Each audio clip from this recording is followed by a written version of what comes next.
hopefully, just click on that. No, what's going on? Do I have redundant things open?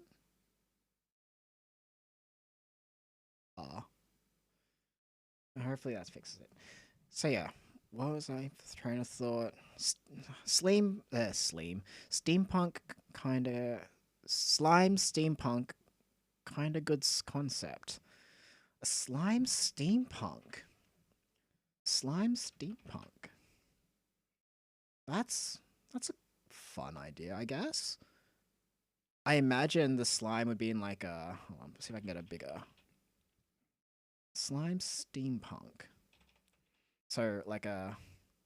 I like to imagine if it's it's a small slime. Let me just get this a bigger brush. Like a smallish slime in like a kettle sort of deal. Or a teapot.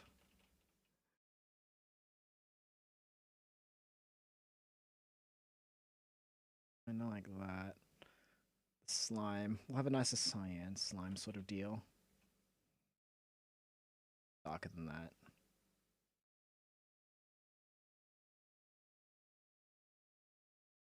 Today seems to be a very scuffed day. And then be like the top of the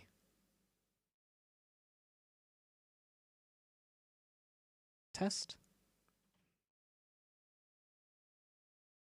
Yeah, there might still be a little bit of delay because you know, it's internet stuff. Yeah, it does go faster. Yeah. I think it's because of the previous game, the Phasmophobia. There's a bit of that massive lag. But yeah, steampunk slime does seem like a fun idea. I just like to imagine that this slime is inside like a hold on, a steampunk teapot or something.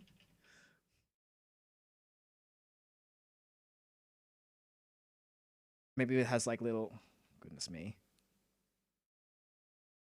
My laptop can fly is I play. Oh, inside the teapot's the slime. Inside the teapot's the slime.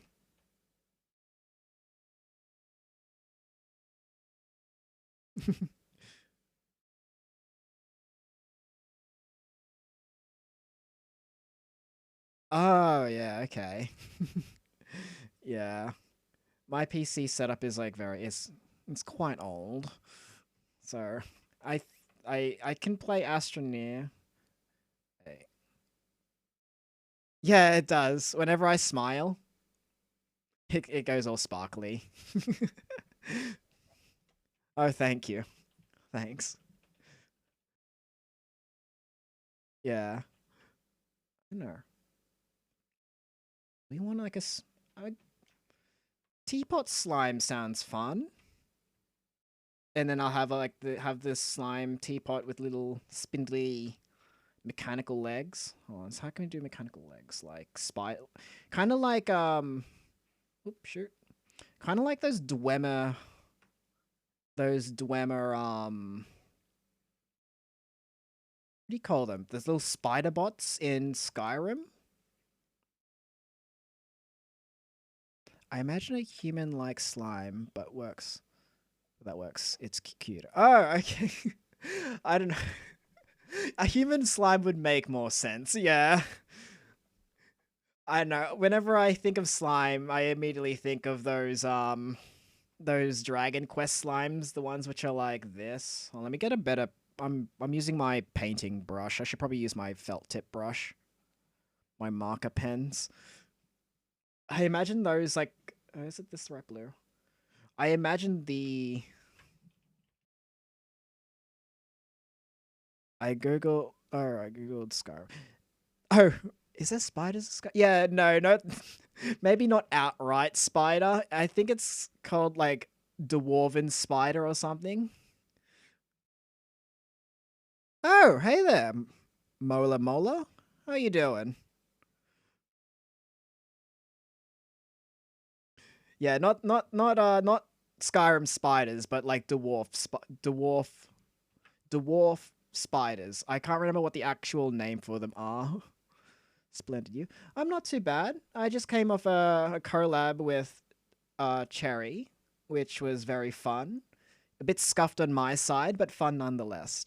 Yes, it's Dwarven Spider. Yeah, I imagine the teapot that this slime's going to be riding in. If I flesh out this idea to be in one of those sort of like it has like a sort of similar construction to that, but it's a teapot. I think that'd be a fun idea. I'm glad you helped me on that one. And how about you, Mola Mola? How'd you come upon this stream? Are you my followers?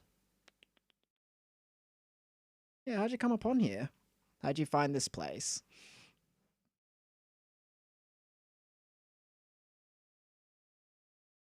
I have a question. Did you eat a person? I couldn't help but notice this. Ah, yes. To that, I am unsure. As I was sleeping inside the dungeons that not many people visit, as I was sleeping, something agitated me in my sleep, I think. And when I awoke, Oh, you're just searching by view of account? I see. Yeah, as I was sleeping, and when I awoke, I found myself having these bones inside me. No matter how much I try, I can't quite get rid of them. So I'm just sort of burdened with these bones. I'm not sure who they belong to. I'm not sure who decided to stumble upon my little resting point in the cave. But I'm hoping they weren't innocent. I'm hoping. Yeah, funny that the bones haven't dissolved yet. Yes, they're forever there for some reason. No matter how much I just can't get rid of it. Intimidation factor. Yes, very intimidating. Yeah. People who disturb other people's. Is that a purple eye? Purple eye? My eye?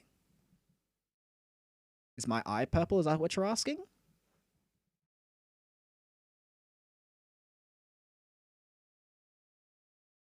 Oh, yeah. That's my slimes. That's my... Hold on. Let me just step out here. Yeah, that's my little slime core. Yeah. It's my... If that breaks, I break. Not a fun time. Shrink down here again. Yeah. Well, welcome to coming over here. If you're not sure what I'm trying to do, I'm trying to create an OC for a website called Artfight, and basically what the idea, thanks to the help of lovely AJ over here, I'm gonna try and make a slime inside a mechanical teapot as my little OC. So, yeah. Because that sounds like a really fun idea. Just a little slime in a mechanical teapot. I gotta buy a proper brush though, so I can actually do a proper... Is this my flat marker? It is. Can do actual detailed work-ish.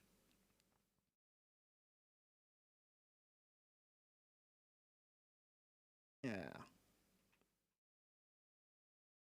I just need to figure out how these legs are gonna work.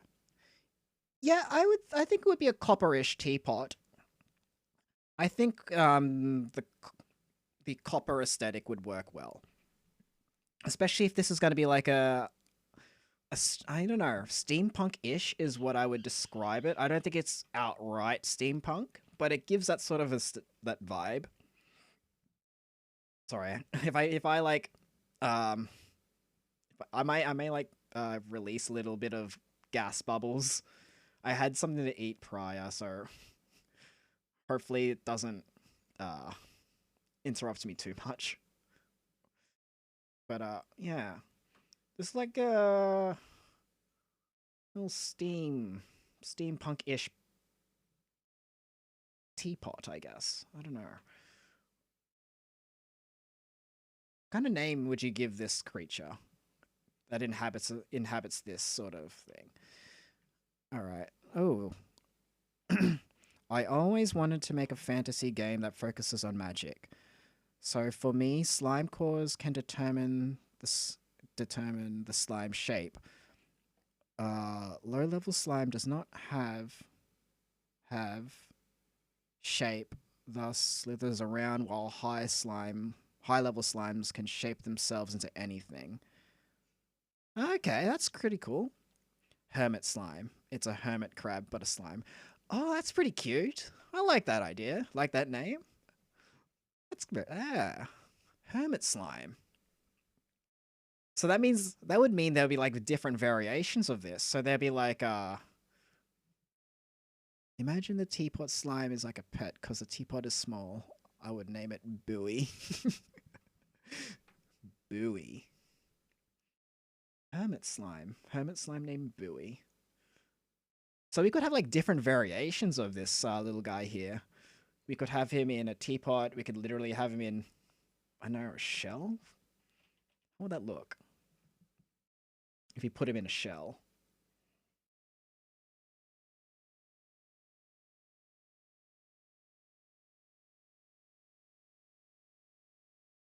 Put him inside a shell.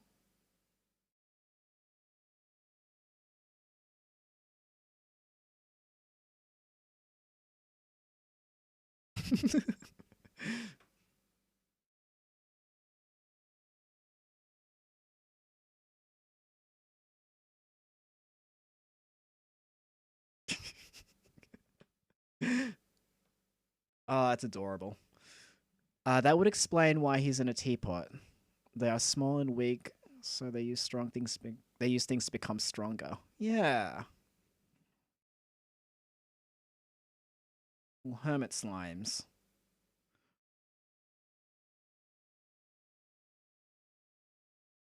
Hmm. I like it. Just need to try and refine the shape of this now. Whoops. I imagine a professor create a golem, and the core is a slime controlling them.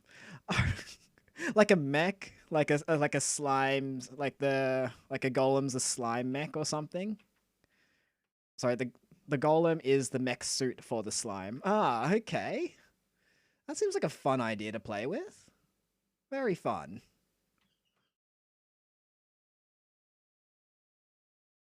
Okay, I need to like get this.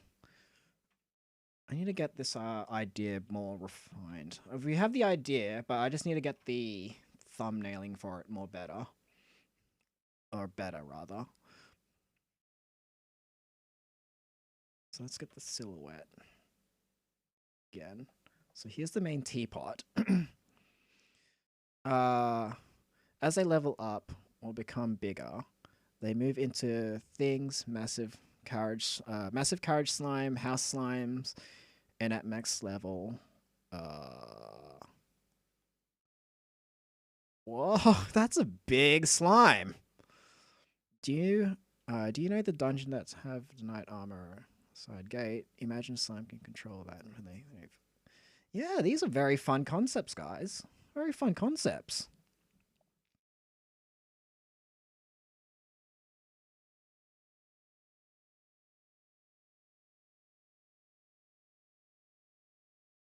Yeah. So teapot slime. I do like how the teapot sort of has this shape like this.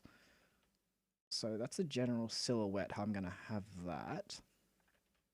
And we got to make sure it reads as a teapot by doing this. So the viewer doesn't have to do too much mental gymnastics to know what they're seeing. We'll have it maybe like catering over to one side or something. So on the underneath of these, I don't know what you call these, sockets? Joints? Joints. They're called joints. That's right. That's the right word. Joints. The joints down here.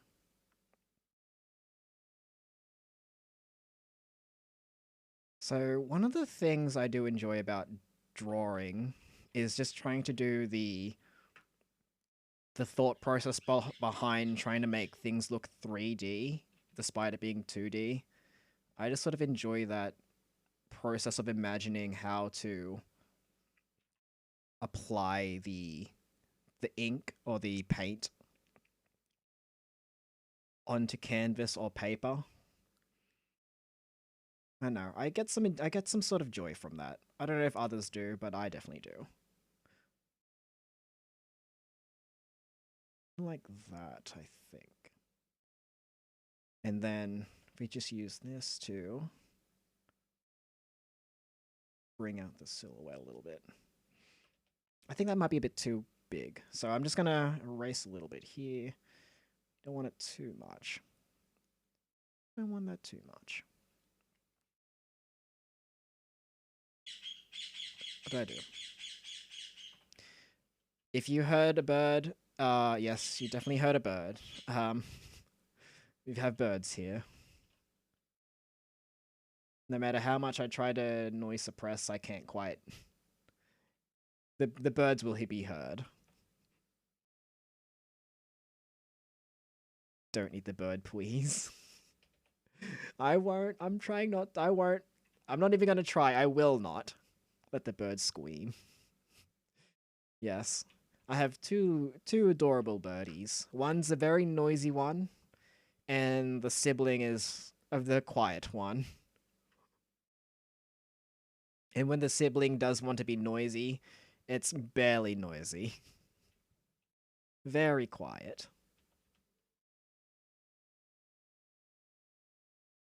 Ooh.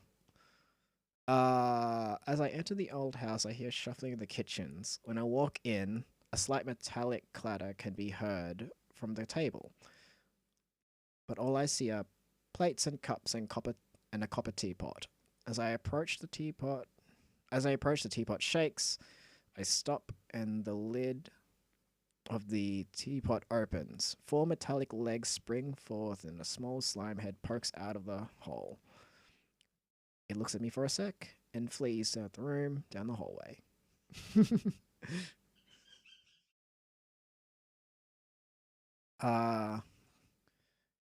Good bird for telling you when your human is near. Yes. Oh my lord. Whenever my roomies decide to come home, I know when they're home. The bird, at least the noisy one, just sounds off like an alarm.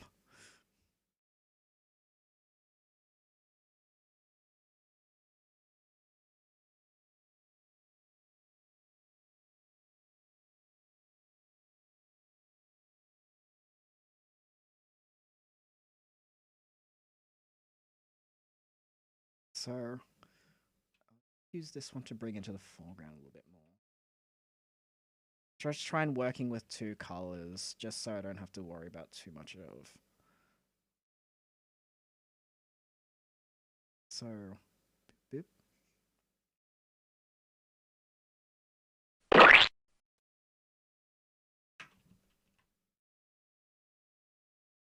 Oh, thanks for the follow, Mola Mola. Welcome. Thanks for joining the adventuring party.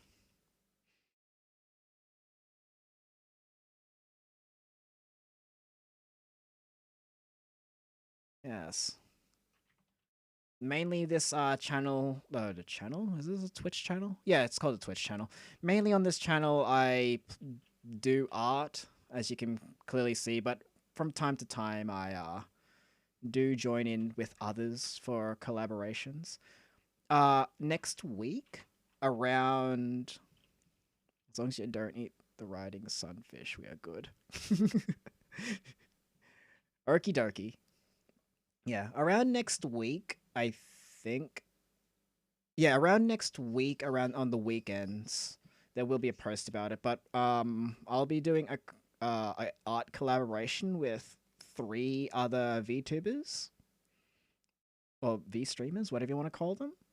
And we'll be just sort of working together to create an art piece or working individually, drawing silly things and see what we create at the end. I'm sure, hopefully it'll be fun. It's actually going to be the first time I'll be doing an event like that. It'll be entertaining for those who watch.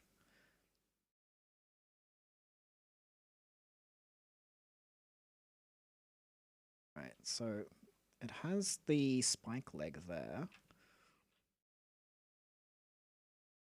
How does this leg want to go? Does this leg want to be up in the air like it's saying hello? I'll move the leg over this way a bit more.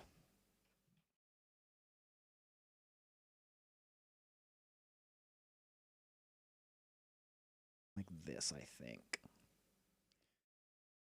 Quickly put in this.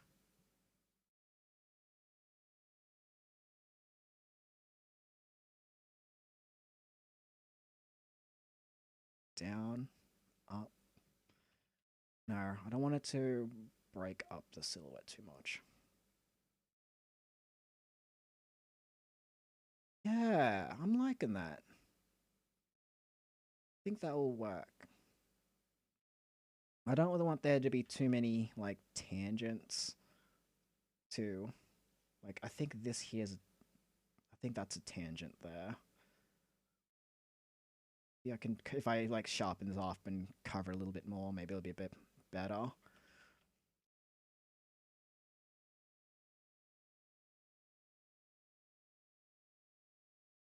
Yeah. Yeah.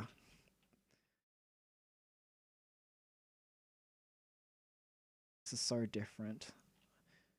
What do you mean?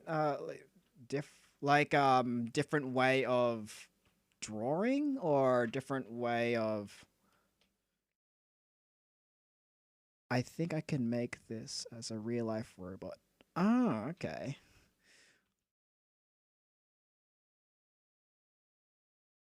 Yeah. Um. Yeah. I don't really know how to. I've seen many people do like the sketches and such. I just can't. I'm just not really good with sketches. So I just sort of block in my art bits and just sort of go off that. I can't quite do. I'm trying to like art for me is a bit of a journey still. I'm still trying to get better at it. The sketches really do help if I want to do like the anime style. Cuz anime is definitely something I want to try do more of. Oh, thanks. Thanks.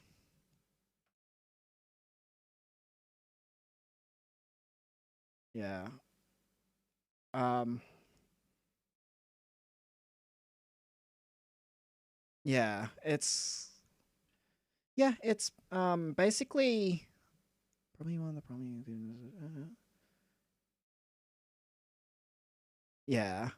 Basically the idea is just as so if you ever see those very if you ever see like those basic thumbnails if you ever like do art and such like how they have the backgrounds pretty simplified like this, let's say like that, and then you have like other as things get closer towards the viewer, they just become more lighter. It's the same sort of concepts with this here. So basically, as things are getting closer towards you, you rather than just sort of keeping it all the same color or using outlines, you just use lighter colors to help determine what's in the front and what's in the back. And it's really good for thumbnailing. So, like what I'm doing right now, I'm sort of just thumbnailing how I want to try and pose this hermit slime. We're going with hermit slime, with this hermit slime. So that way, later on down the line, it'll be a lot easier to just paint it. So I don't have to think about too much how I wanted to pose it, because we've done all the posing already. We've done the thumbnailing.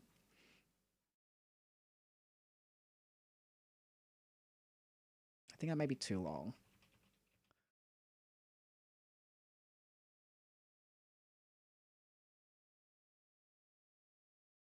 Yeah.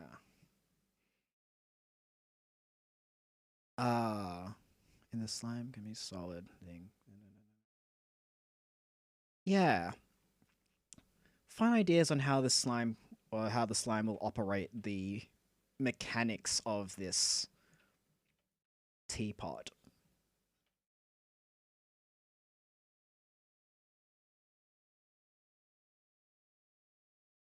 Maybe the little pistons or hydraulic links with the legs. Push and pull the slime till it's on a... Yeah. I can imagine there'd be hydraulics. The slime would interface with the hydraulics in some manner. But how?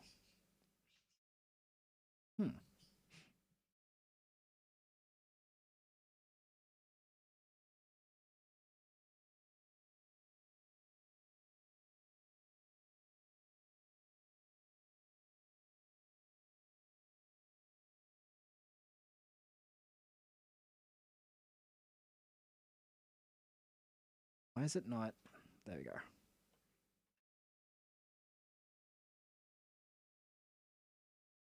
Yeah, thinking that's...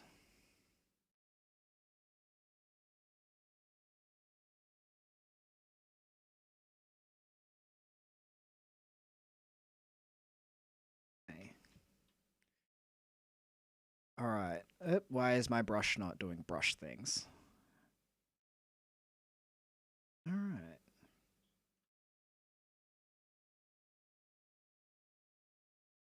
Okay, so that's cool. I am going to separate these guys into 2 different layers for now. So cut, paste. Move you for a moment. Where is my brush? Wait,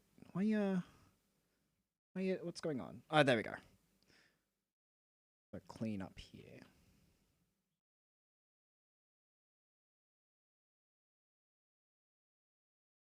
I think as well this needs to be a little bit more at.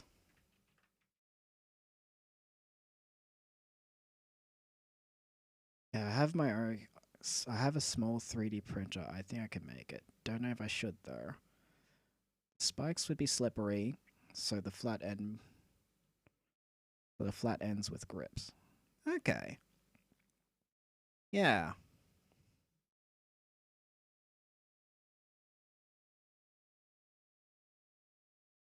I don't really remember how big a teapot is, so I'm just gonna have a quick gander.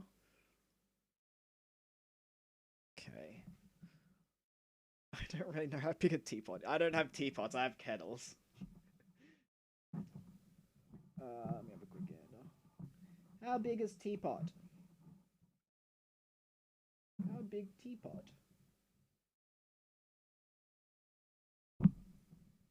Ooh, that's a very small slime. Wow. Wow, that's kind of cute. Okay. So, teapots. Nice. Alright. So, if I have some instinct for scale, let's throw in a background. Let's start working on the background and make this into a nice picture. Okay, so for the table, let's go for a wooden surface, because we'll go for tables are usually made out of wood. Well, not in our modern day, but back in ye oldie. What's going on here? But I mean, like wooden tiles, another surface would be good. This thing's attack mode in... Draw it in. Huh. Yeah. good old kick to the shins with the spikes. Okay, that's too bright for the wood. Yeah, that's cool. Where's my fill marker? I think that'll be a lot better for this sort of thing. That's still too bright. We need it more muted.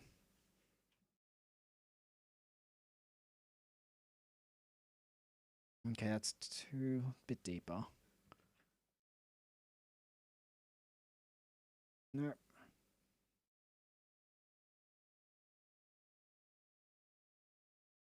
Come on. I think that should be enough. We'll go with that. And the back area, we'll just, I don't know. It's like, maybe it's like during day. I don't want this.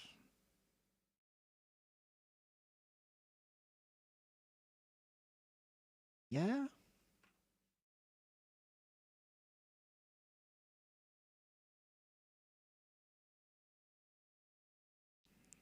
Oh, yes.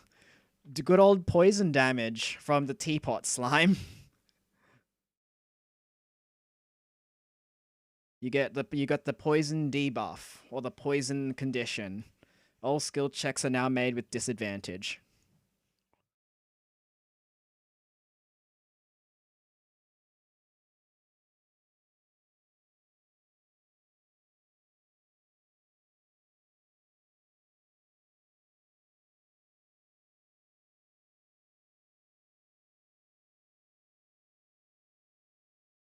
I have some China.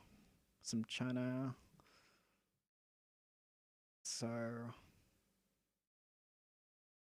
wait, poison hermit slime is such a good smell everyone. Such a good smell that everyone hates. Love it. I might have to create this as an actual monster for role plays whenever I host another role play game. Tabletop RPGs.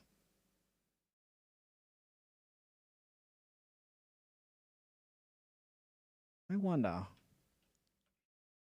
Yes, I am. Unfortunately, I'm one of those unfortunate forever DMs. Unfortunately, but it's fun. I don't mind it. Forever DMs, if you're here, let's do a slime fist bump.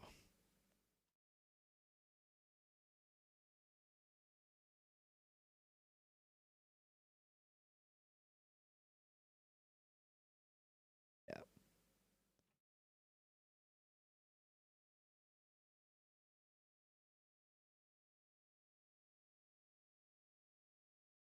What do you mean unfortunate? We can hold the world and create the world.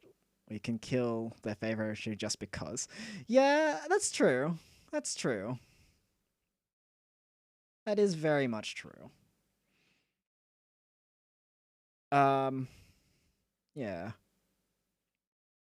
Although sometimes I do want to just sort of be in someone else's world and be like, hey, how does it feel for me to go the opposite direction you'd like me to go? Whoa, a hem. The slime has a variant. Sometimes these legs become dirty and rusty. Dang. Look at all this lore crafting with this teapot spider. Teapot slime.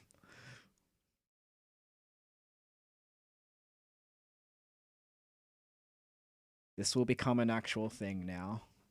It exists. It exists, and no one can tell me otherwise.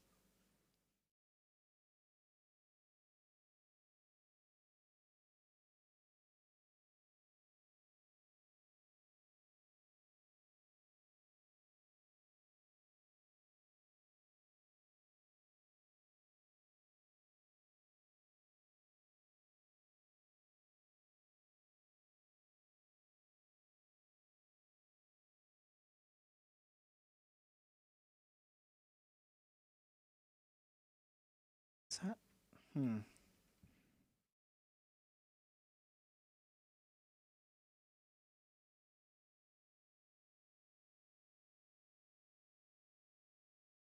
I think the teapot needs to have a hole for the leg, but the but a deco hide it like a like a like a thing for it to inject poison or something.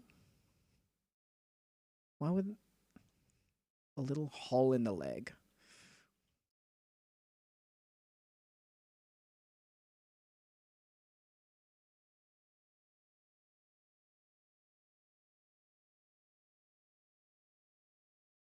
Is this teacup? Is this? Yeah, I think that should be alright. Ah, whoops.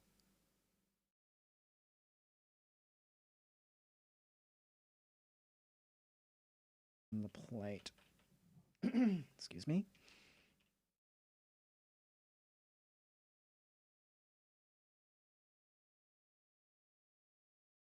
It shall be placed right here. And of course, we need to have a darker shadow.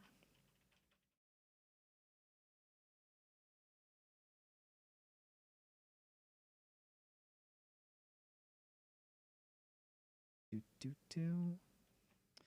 So for the light source, I think the light source will be just sort of going in this direction, just to make it easier on myself. So that our light source is coming in this way.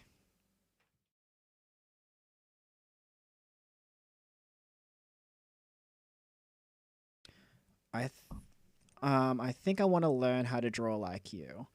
Um, there's some really, really good resources online, of course, because to be like when I was in, it's so procedural. I love it. Yeah, when I was in little slime school, or actually middle slime school, I guess that would be considered in other countries. We don't really have middle school where I'm from. I used to draw, you know, just the typical like using all these sketch lines and such. And like I did enjoy that, but eventually I just found this sort of way I draw right now just a little bit more enjoyable. Um, for the fact that I can just sort of muddle things around when I willy nilly. Um, if you the way how I learned how to do this is like I watched a individual on YouTube. His name is Cynics. I'll type it in the thing. Cynics. His name is Cynics, and like he sort of teaches you how to paint with this sort of style where you sort of block in and blob in shapes to eventually make your art. He's really good. He definitely made me break out into this sort of art style a lot more. And yeah, it's if you want to try it out, give a few of his videos a watch. It's definitely helped me. Uh, and sort of helped me in doing some different things. And I sort of just mishmashed that with my own sort of way of how I do art, and eventually, this is what it's not perfect, but you know I enjoy it. And in what is art if you're not enjoying art? If you don't enjoy the process, what's the point?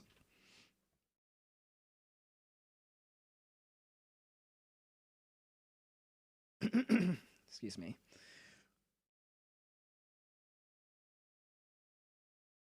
Yeah.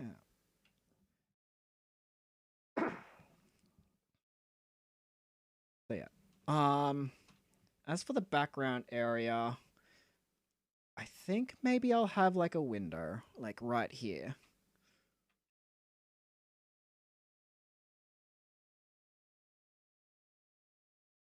I know. Is it light outside? Is it nighttime or daytime?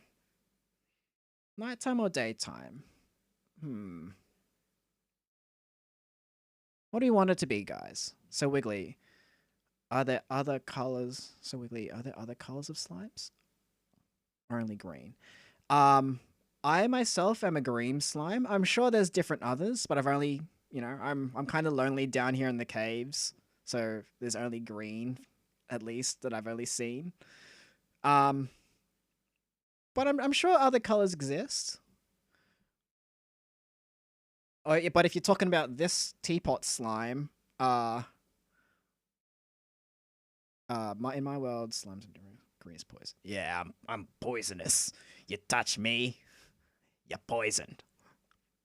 Yeah, if you're talking about this teapot slime, I'm sure they can come in a range of colors as well. All right, so do we want it to be nighttime or daytime? What do you guys think?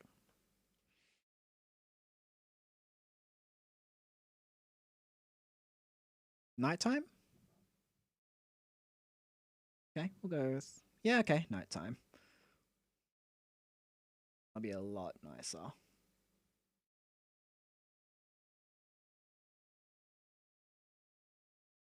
Okay.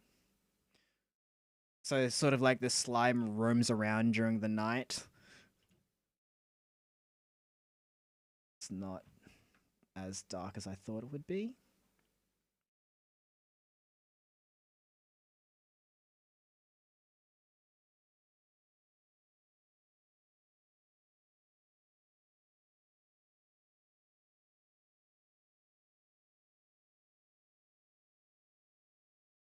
Okay, so if this is in the foreground, this table, I need to try and visualize how the window would look. So eye level down here. So I think maybe how would the window look if it was like around here? Here. And then after about there, we'll have like the counter or something. We don't want the background to be too much in focus, as our focus should be in here, but we should have some like general indications of where this location is.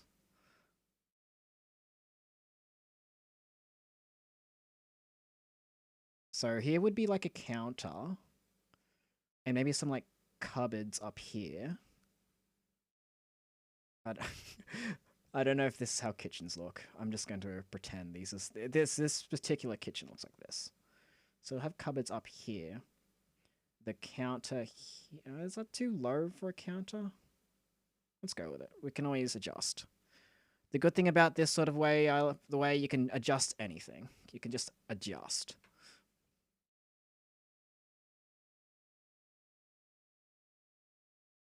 So I'll just do it like that for now.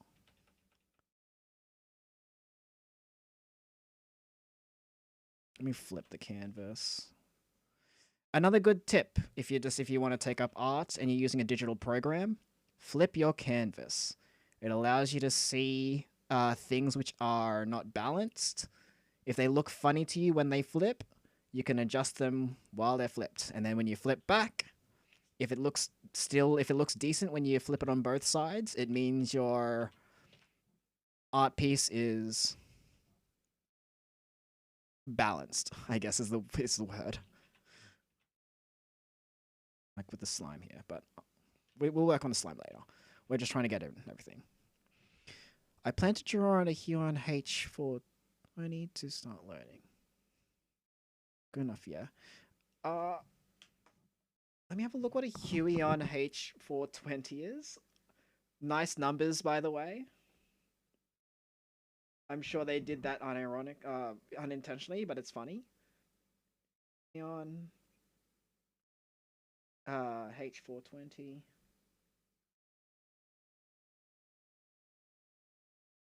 Yeah. Perfectly fine. That'd be perfectly fine. I myself, I'm using a Wacom. Oh my lord, what is this? An Intuos? Not an Intuos. It's a No, it is an Intuos. A Wacom Intuos. And like despite it not being as good as maybe the other products out there, it still does its job. It still does its job. I don't have like those fancy screen. Yeah, yeah, yeah. You don't need a fancy you don't need like fancy equipment to like draw. You just, you just need the willingness. Isn't the Intuos like a good company too? It you mean if you mean Wacom, yeah, Wacom's a good company. Um they're pretty well known. But I got this tablet on sale for like 40 bucks. Yeah, yeah. I used to hear Wacom and Huion, Intuos and Huion. Yeah. I hear a lot about Huion. I think Huion is good as well. I haven't actually used any of Huion's products, but from what I've heard, they are. Oh, why am I dropping frames? They are pretty decent. Well, let me if I just disable a few things here. I don't know why I'm losing frames all of a sudden.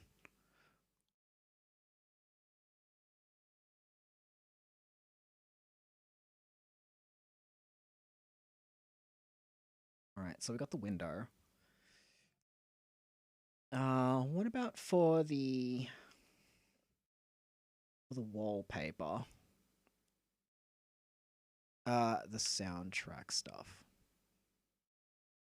It might, yeah, it might be. It might be when the music changes.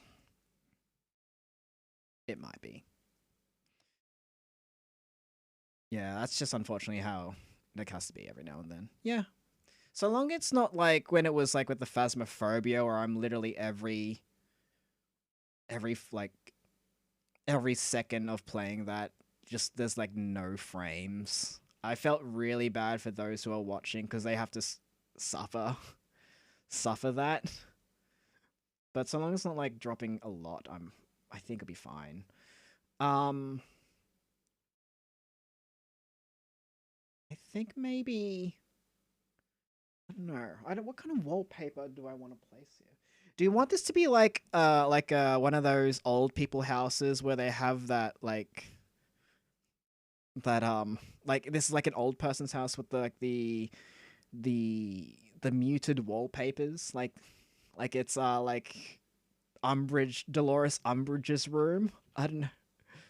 Or it's all like oh, we need a bit muted than that. Like this. For those who is unaware of Dolores Umbridge, I am happy for you.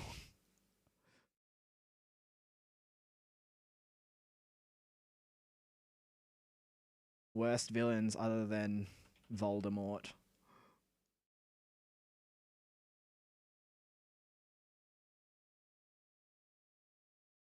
Yes.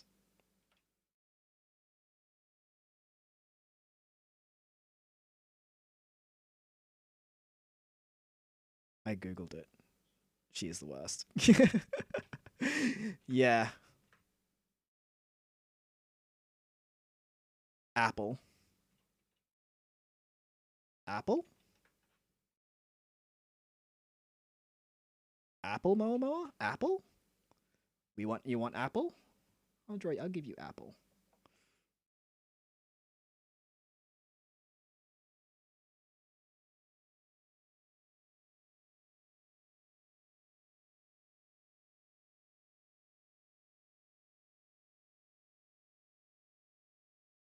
Have Apple.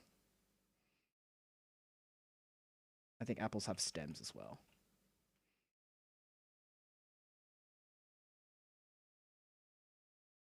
Apple.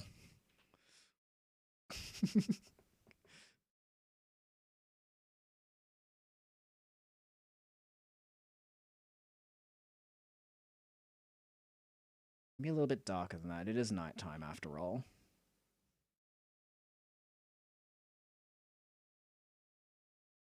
Just like, I think it needs to be a little bit more. Because I don't want it to be... Yeah, that works. That works. I love it. This works.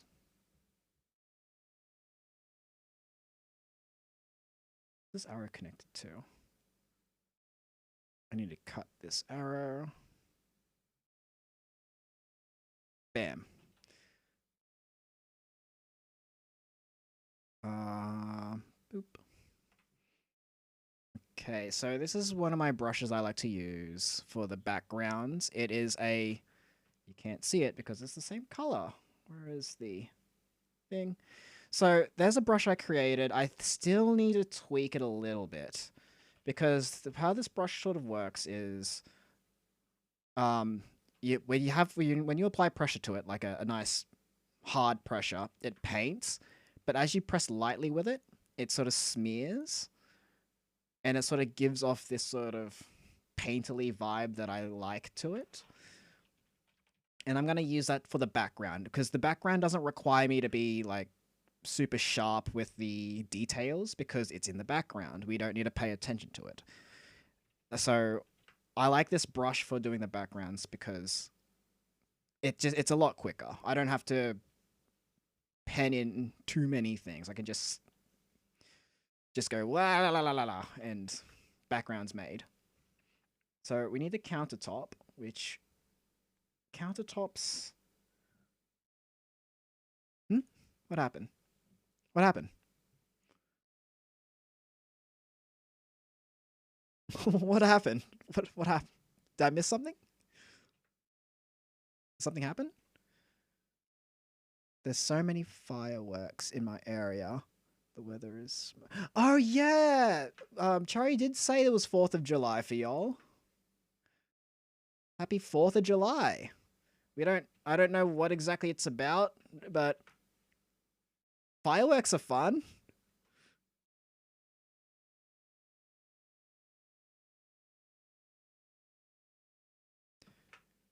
Is it like your Independence Day or something? Or is that am I just not understanding how holidays work? The day the obese land got away. Oh, so it isn't the Independence Day. Okay. Your day of independence.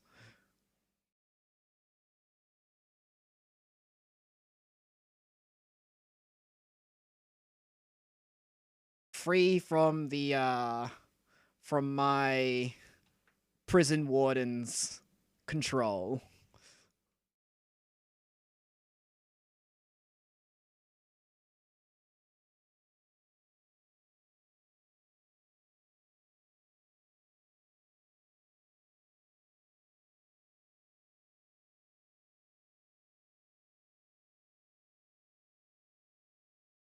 Uh, I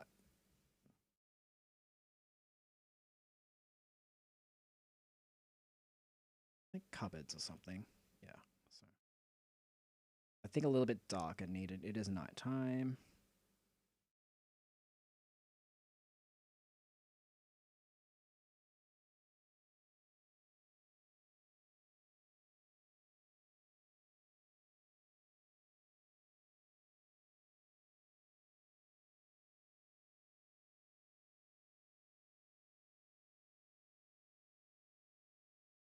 Whoops.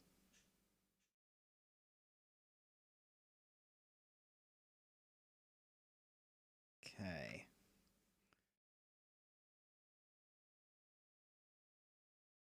Yeah. It's like summer over there for you as well. Doesn't are they like do you not have problems with fires? I don't know how hot or dry summers get over in the land of the free.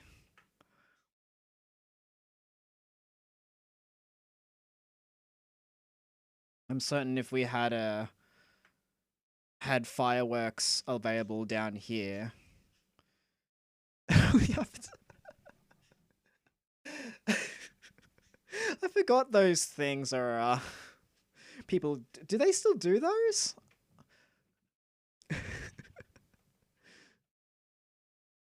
Are those still a thing that happen?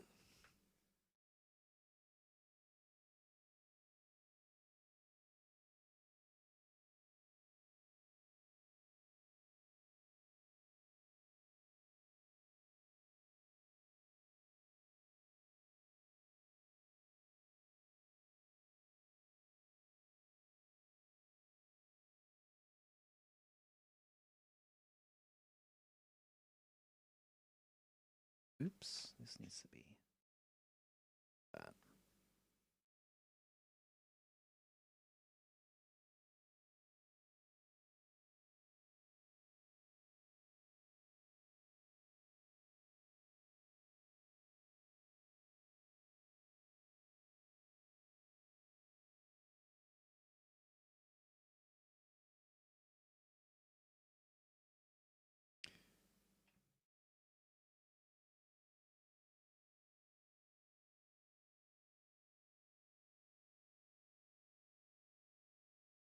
I think down there actually can just be just almost pure black. Yeah, add some more contrast to this. I think pure black's fine. There's no light coming down here. I can even brush in a little bit of black around this under part.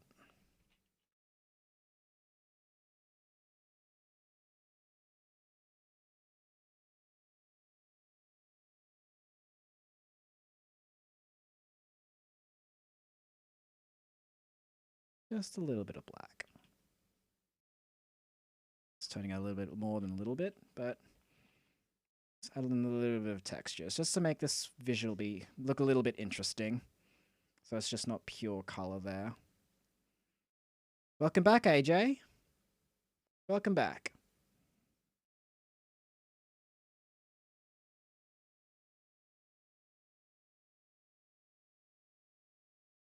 Just brushing in some of the darker colors into the background, just so we have a little bit of visual interest.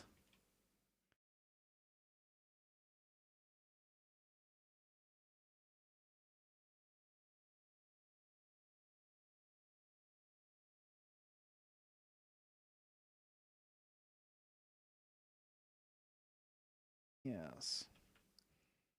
What do we often keep on counters? Like tins and boxes? I don't know what to place on this counter. Let's place some tins or something. Let's just put general. Maybe not with this brush. This brush is a bit... doesn't work well. Depends on the house, yeah. It's again too light. It's general indications of just things existing. Is it an abandoned house or a mansion? I'm not too sure yet. From the looks of this house, it kind of, at least from what I'm looking at, from what I'm sort of seeing, I imagine this house being maybe it is lived in. There is like still teacups, even if a house is abandoned, it still has teacups. I would like to think that someone does live here, and they're just unaware of this slime. So maybe this is inhabited. Maybe not. Doesn't, given the background appearance, it doesn't look like a mansion. So maybe it's like a middle low class. Yeah. So it's lived in. Yeah. So maybe we'll have like cereal boxes. Yeah, cereal boxes. Yeah. So I'll just put little indications of like boxes and maybe, I don't know, the cereal boxes usually come in eye-catching sort of colors. So I'll just put blue like this. Again, it's in the background, so I don't want it to be too cereal. I think it's S. Oh, sorry, S. C. Cereal? C? Cereal? I think that's cereal. Yeah, cereal with a C.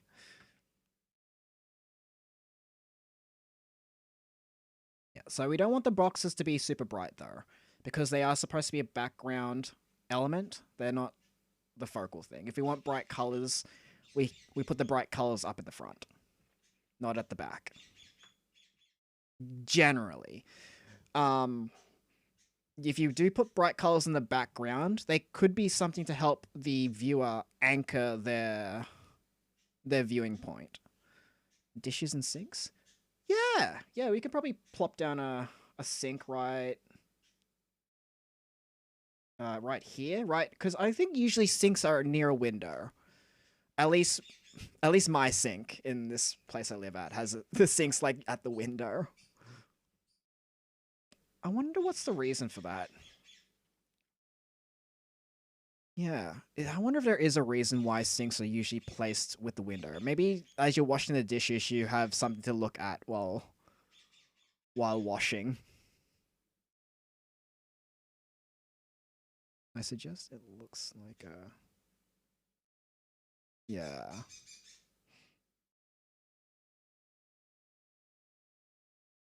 So sinks. Let's just do it like this. So we'll grab a color. Maybe like this sort of color. And sort of blob it down. Put it down like this. Just a general location of where the sink's going to be.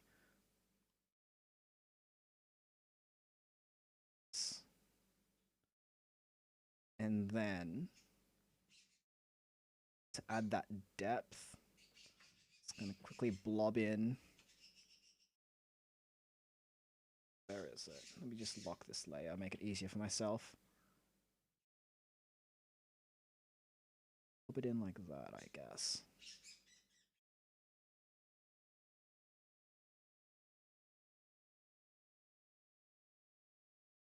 Yeah. That's a sink. Let me just then clear off.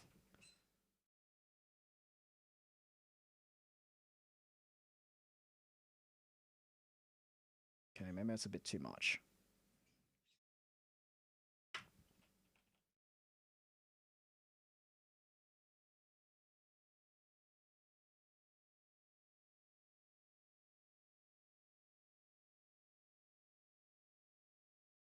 Hopefully that is dark enough. Maybe that's too light. I feel like that's too light for a sink.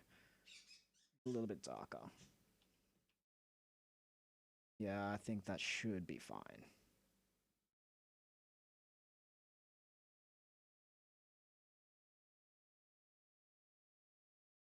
Actually, I should be using my other marker for this. I googled it. If there's an overhead cabinet, it might hinder you from washing dishes, so it would be an empty space overhead. The cabinet would. Too. Okay. Well, we can always peel back the cabinets a little bit, because I do kind of want something here.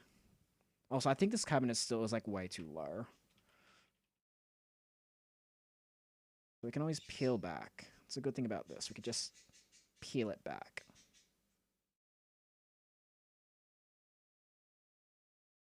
Look at that.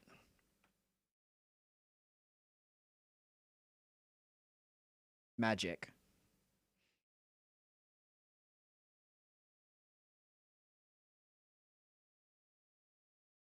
I might clear up this. That. I will scubble around the edges down here though with a darker color. Because these edges are lost.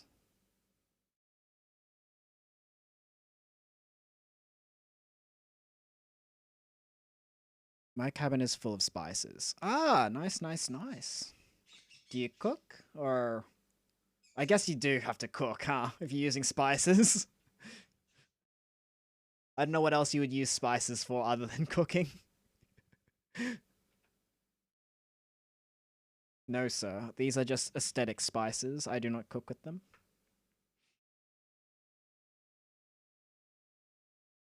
Okay, that's cool. Cooking, a very valuable skill to learn.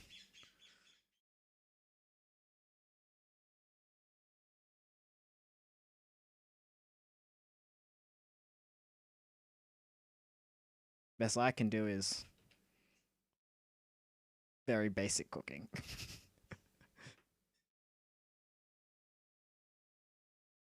I've thought about taking cooking classes to do some more fancy stuff, but I haven't got the time.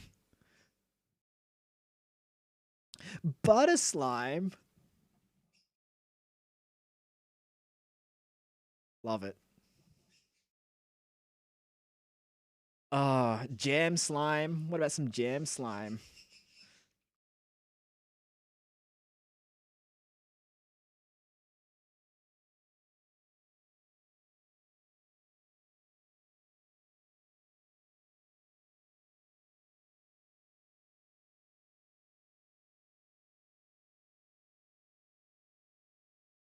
What's going on here?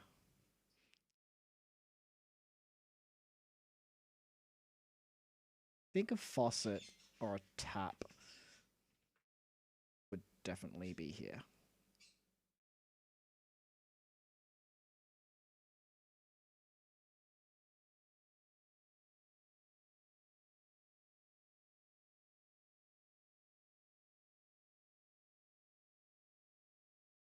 It doesn't look too.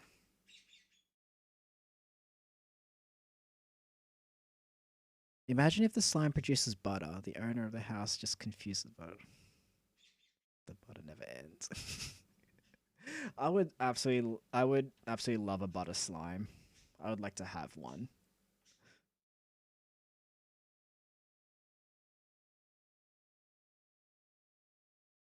Not just to like consume, just to have a butter slime.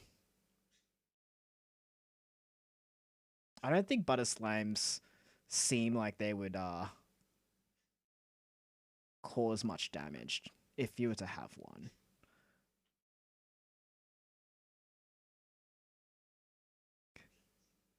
Yeah, maybe. If it, I mean, at some point, eventually, you're gonna start noticing that that your teapot is moving from place to place, right? Eventually, at some point, you'll start noticing like things moving. That you can either chalk it up to two things: ghosts or slimes. No, we don't. We don't factor in intruders. Intruders don't exist. Only ghosts and slimes.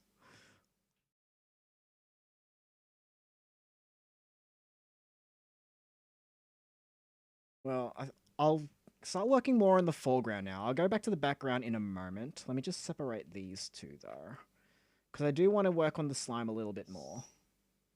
Because it is our star of the show after all. But we have a general sort of layout on how this place is going to look. So let's get working on the slime. So for the slime, we want this teapot. I'm just going to quickly grab a reference on what a teapot, or rather I don't know, do brass teapots exist IRL?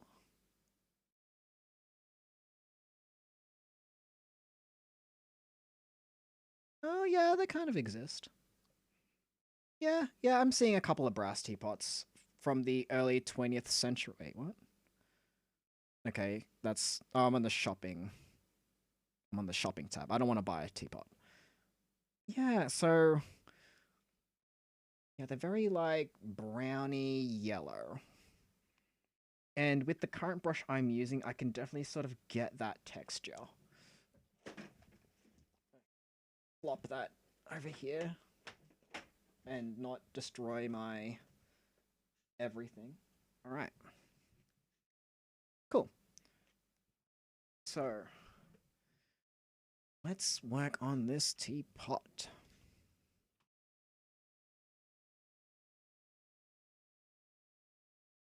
Alright, so... the light source... yeah, like I said, the light source is coming in. Let me just do a little indication marker again to help me. Sometimes I like a little indication. That's too small. That's still too small. Nope. Too big. Just right. So we have a light source coming in from this direction.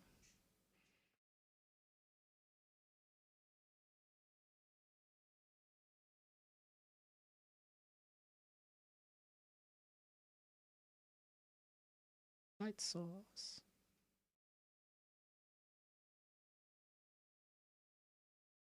Coming in this direction.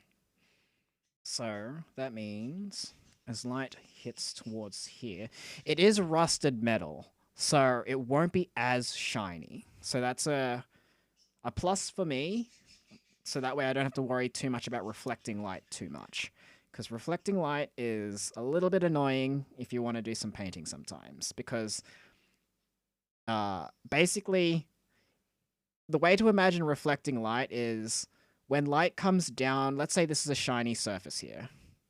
When light comes down to this reflective surface, it absorbs some of this color and then reflects it away. So, for example, if we do a little sphere here, let's say this sphere is all right. So we'll have a black ground, right? We got this black ground here, and we have a ball that is well. Okay, we'll have this slime.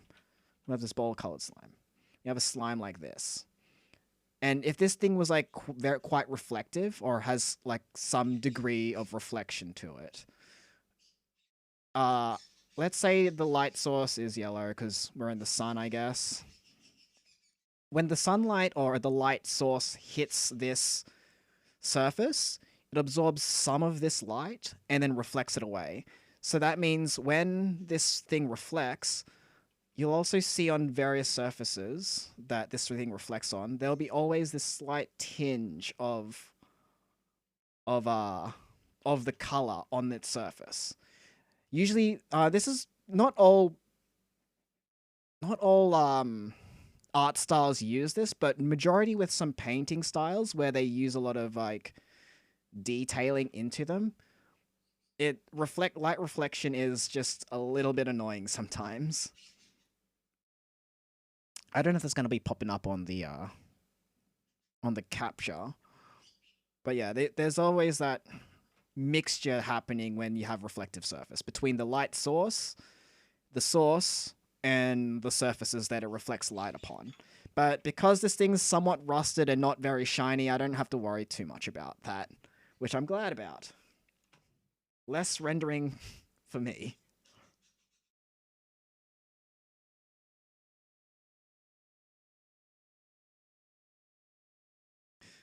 All right, so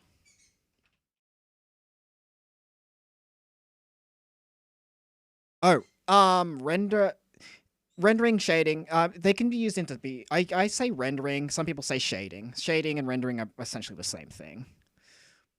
So yeah, when someone says they're shading something, they're like they're like what I'm doing. Yeah, just adding shades. And when someone says they're rendering, it's the same thing, really. I say rendering because that's the first word I use for because yeah, that's the first word that I was introduced to before shading. I was told what shading was, so it just sort of stuck with me. Yeah, they're the same thing. I'm sure there's like small nuances to them, like rendering requires the aspect of doing this thing while shading is doing this aspect, but it's all the same. You're adding color and shades to something to make it look somewhat three-dimensional.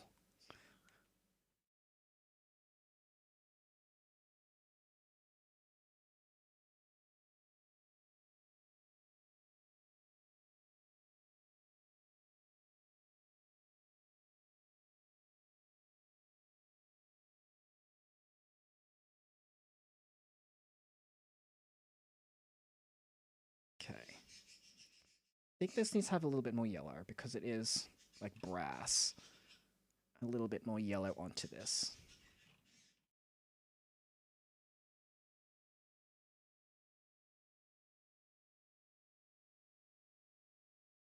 So right now I'm using a marker. I'm not using my blending sort of brush, my special brush that I use for the background and such. I'm just trying to block in colors more, so that way I can visualize better where the shades and where the shades shadows are, sorry.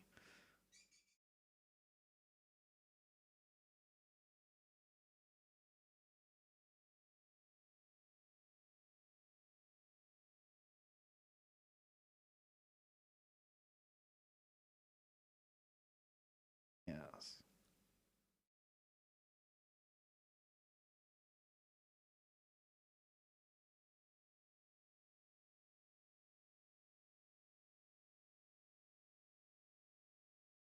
I don't know what the spouts look like on teapots. I'm just under the assumption they look like kind of like elephants. Elephant elephant trunks at the end. I think they do have a design to them to allow them to like pour better.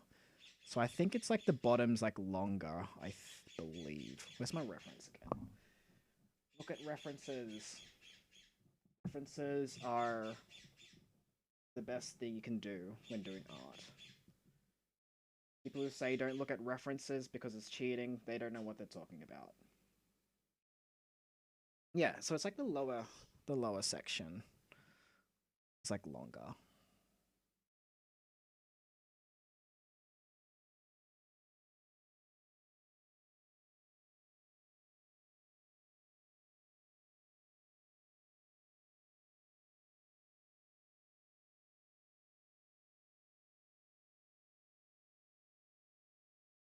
As for this one here, a little bit of yellow to it. I say light source was coming from? It's coming down this way. Alright. So like that way.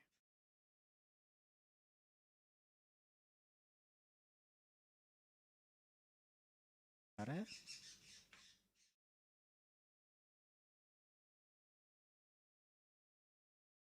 References cheat? Kinda sus. As an engineer, I can't finish stuff if I don't copy and paste it all at all. Exactly. It's to help you. It's all for ease. What's going on here? Oh, I think I just merged this down. Boop. That's probably why I was like shading weirdly. Used to have people in a previous community saying don't use references at all. And like so they would say don't use references, and like looking back at it now, I'm just thinking I think to myself like why wouldn't you? You don't need to go all through all those mental just unless you have like the memory, like the visual library of a supercomputer, or what's his name? Jim. Oh, I have it up here. Kim Jung Ji, who's a really good artist. If you've seen if Jim Jung Ji, Kim Jung Ji, Jesus, Kim Jung Ji, Kim Jung Ji. He has a very immense visual library, so he doesn't really look up references, but just because he has a very good memory in how he like just a very good visual library, very good memory. Yeah, I'm sorry. The burb's just going wild. There might be like people outside, like out in the neighborhood doing stuff, and the burb just goes, "I hear you. I hear everything." Yeah, burb's going wild. Burb's screeching gone wrong, gone wild. Click now to find out what happens. Yeah, but yeah, so reference is good unless you have a visual library like Kim, uh, and don't need it. I would like absolutely recommend just use references, even if they people out you for it, which it's I don't know why they would. It's a silly thing.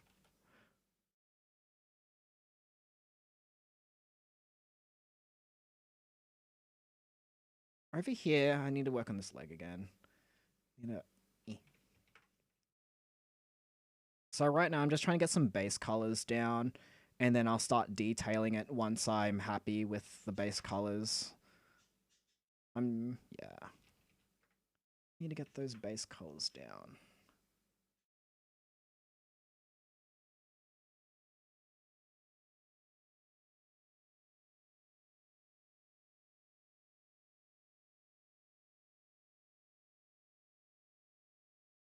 Feels like an item fits your aesthetic.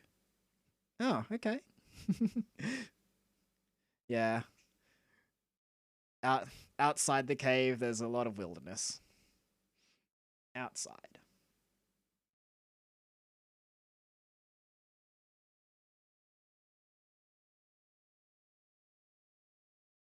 So if this is sort of facing away a little bit more, I think the light would be more like this sort of deal. Actually, no, it's only hitting the top part, I think. So if light's coming down this direction... Burb slimes. Oh, man. So how would it be a slime with, like, wings? Kind of like the queen slime from Terraria? Or literal wings made of slime? Or maybe they just levitate? A la... What's that anime? The time I reincarnated as a slime, or I reincarnated as a slime. I don't know what the full the full long title of it was, but does it just do they just levitate?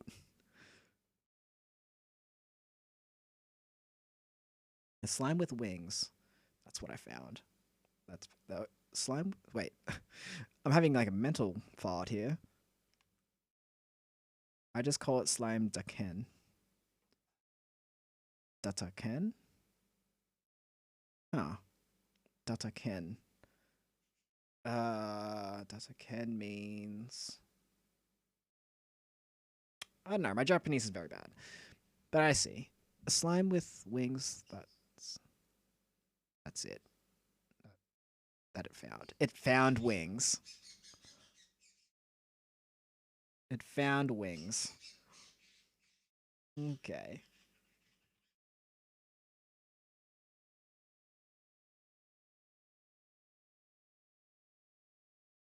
I'm having a feeling that either curved...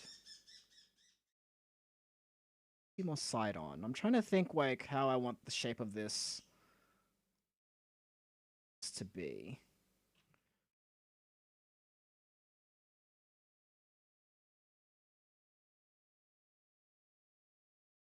Imagine every time the wings disintegrate, it needs to find new ones. Where does it find these wings? Yeah, wait, yeah, where are these wings coming from? Are they consuming birds? Are they just like... Yeah, where are they getting these wings? I follow the manga. I didn't watch anime season 2 yet. Yeah. Season 3. Nope, nope, it found them. Yeah, more bird noises. Yeah. I think I watched a... It just finds wings are just like a natural resource in this fantasy. Just like apples falling from trees, you just find wings.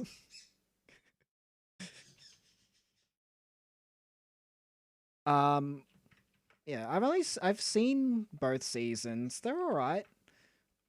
They're all right. I haven't really followed much of the manga quite recently. I haven't really followed the manga much. I don't know what goes beyond further than um Rimuru just going ape crazy on all of the humans who decide to it was a good idea to invade on the monster kingdom. I assume he asserts his dominance some more. It's my assumption. Yes, I hear you. I hear you, Nibbles.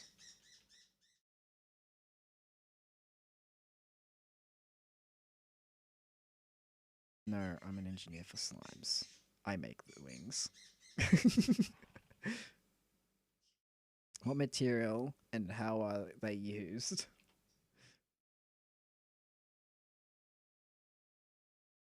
They're made from slime tech.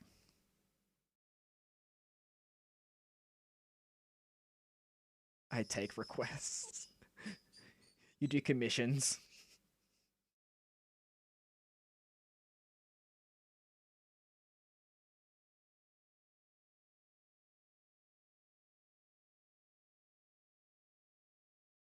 I bet the flapping wings are like because they require more mechanics to them.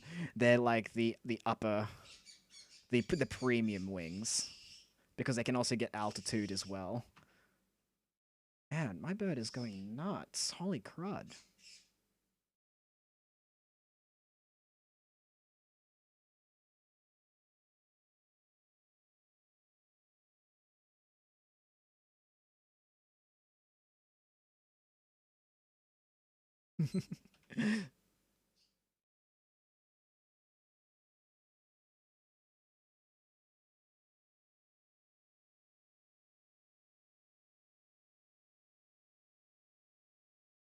Should be working out, I think. I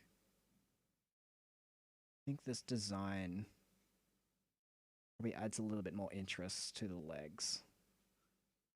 I think.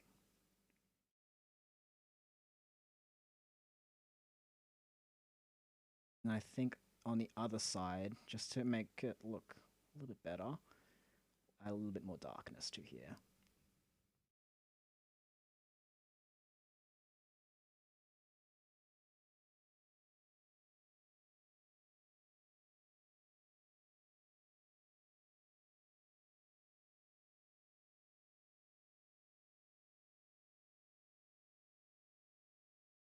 Just a little hint of darkness. I think that might be too much. I'll have to go back over that later. A little bit of darkness.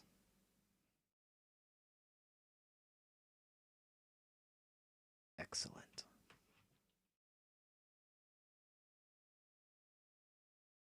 Bounce light. Just a little bit.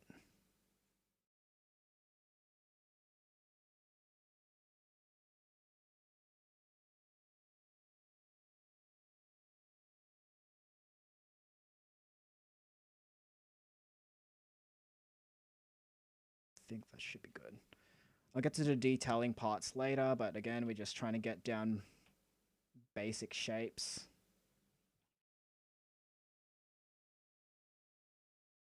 What's going on? Come on. What's going on? Stop that. Let's pop out this chat real quick.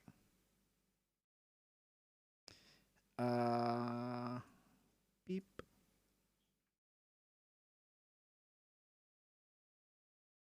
Let's see. I just realized something. Get a slime to eat small shells of copper. Fit around the whole body. Bam. Armor. Huh. Yeah. There's one thing we've learned here. Slimes are very versatile.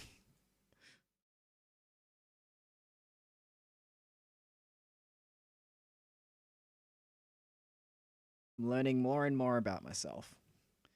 Imagine engine. No, that. OP slime. Yes. Oh, have any of you seen the E3 streams or E3 videos?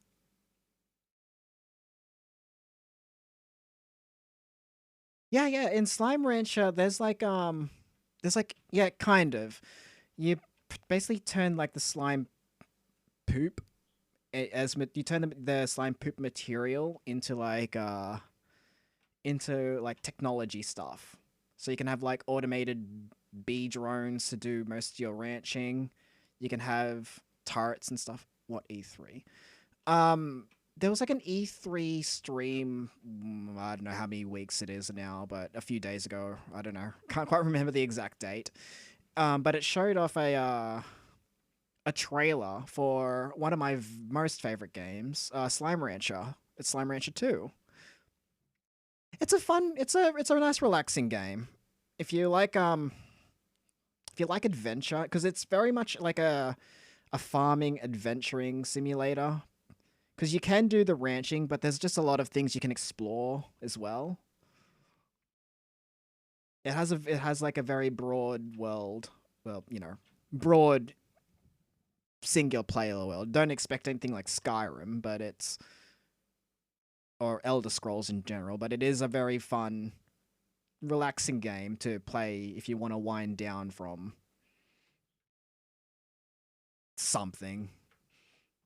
No co-op. Not in the first one. Maybe on the second game, maybe it has co-op to it, but in the first one it's purely single player. I hope that's something that they do add on to on the second Slime Rancher. They only just showed a trailer. They haven't showed any gameplay other than like the main things. So I'm not entirely sure what kind of content 2 would have. Yeah.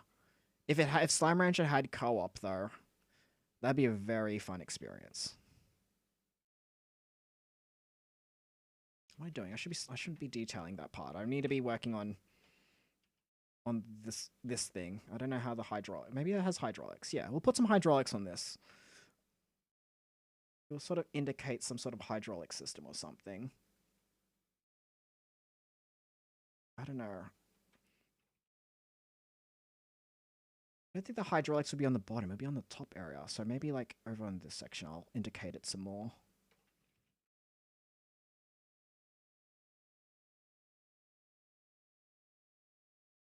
This should be a little bit more flat.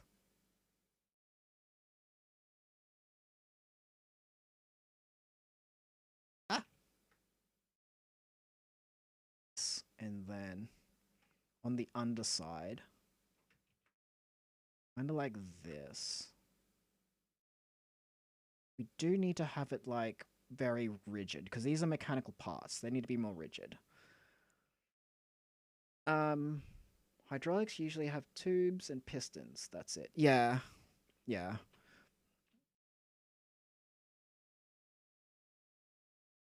I think for a reference for these legs, I might pull up a reference from the Skyrim creature, the dwarf and dwarf spider bot things. Because I believe, if I'm going off memory, they have a somewhat believable like mechanics to with their legs. I think. I'm only going off memory here. And we all know memory is something that can fail very much.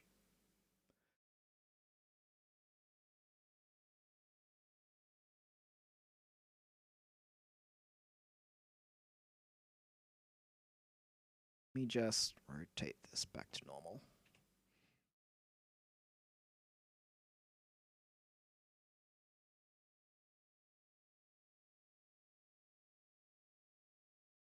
Okay.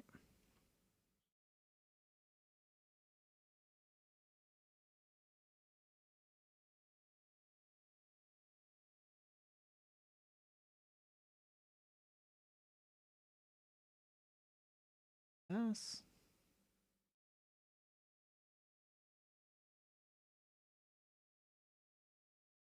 In all honesty, I think this is like too at this stage. I think I'm putting too much detail into the legs. I should just be blocking in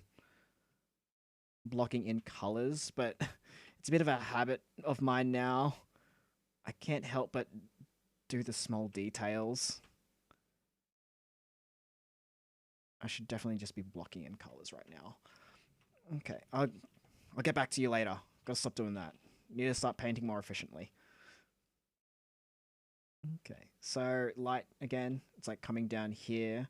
So on this section should be catching the lights. So this top-ish area here.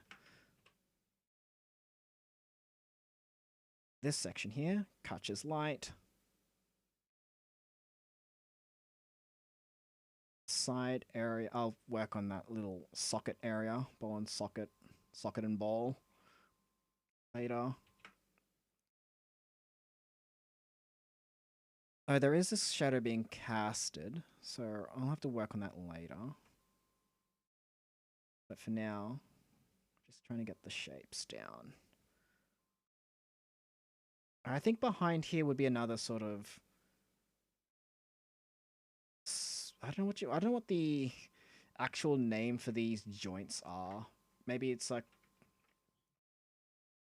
Are they just called joints?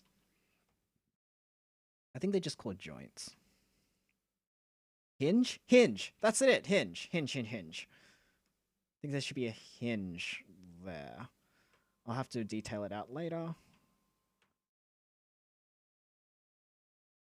I think this one should be moved out a little bit further. Though. I guess the view looking at the hinge doesn't actually matter now, because it's being covered.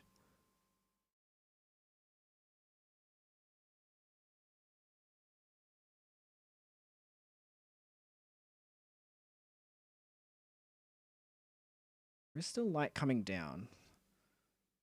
So I'm just trying to imagine what would catch. Light coming down, hits there. All the light that bounces on here is just small detail stuff that I'll have to do later. Okay, I'll just block in.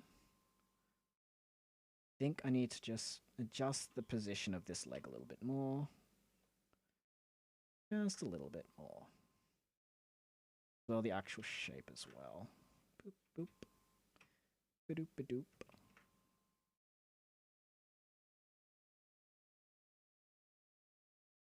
It's a bit too much. We gotta do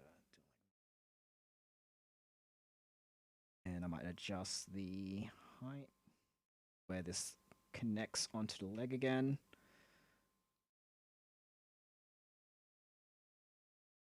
So this connects into the center part over here. So do it like that. Maybe it's coming towards us a little bit. So maybe it sort of spreads out a little bit more. Okay. Boop, boop, boop. Block in the colors. Yes. Let's have a look at her from a distance.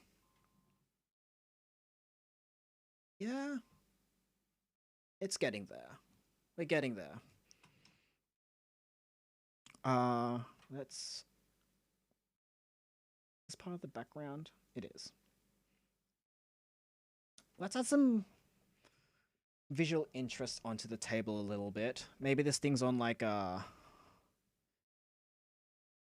fabric of some sort. I don't know what you would call it. A table mat. We'll have it be... We'll have it be like a white sort of color. Maybe not white. Maybe like ever so slightly blue, because it is nighttime. We are in a nighttime scape. So usually when things are in the nighttime, they have a more bluey hue to it. So if something's white, like... Actually, I should be changing this. They have a very ever so slight blue hue. Ever so slight.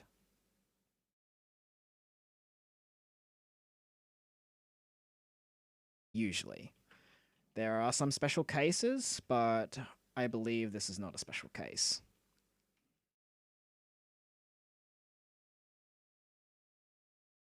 That's my felt pen. I don't need that one. I need my monofill.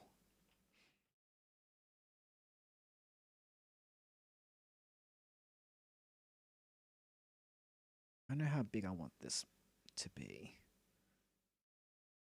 Oh god, that's too bright. Oh my lord.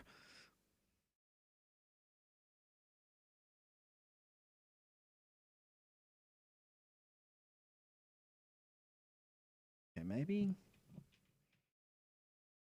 I don't know, do we want wooden table? Will look more visually appealing. I'll have a look at a tea table. Grab some ideas from a tea table.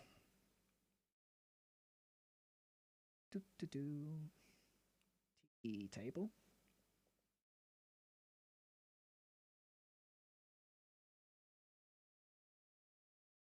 Okay. Some of the pictures here, their tea tables don't really have much of a cloth on top. Maybe I'm just imagining that they... Okay. We'll just keep it as wood then. We'll keep it as wood. So, if memory serves me correctly, I think I did wood textures back way when by just using my mixer brush. Having dark sort of hues to it. So make it slightly towards purple. Make it somewhat dark. Right. Just brush it on. And hopefully I should give like a wood like oh lord. A wood like surface. Or indications that this thing's sort of wood like. I'm hoping. If not, I can always change it.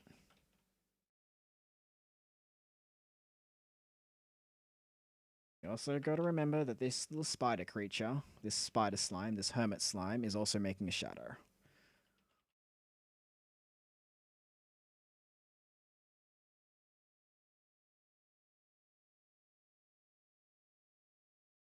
Actually, that apple, I'll just hide the apple for now.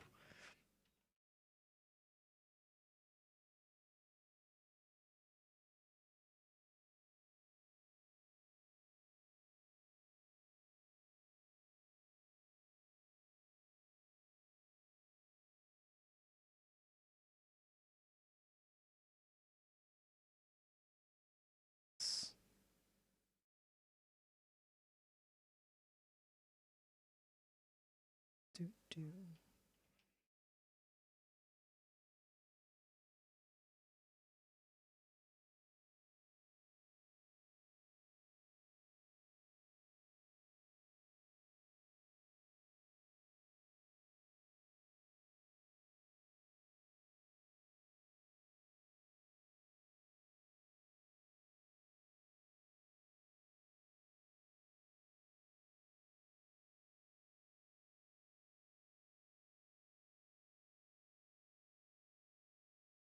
Rotate back, flip.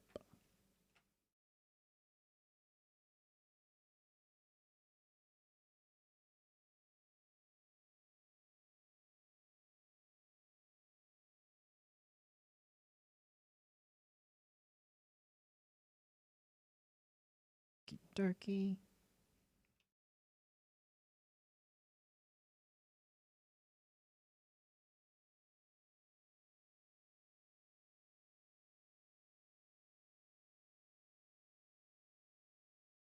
Huh. So,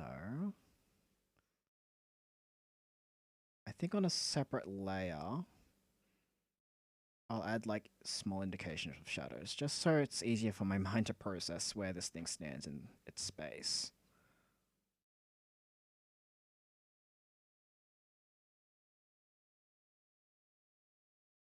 Back area, add a little bit of blue again from the night light.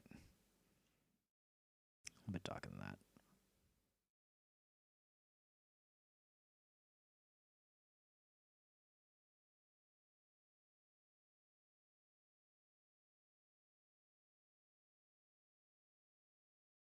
Just erase off there. Yes.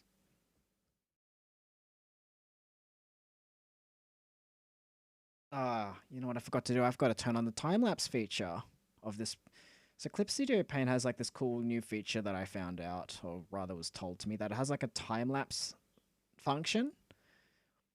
I just keep, every time I go to paint, I just keep forgetting about it. I want to turn it on just so I have a video to make where I can just sort of show the time-lapse of how the process of the painting was made, which I think would be cool to look at. But I just keep forgetting to turn it on. One day I'll remember, and then one day I'll make a time-lapse video. One day.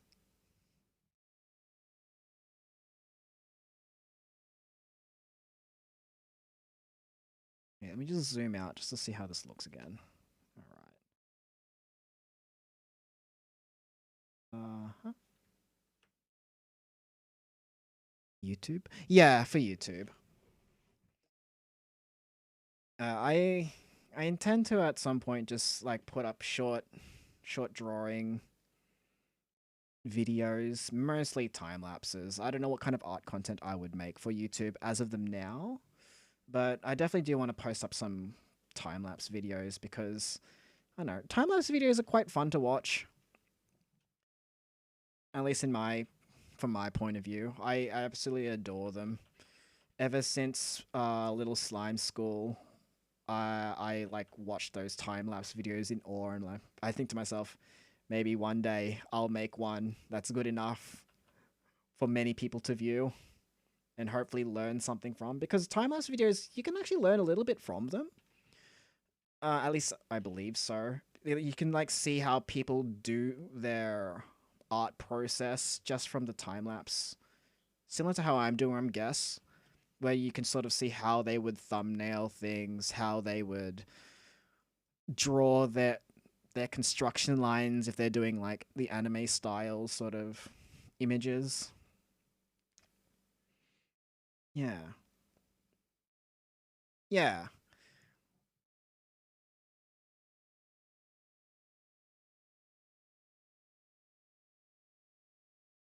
So right now, just trying to add in some shadow.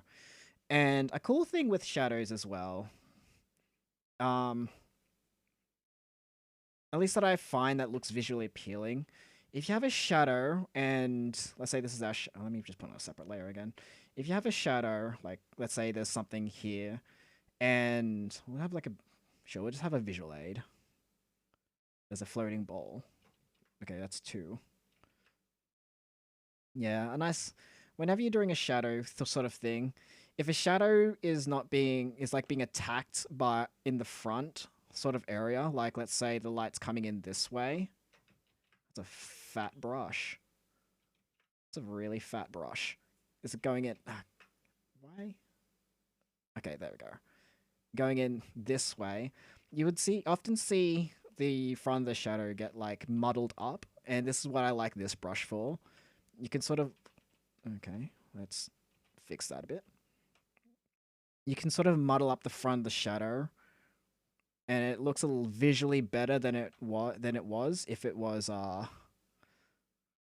just sharp. But again, this is all within context. So, for example, if the light is not very strong, let's say this is a not very strong light, the shadow on the bottom would become a lot softer.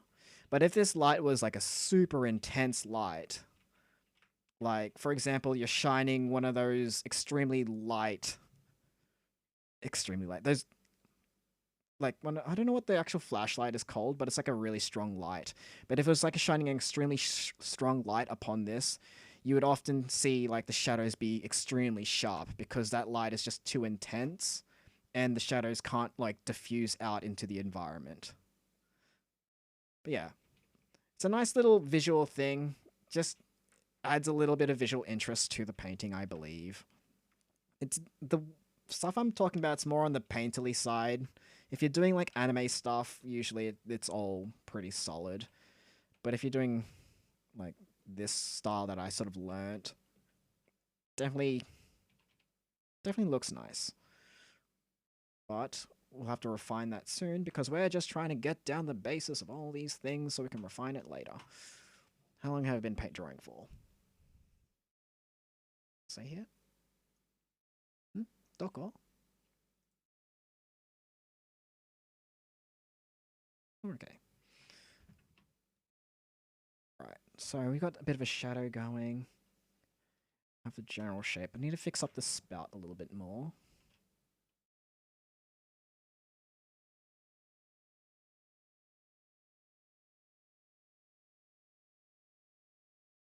Do, do, do.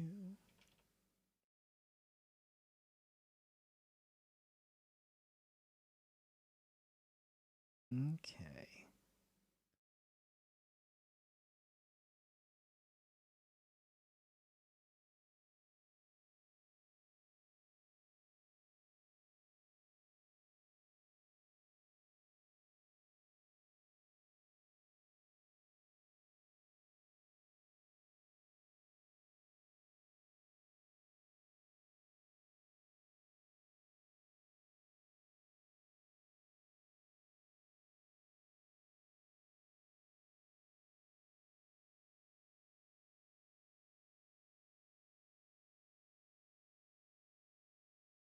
can cover up a little bit on the bottom here.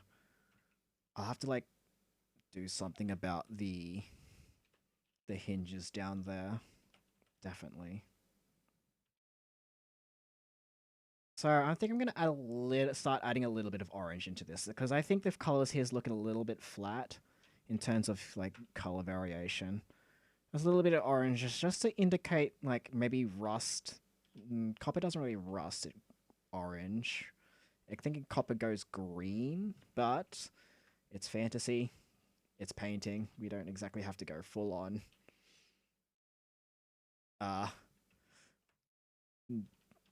What you call it? Chemistry over here. Words are eluding me today.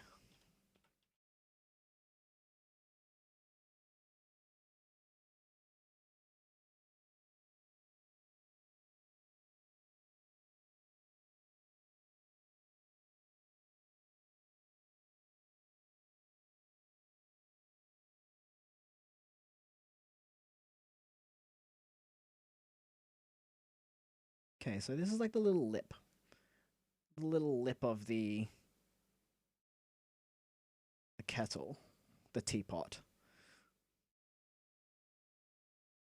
You can also fix up the spout here.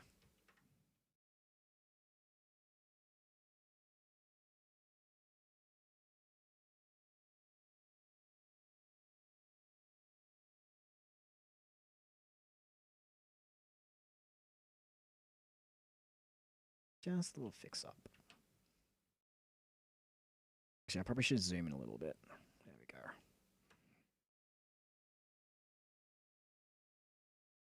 Just get that shape in. Hey.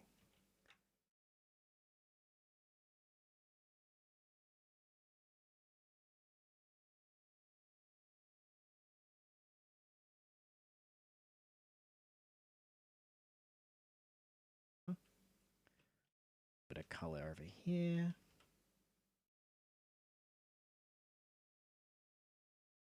Yes, I'm liking this very slight color variation.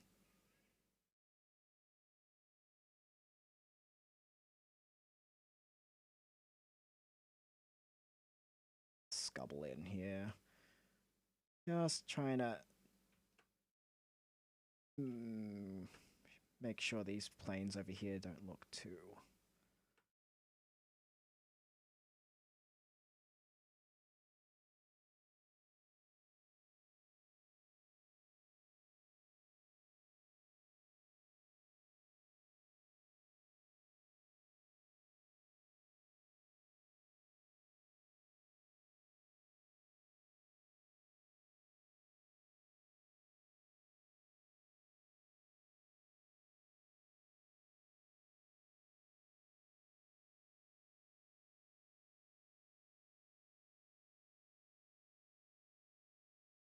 Definitely need to add some more lighting, like more shades to this. So a tweet of a VTuber trying to get 800k by doing karaoke nonstop. Go in, got rickrolled, jump straight out. Lol. Wow. Was it an actual like? Were they singing? Were they singing Rick Ashley's Rickroll, or were they just an actual just a Rickroll, just a straight up to the video?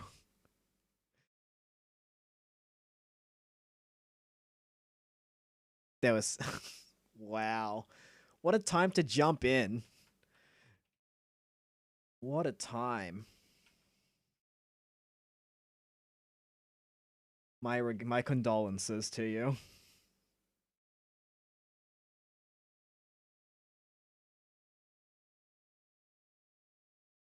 Yeah. I know the feels. I know the feels.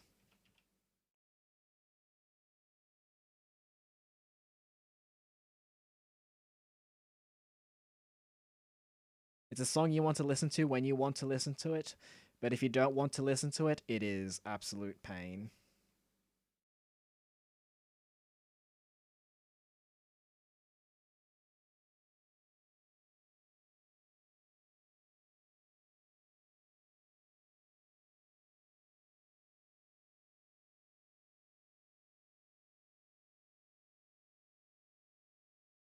just start introducing a little bit of light into this now.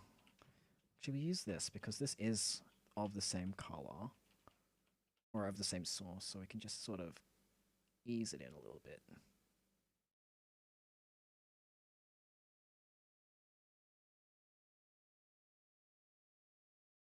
And we'll try and follow the shape of the kettle, the teapot, whatevs. Try and follow the shape. Wow, I'm the guy who does not understand colors.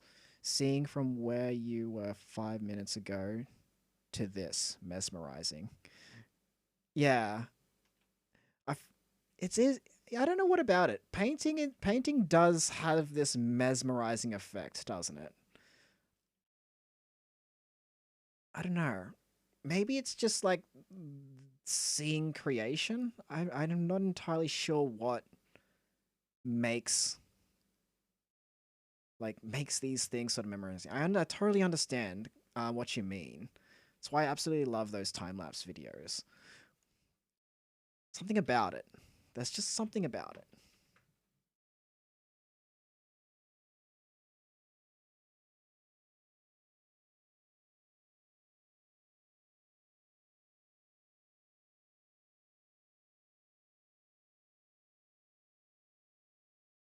Maybe it's like too much texture to it. Maybe I'll have to switch out to circle brush. There we go.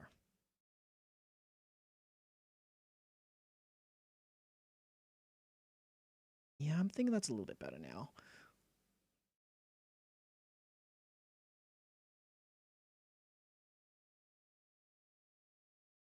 How do you blend the color? Is it the brush or the color? It's a bit of both. So with this brush that I've made, there's two ways about it. There's the one way if you don't make this brush, there's a blend brush that you have in this program, which is Clip Studio Paint. Allow me to just flip over to a new layer. There's two ways about it. So let's say we're trying to blend. Oh, that's not. Let me just get my marker real quick.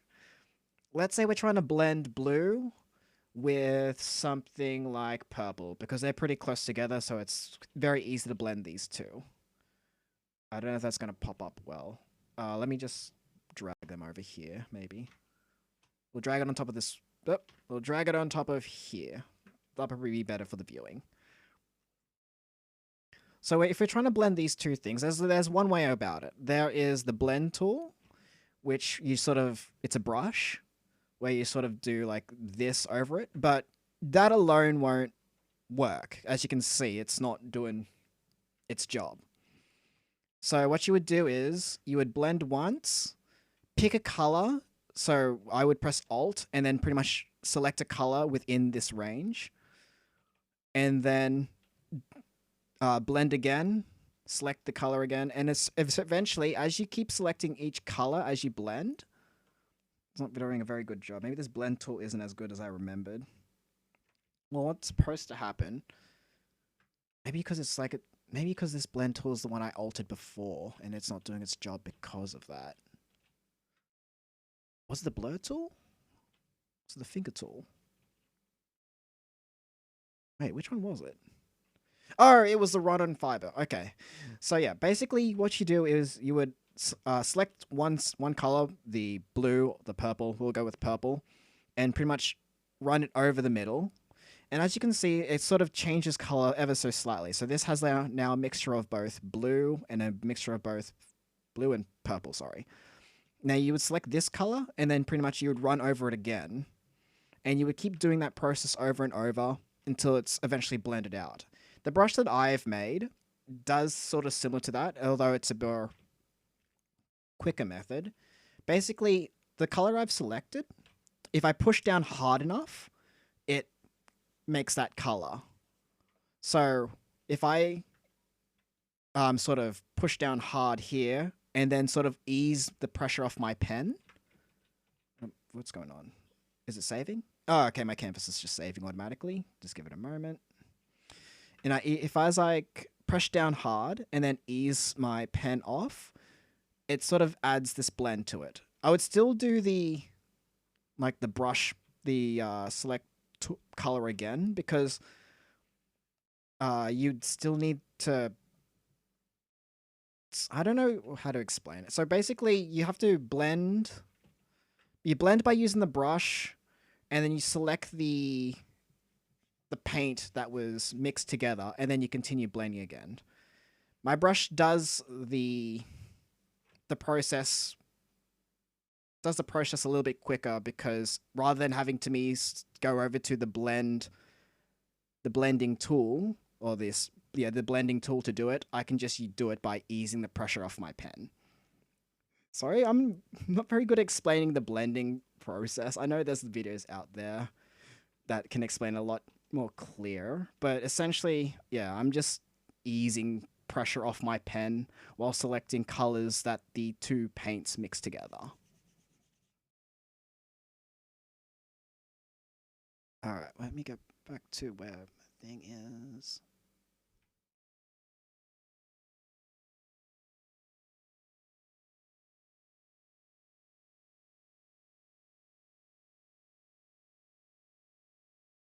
Oh, this teapot creature, this hermit slime, getting there. It is definitely getting there. Sorry, this part here is also catching light because it's jutting out from behind all these leg parts. I might try and also get some light captured here as well.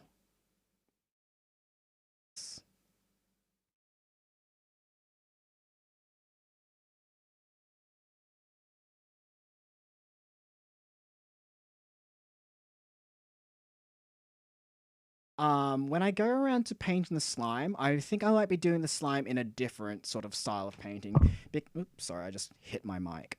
Because the slime is not like a rigid material and it's very slimy. Is your VTuber model also uses the paint, or is it something different? Yeah, I painted my own model. I did paint it differently somewhat. You can sort of, let me have a look at my own model real quick. So yeah, majority of my model is painted using the I'm throwing, you're not seeing my invisible hands, but I'm throwing up air quotations, in the anime sort of cell shading style. But if you have a look around, let me get into the preview. If you have a look around to where, let's say, like the little lighting parts, let's go right here. So yeah, see like where the lighting is, where my eyebrow is sort of touching? Those are sort of painted using the method I use, where it's painterly. But yeah, majority of it, because you can see like the outliner of it is mostly like thick outline. I did try to make it a like close to cell shading or anime style sort of coloring. You can also see it in the skull as well. It's very, very thick outlines. Yeah. Oh, and also the little bubbles inside me that you can see sort of undulating as I breathe. They're also painted in a similar style how I paint there as well, where it's painterly, not cell shaded or lined. Let me just make myself small again. Sha. Yeah. I think the hardest part for me of making my model was the just the style of it. Just because I'm not very familiar with thick lines. I don't do them as much.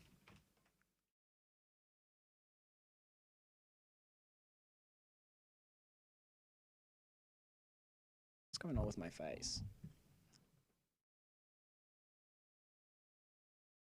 There we go.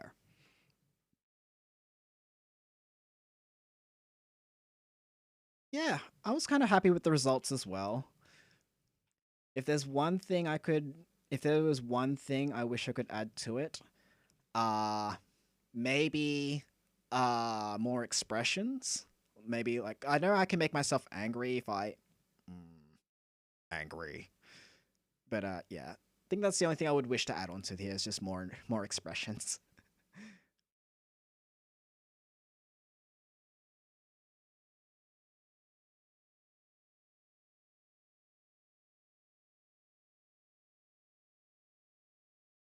I'm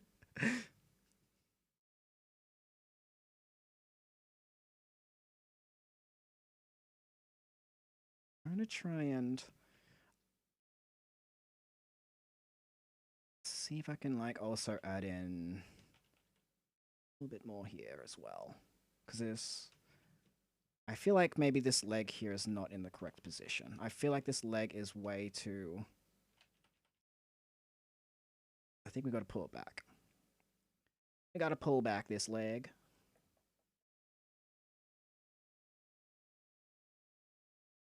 Alright. Boop. What are you doing? Yeah. That looks a little bit more balanced.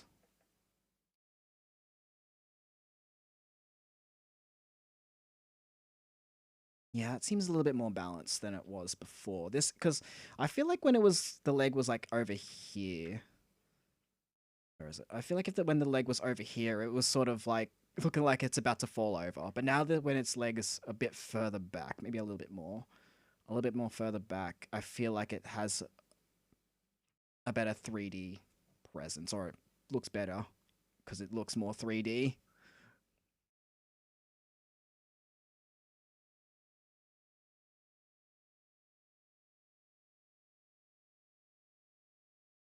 Whoops.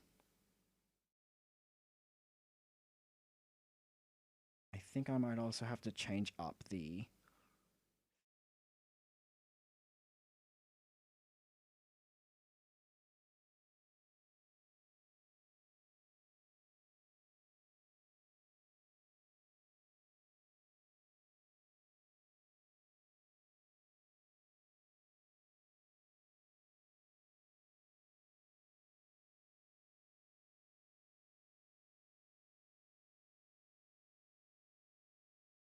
yeah. I'm thinking that's better.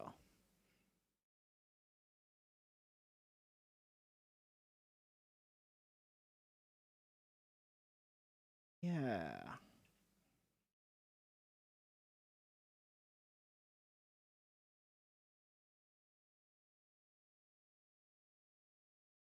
Is that how people fix their painting IRL for painting? I believe I believe so. I believe IRL when people paint, they just sort of use the same color and just brush it over. I know if you ever watch Bob Ross, he sort of does that sometimes when he paints over something like when he makes his clouds a little bit too big, he goes in it with another color or brushes it out to make it disappear. I believe I'm not well. I've only touched oil paint hmm, maybe a total of 10 times in my entire life. So and like whenever I wanted to fix a mistake, I just paint over with a color, the same the as closest color as I can to the background to just sort of fix it up.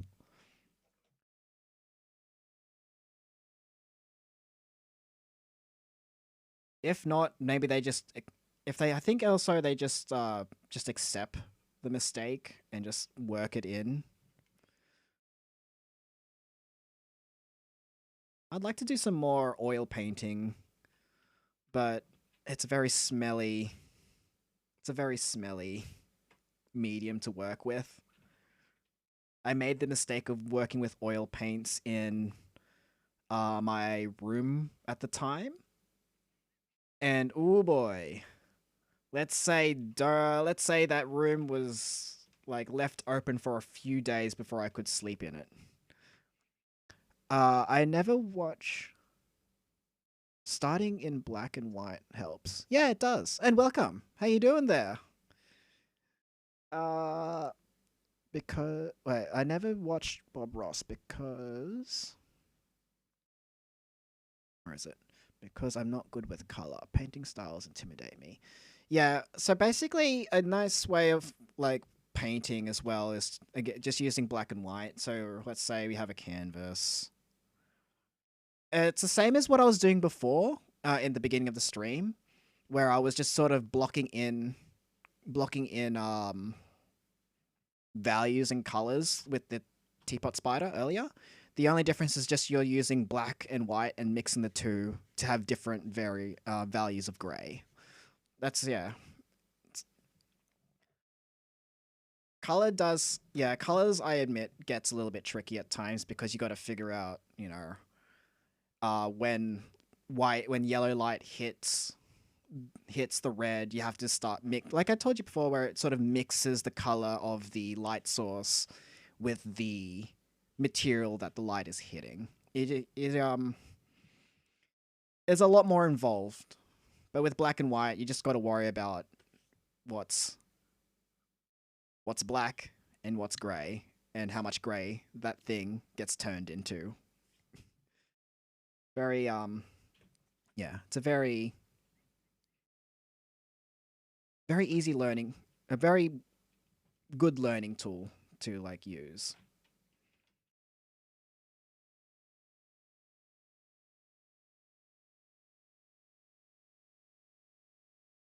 So how you doing, Alfie?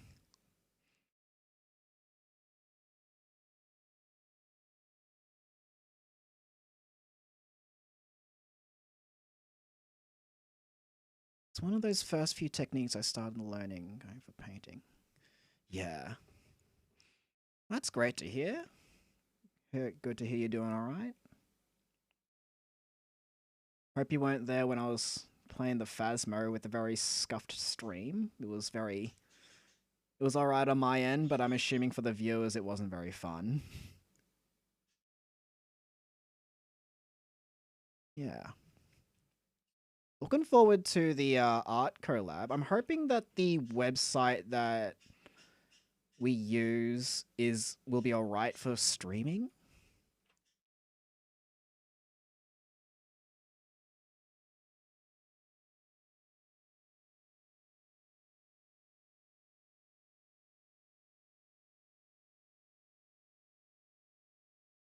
Oh, what were you thinking?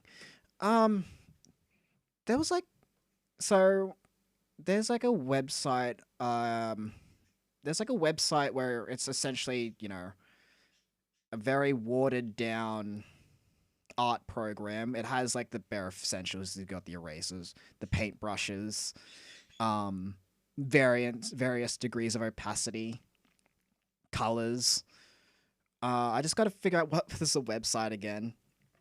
Yeah, and as for like the subject matter, I'm not sure what we should do for it.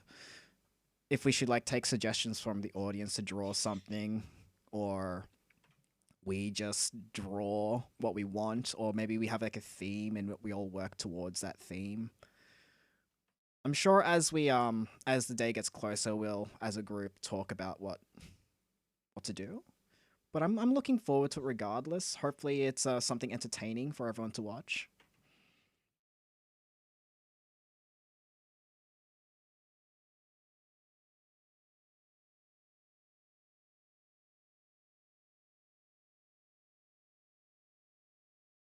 We should definitely start drawing each other. Yes, yes, yes, yes. Absolutely, absolutely.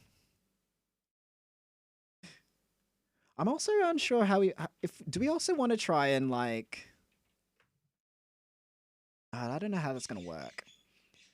You know how like you when you draw where like draw something and then you reveal it later. I don't know how that's gonna work if we're all gonna draw on the same sort of panel. I know. We'll work something out. We'll definitely work something out.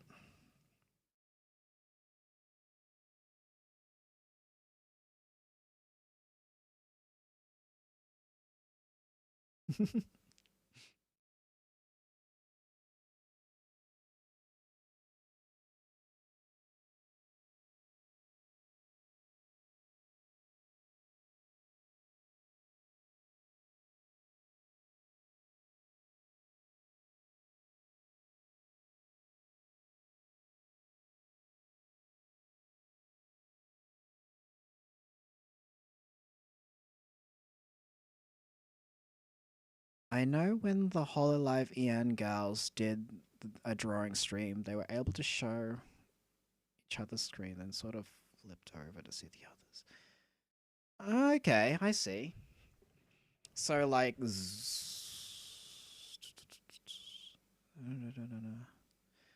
yeah, I see. I see. Hopefully, maybe we can do something similar to that. Yeah, I was under the assumption they all, because like if you have a look at the, if you like what if you watched, yeah, I'm sure you did. If you watched like when they were drawing on the stream, they were able to draw on each other's canvas. So maybe they are on the same like canvas, but they're like maybe they're super zoomed in on their part of the canvas.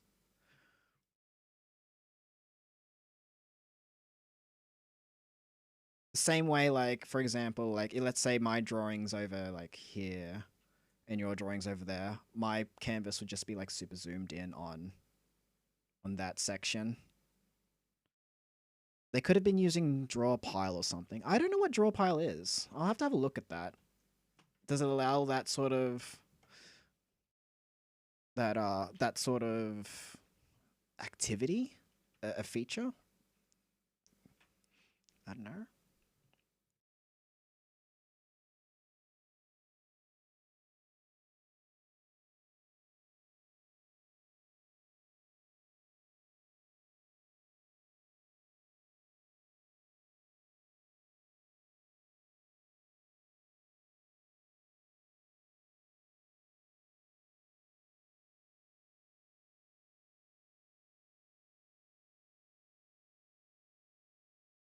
Draw pile is basically a group drawing program.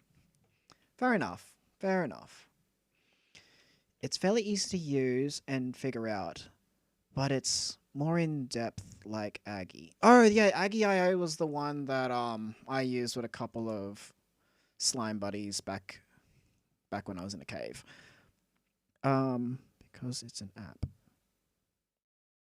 Okay. So Drawpile is an application I can just download onto my web browser or whatever on my PC or something. Is that what it is? Because I know Aggie.io is just like Scribble.io where it's just on the browser. Okay, maybe we'll use that. Maybe we'll use that for our collaboration. As long as everyone has it, someone needs to host. Okay. I'm assuming the host, if you're the host, it sort of works similar to like, it's not peer to peer. It works off a server. Okay. Okay, cool. Because if it was like peer to peer, I'd be like, I don't know if that's gonna work because I'm down in the caves where ping is high for the rest of the world. But yeah, if it's like off a server, I'm sure it'll be fine. Yeah, down at the caves where internet is either really bad or decent. There's no good internet. We be just we be just here, envious of everyone else's internet.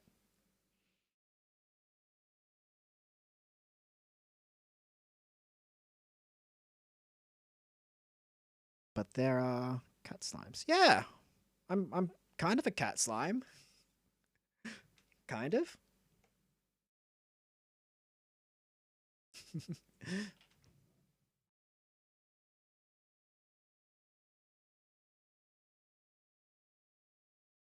Actually, this darker section here should be like this.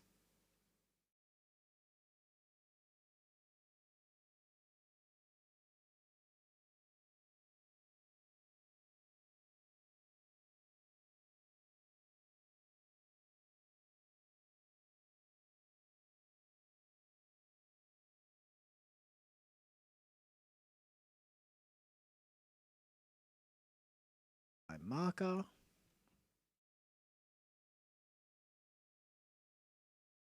Gosh, I'm mad. I've never seen your art aside from your model. Your blending's super nice. Ah, thank you. Yeah, I'm more used to the more painterly style of art. I wish I could do like I see on Twitter every time. I see those people who do have that very nice anime or I don't know cell shading and I'm like gosh darn, I wish I could do that sometimes. And when I do try it, then I always fall back to the painterly stuff. Oh, do you do like that sales? Oh, wait, me? I can't. I just can't. Yeah, I'm. I have to blend it. Yeah, I know, right? Every, I don't know. Every time I see a hard edge, like every time I see a hard edge that's been like attacked by light, I have to be like, I have to blend it. I need to blend it a little bit. But it kind of goes against the aesthetic of the anime cell shading sort of style. But there was this one artist that I saw, and his or hers art style was. It's sort of. I don't know how to explain it. It's like it has like random streaks all over the place. Oh, I just messed up my layout. Oh my god. Let me just put this back in here. It has like streaks and strokes everywhere, but somehow it all formed into like an anime picture. And I like maybe one day, maybe in a couple of maybe in like a day or two stream or something, I might try and dissect his artwork and try and replicate it because the art style if oh, I don't have his Twitter right now or her I don't know if I'm pretty sure it might be a male. But yeah, it's a painterly art style, but it's very much like the cartoony anime. I, yeah, cartoonish anime. Don't worry, the painterly VTuber models will be the next big thing.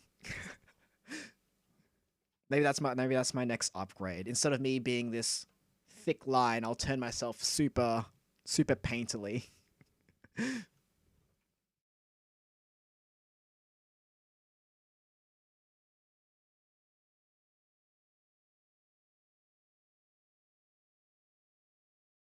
I think I saw a couple of painterly VTubers. There was this I think she's Russian. There was this Russian lass who had a very painterly VTuber model. It looked all right. Rus, I think it was. Listen of Robert. Oop. Yeah, yeah. Robert is definitely like definitely like a painted sort of VTuber model. You can definitely tell compared to like most of the EN girls. His model has like that. I don't want to say like his model is a bit more stiff. Is a bit more stiff because it's of that painterly style, but it still works. I do like that. I want I wanted to go for something like that, but my gosh, yeah, yeah. Um, I was all right. I'll do a little sneaky. I'll do a little sneak of something. I was playing around. I don't think I'm gonna be keeping this, but I was playing around with ideas. I don't. Yeah, like I said, I'm not gonna be keeping this. Let me just throw you into a very well made screen real quick. Oh nope, that's not the one.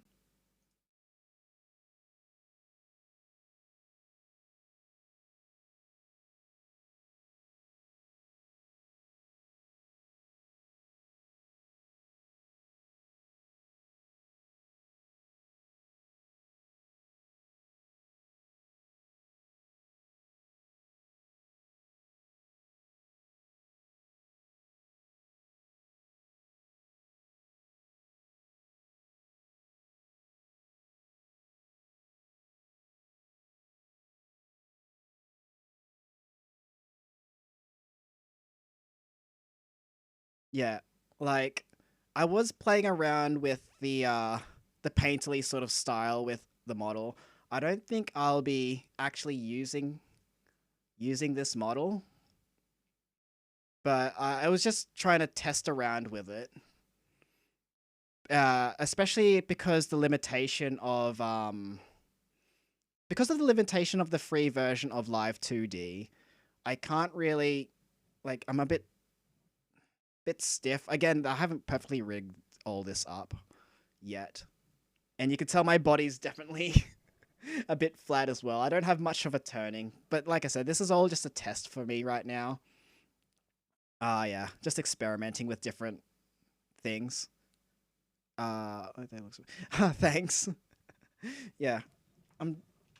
Yeah, I was playing around with human forms, and I don't know. Yes, very much experimenting with a lot of things. With my slime core, I kind of messed up the shading. I think I need to put the slime core with a different layer on it because it's kind of looks like it's floating in front of my body. Yeah. But yeah, let me just flip you over to. I do like teeth though. Teeth is fun. All right.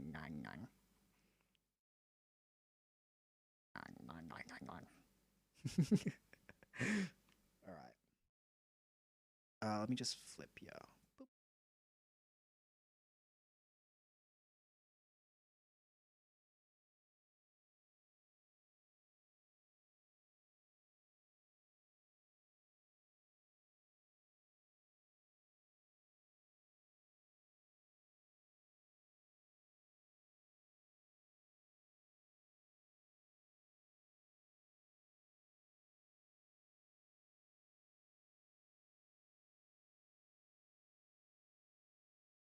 What? No, no one became a human. What? You're hallucinating that, Mola Mola. You're hallucinating.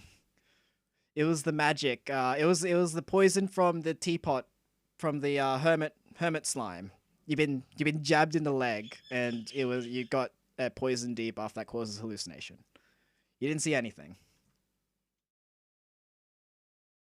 All right, enjoy your food, AJ. It was all an illusion. You didn't see anything.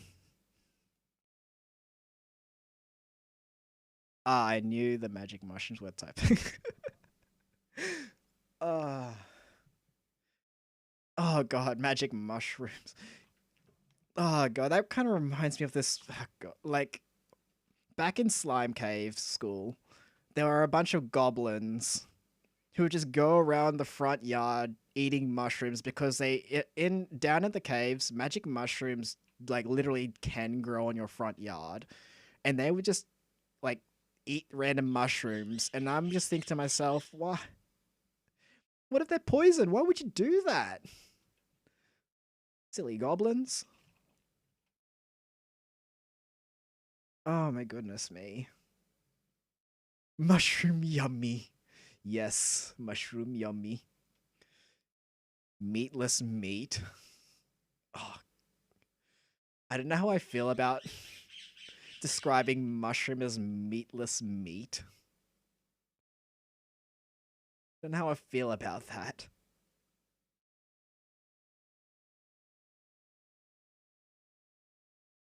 It's meat without meat. Oh goodness me. Have any of you seen that footage of people 3D printing, or rather that individual 3D printing meat? Like out of like vegan meat or something, where the meat was 3D printed, and then they cooked it's 3D printed into like a meat shape, like a steak or something. Yeah.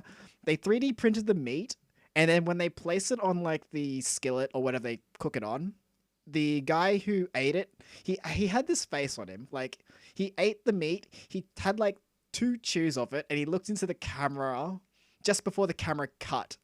Like the face of someone who did not enjoy their meal. Wiggly, real question. Would you stay a slime? Would you say slime tastes like jello? Um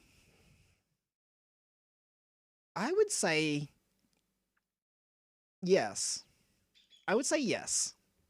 If we're talking about gelatinous cubes, which I am, I would say it would have a taste of Jello, if not slightly acrid or acidic. I discovered that I am lime flavored. I am a lime flavored Jello cube, and my birds are going crazy again.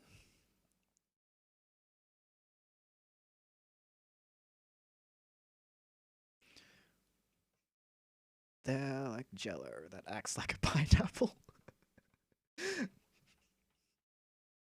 Yes. Yes, we're jellos that act like pineapples.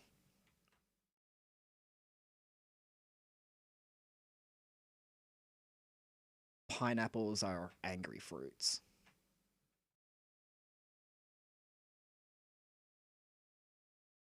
I think I might have made that too dark at the back.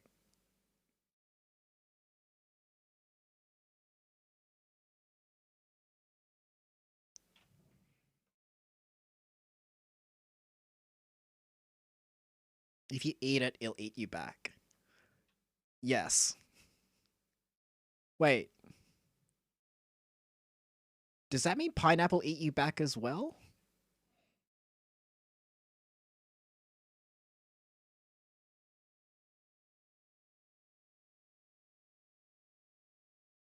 Down here, cave pineapples eat you back, mate. Gotta watch out for them.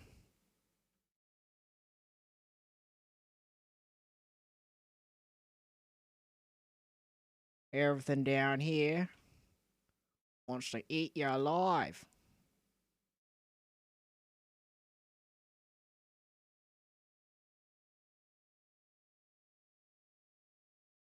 Okay, and so this is like the top of the kettle or the teapot. Sorry, little slime fellow, but I kind of have to paint on top of you.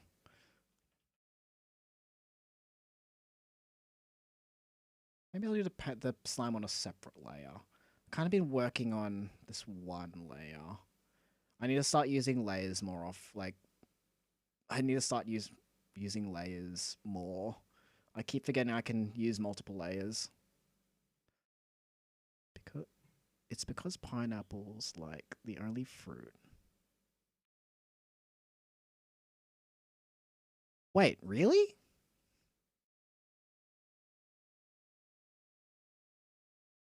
Do pineapples have digestive enzymes? Gee, wow. I That's a bit scary to think about. Enzymes. So not like acid like oranges or lemons. Like they like full on enzymes.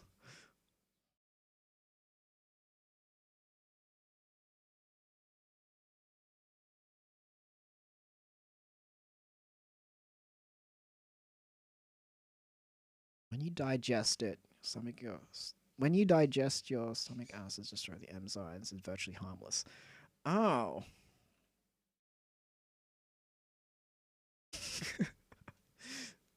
Wow.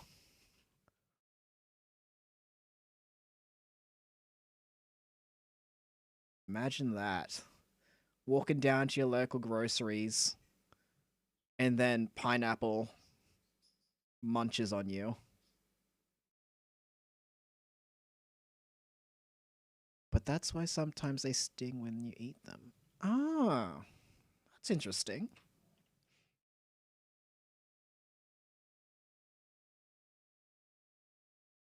Huh. That's why mutant pineapples would be an awful idea. See that movie.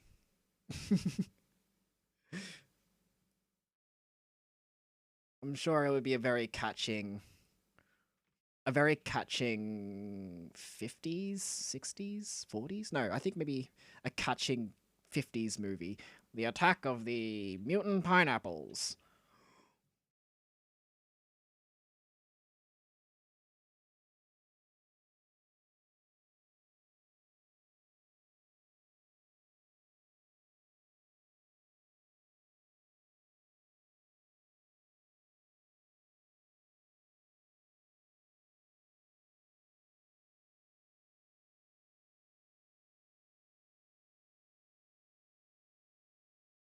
Beware of mutant grocery.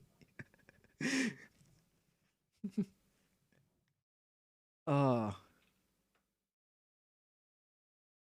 if I was at a well, if you're at a grocery store, and let's under the assumption this in this super apocalypse, every single grocery store food items, whether it be like product foods or organic foods, what would be the one thing you would hate to like for it to attack you? Like if all the fruit food there were just mutants.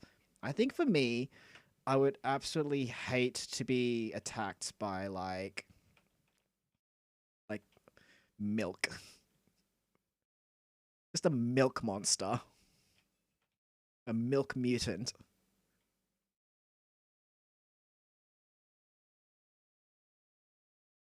Why? One, milk. When I'm assuming if when milk it gets mutated, it's gonna smell pretty foul. So you gotta be drowning in really foul, rancid liquids. And like milk when it's not drunk and it's just like on the floor, milk is pretty bad. Yeah, milk be rancid.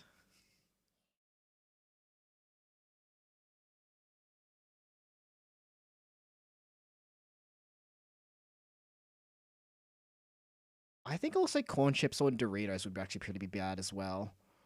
If you ever eat if you ever, I don't know if it happens to a lot of people, but whenever I eat like Doritos, I don't know what about them. Maybe I'm just too eager to eat them, but they always stab the inside of my mouth. Like even if I eat delicately sometimes, like it just stabs my mouth. I think other thing wouldn't mind me dealing with is citric food because they are. Hmm? Citrus is flammable? Really?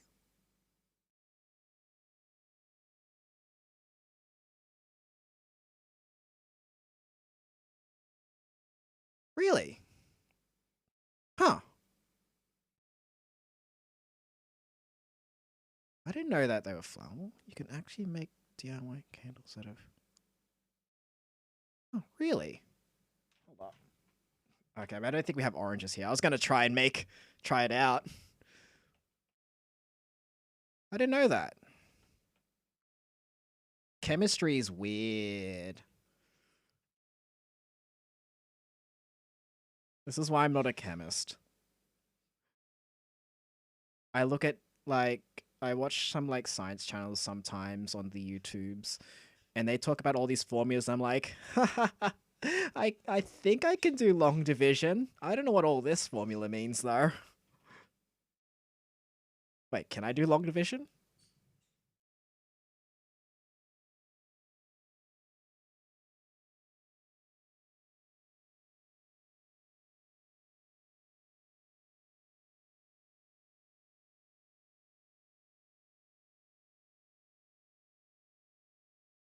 Yeah, I can do long division. I think. I love seeing biology and chemistry, really. Yeah. They are fascinating. They are fascinating for sure. I don't even think that was long. I don't even think this is long division. I think that's something else. I think long division is like some weird stuff. I just showed the internet how bad I am with knowing what math is.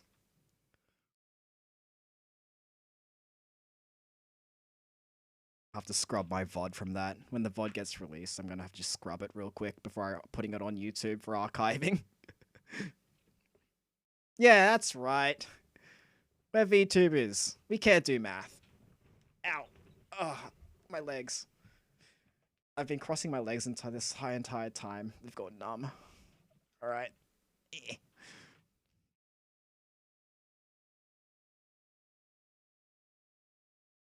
So with this slime in here, I think so light coming in. So light coming in, so and it's also has like a yellowy background, so I think would turn slightly green as it's being saturated in there. Aside from Ollie. Oh yeah, Ollie. Ollie can do math.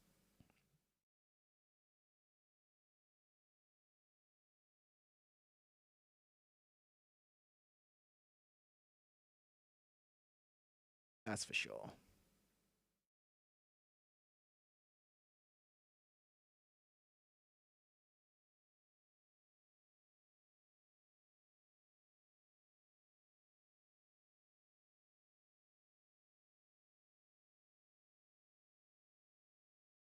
Speaking of Ollie, I'm amazed that up until now she only got a noise complaint as of recently. Maybe she was just streaming during the night or something, and that's why she got that noise complaint report.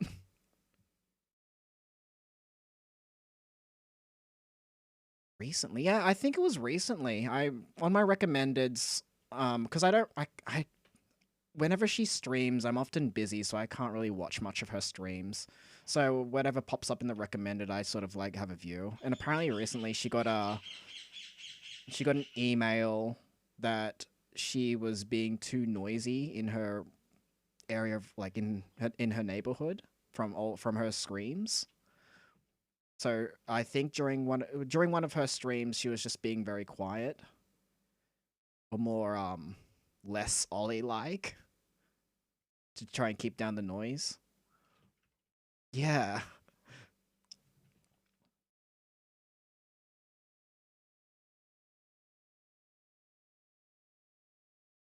but I was just amazed that like that's a recent thing. I would have thought she would have got the noise complaint a lot earlier.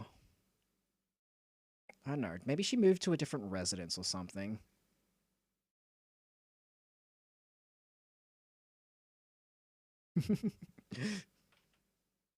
On par with Rushia, she is with the screams.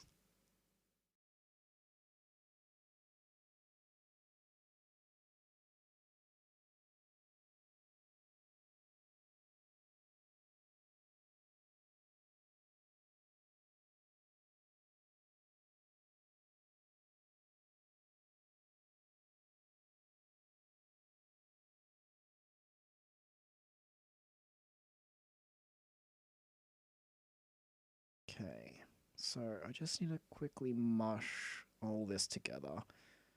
I want this little guy to be peeking out.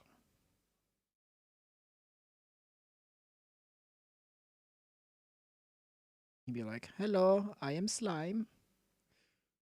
I wonder if do Japanese have a word for slime? Hey Siri. Oh no, that's gonna activate my.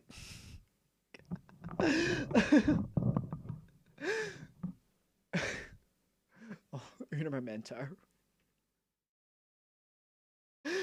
Oh, that was a mistake. Well, let me flip over to the.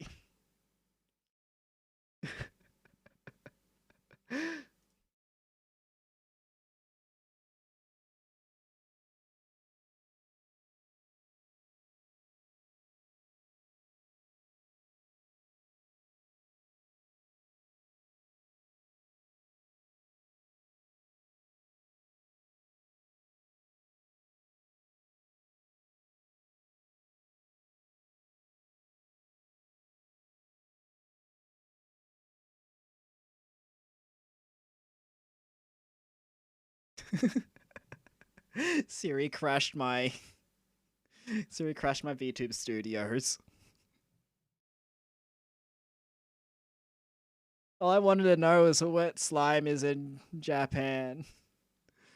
In Japanese. Why you gotta do me like that, Siri? Oh no, please. Okay, good.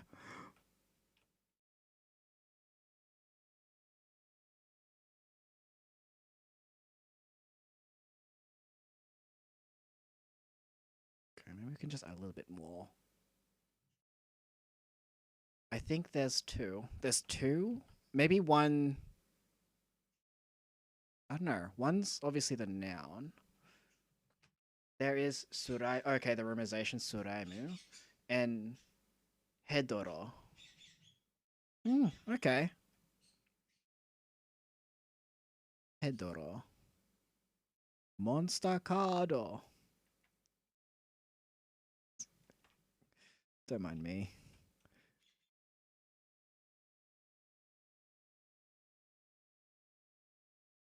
According to Google, not just translate. Okay.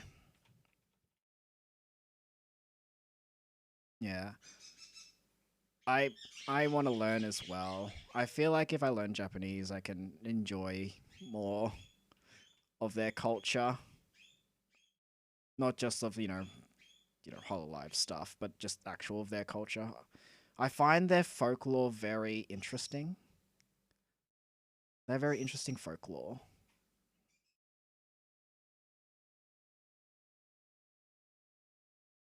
Yeah.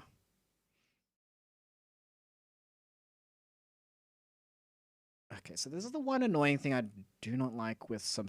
So yeah, the one annoying thing I have to say with slimes is their transparency. To try and capture that transparency in slimes is a little bit weird. So with slimes, with Nino, Yakuza series. Yeah. Oh god, yeah. Absolutely. So yeah, with slimes, like things that go through a slime, they're how do I say?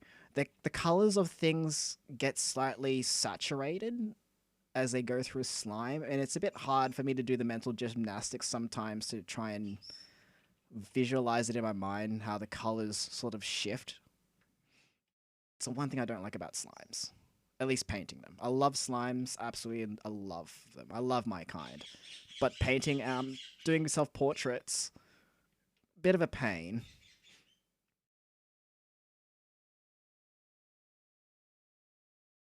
But I think I can just get that in here.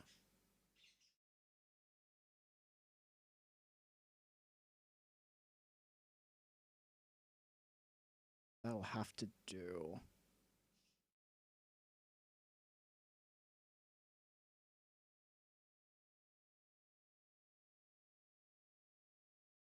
I have a gooey aesthetic. I love going for it. Oh my gosh.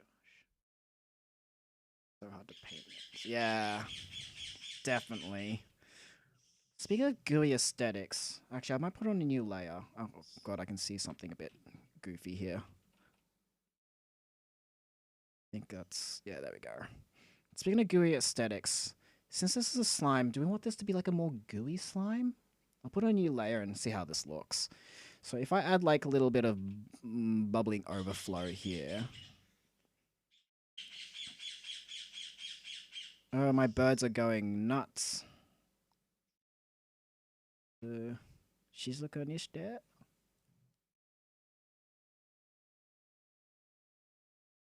Oh, that looks so good. Yeah. Sort of bubbling a little bit over. Maybe I have a little bit more. It's on the bottom leg here. I think that'll look alright.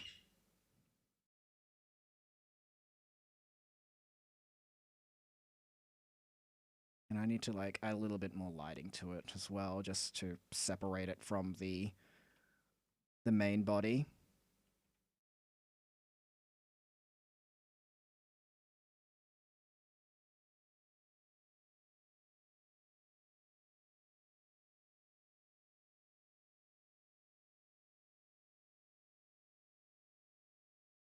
You think this will work as my Artfight character?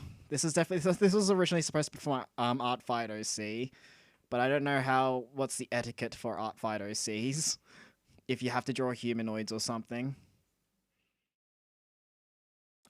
Back. I imagine because they're weak, they can't really maintain their shapes. That's why they need a little teapot to contain their flesh. Yeah, yeah. They'll definitely lean more towards like the bubbly, like it's sort of flowing or flowing out sort of aesthetic here that we're trying to capture here. Very good, very good, very good, very good. No, just NSOs really. Okay. Oh God, Lord. Does that mean like last year there was just a lot of people doing too much NSFW stuff? Then, if they had to be more strict on the rules. That's a big yikes.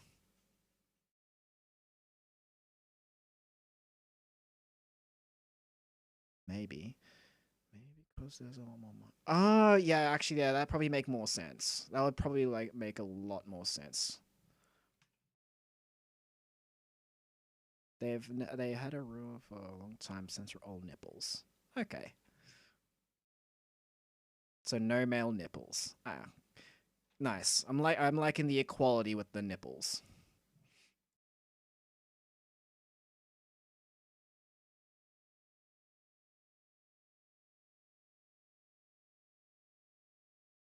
I have a feeling maybe this one's a bit.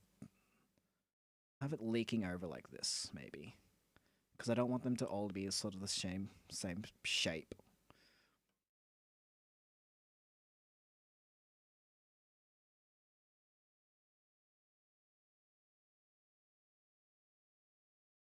Which is bad for me because my dudes. Okay. I see, I see. We'll probably put like little pasties or something. I don't know.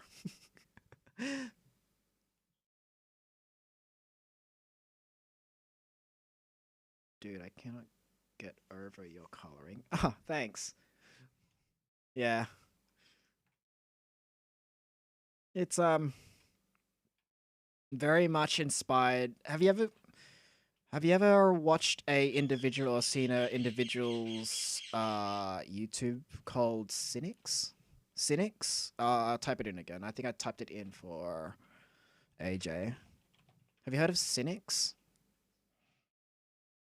He's the way I sort of learned how to paint is sort of based on his sort of teachings where you just sort of block in and sort of paint over it using various techniques that he sort of teaches. I my part of my style, I guess, style is borrows from his school of thought.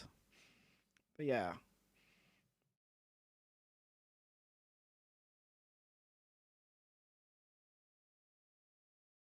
how do I want these eyes?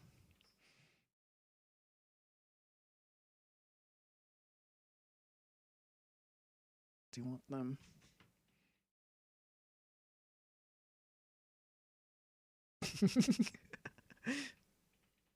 Question is, how is your how? Question is, how is your layer works?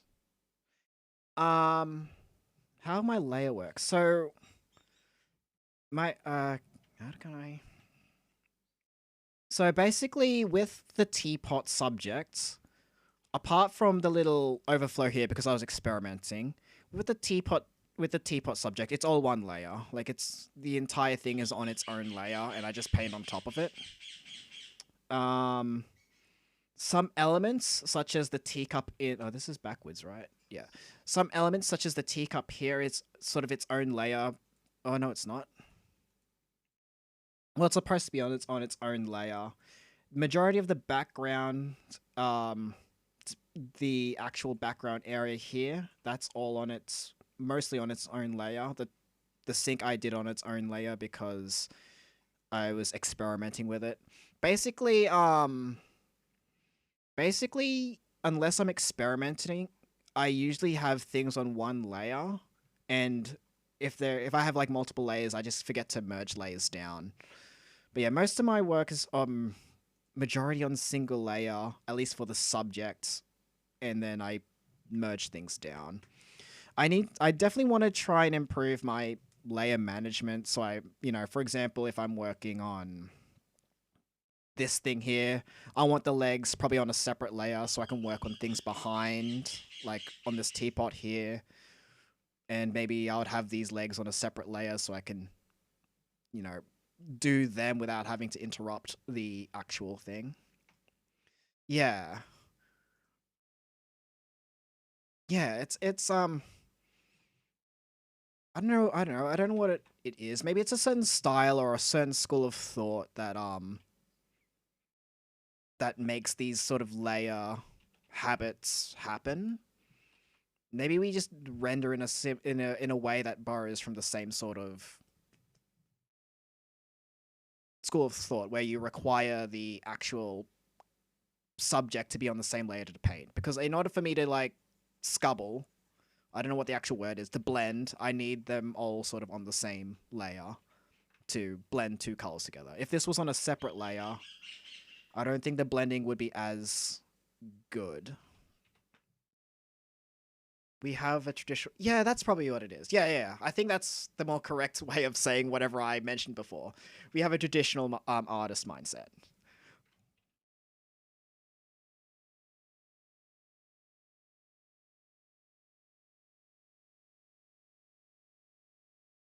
That's right. That's more correct than whatever I try to stumble upon. Despite being in a very, very much English speaking country, I am not good in English. I am not very good in English.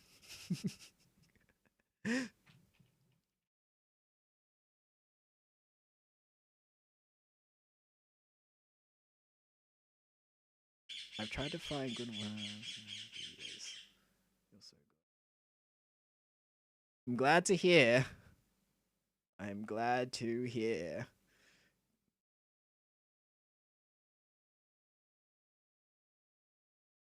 Okay, so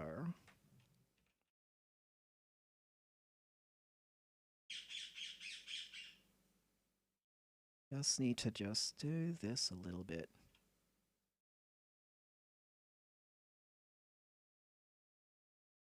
Okay, so since this part is underneath, I need to actually start adding a little bit more contrast down here because it is in the shades.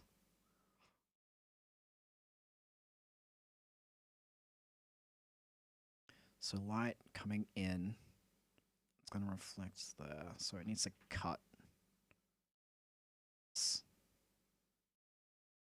And light comes down here, cuts.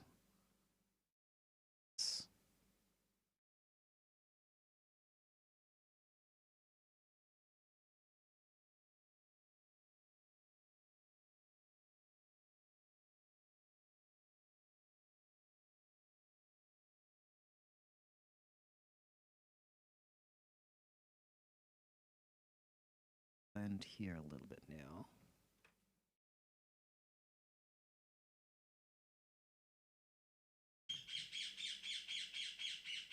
Yes, I hear you, Nibbles. I hear you. There are people outside. We've gone over this. I was gonna play more Apex, but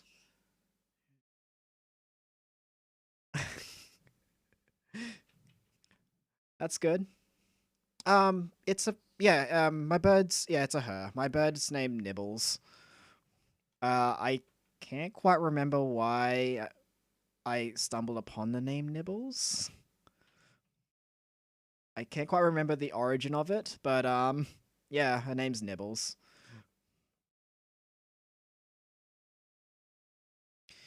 It's an Indian ringneck. She's an Indian ringneck.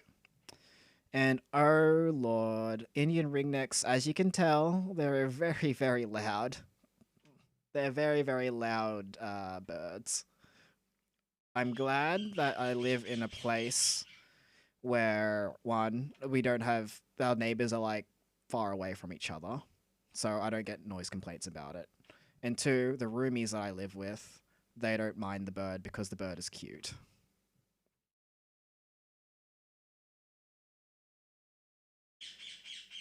Yeah, and is one of yours an Indian ringneck too? It had a similar screech to my bird, so I thought it was one.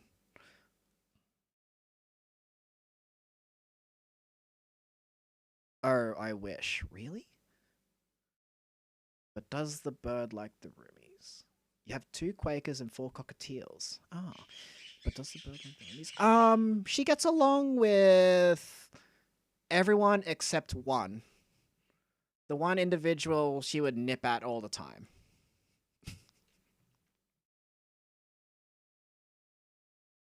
But for the others, they're pretty, they don't mind.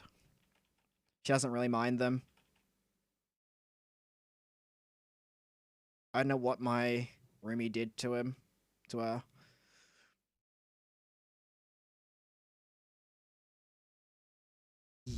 Quakers, yeah.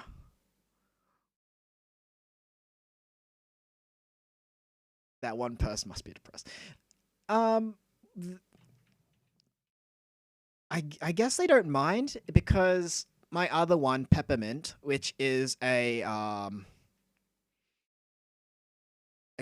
what is it called? A green cheeks concours? I think it's a concours. I can't remember what the actual is if it's called because it's green. I think it's called a green concours. Yeah, it's very that one's more kind. It likes snuggling up with people. If I was to introduce, yes, very much baby. Peppermint is very much a baby. I love holding Peppermint like an ice cream cone.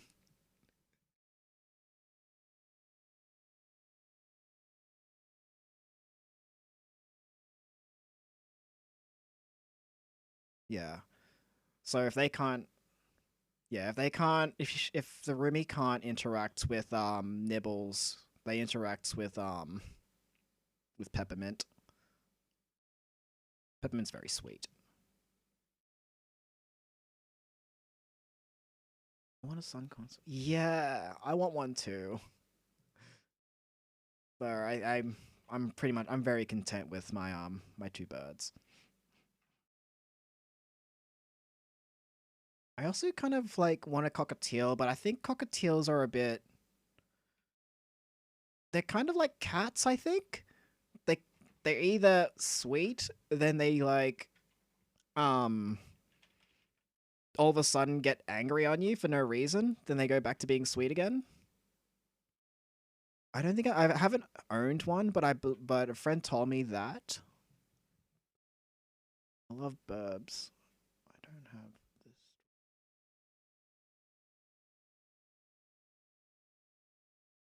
Ah, I see. Yeah, I understand, AJ. I get what you mean. Kind of picking with petting. Really? So they're nice. They just don't like stritches sometimes. They're like show you where the pet. Wow. Wow. Very cats. Uh I meant like you know how cats are very picky, I guess. My boy Jasper does that. Oh yeah. Okay. Yeah.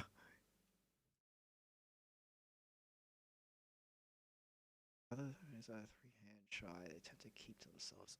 Okay. But I raised Jasper myself. So. Yeah. I see. Yeah. It's always a shame when birds are hand shy, but you can't really help it, unfortunately. You can try and ease them out, but it takes, you know, much like with old pets, it just takes a bit of patience.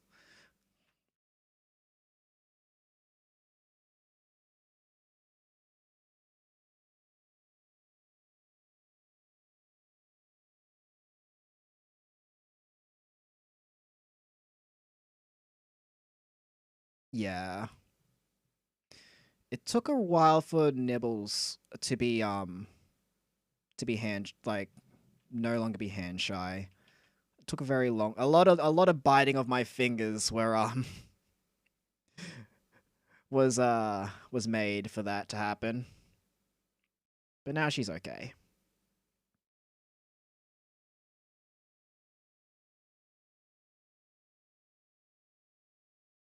Had mine since 2013. They're pretty fun. Yeah.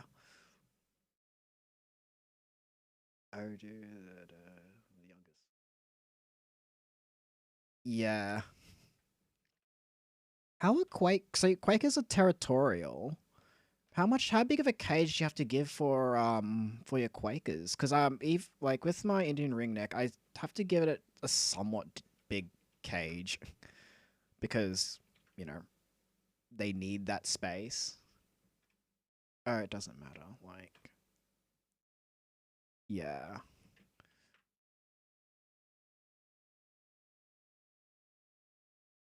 Okay, so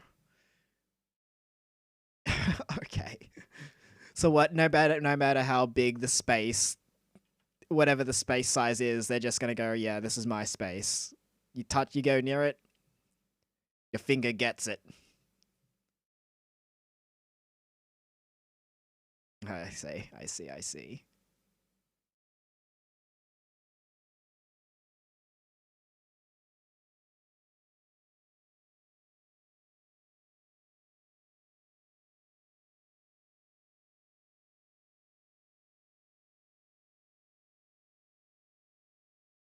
Yeah.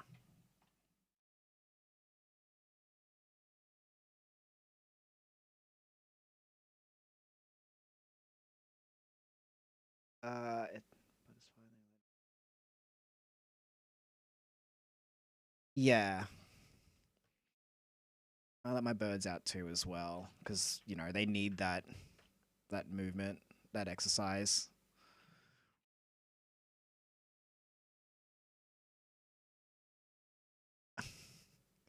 So yeah, how do you coax them out? How do you coax them out of that one spot?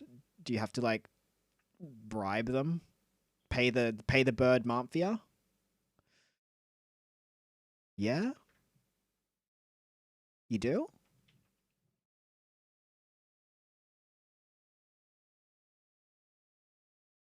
Ah, okay. I see.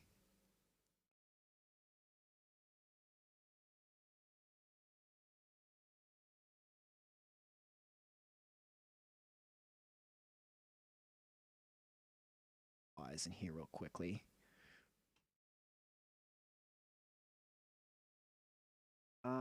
They can do nuts for bells. Anything noisy? Really? Huh. Maybe they have like certain trigger noise. Like different birds have different trigger noises, or rather, different pets have different trigger noises.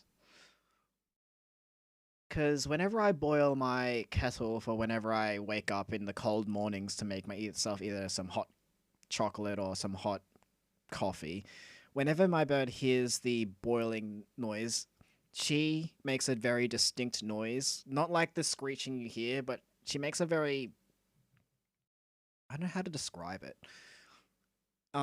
She makes a different chirp to when she hears the thing, and then she does like moves around. I don't exactly know what she's doing, but I let her out anyway, and she just sits there. But it only happens every time I boil my kettle, or yeah, boil the kettle. Maybe she just attributes that to be meaning "let me out the cage" noise.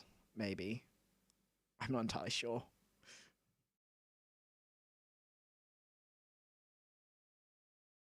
She may just like the noise.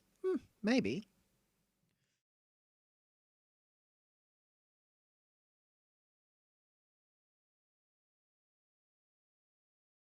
Whistling something making her brain go nuts.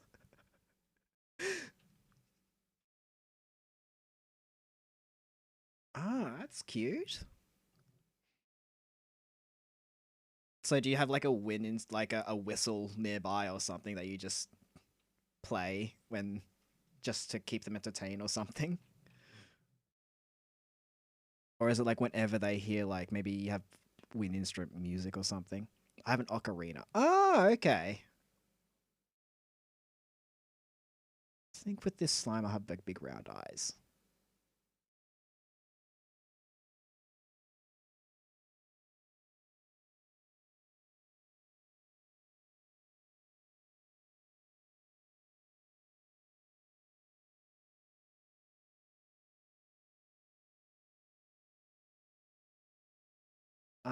The tracing over it, then it becomes how high.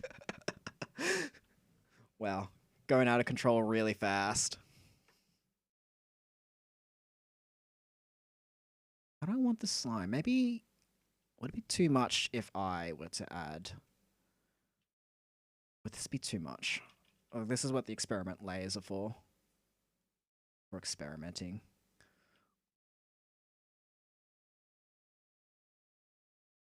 So if I just turn this bit into like a...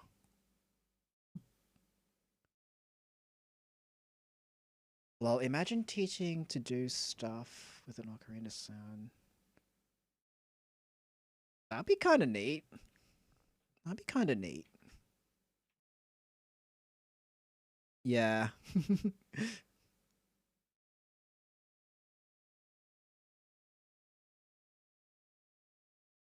I don't know. Maybe the flow is not correct. Maybe the flow needs to be more... Maybe it's I'm doing too much here.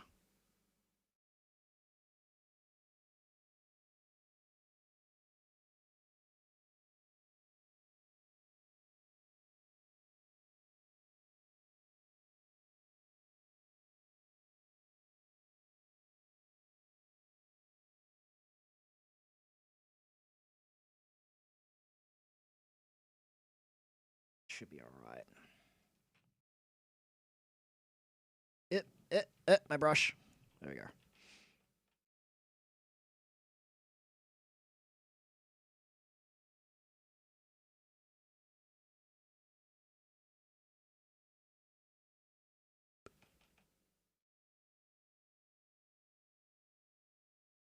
Maybe that's too much. Pickle on your hand told me how to spin, say hello, and trying to teach him how to high five. Nice! Look at all those tricks.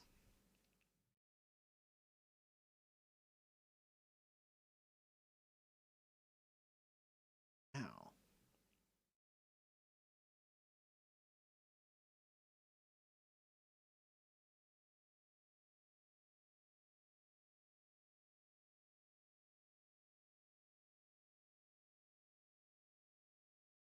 Have a zoom out.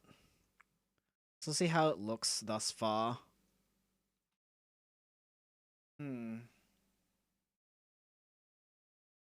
The eyes are definitely going to fix later. I just wanted to have some eyes in there.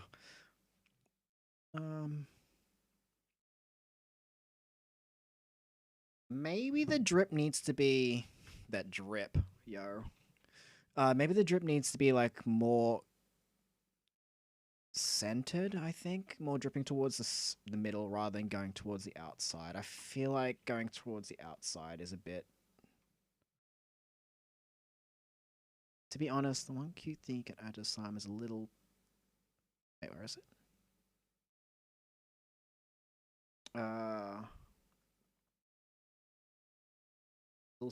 Little chunks in them. Yellow chunks stick out in my head, but experiment is worth a shot. Oh yeah, I see what you mean. Like how I have like little things floating inside me. Yeah. Can always check it out. Why not? Make this a collaborative effort. So it is a blue thing, so it gets more saturated, and because it's like, let's say yellow, it becomes a little bit more green. So around this sort of color. Oh yeah, we can have a little slime core somewhere. Maybe like we'll have a little hint of a slime core down there somewhere. Like around here, just hints.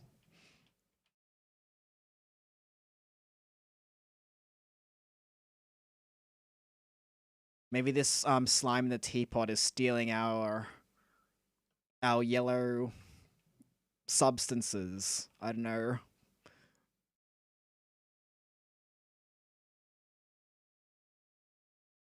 Okay, and then there's some light coming in. And when light sort of mixes in, what's stronger? I think it's going to become more saturated. So have it. Yeah, we'll have it more going towards the yellow because it is the source.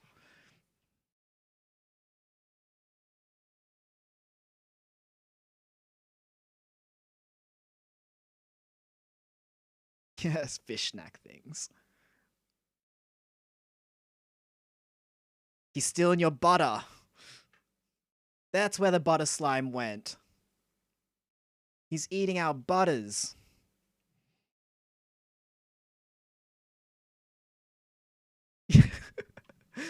Our butter. Why, slime? Why? He'll have his own little slime up cube. Cool.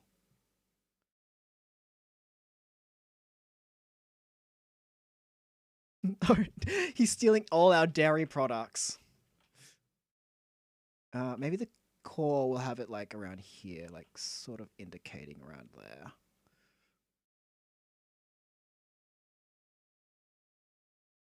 Like that.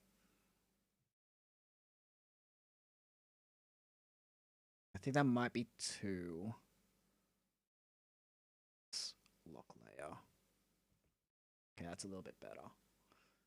And then we increase the saturation when mixing two liquids together, or when mixing things inside liquids, things become more saturated. That's a thumbnail rule. It doesn't apply to everything, but it's a good thumbnail rule.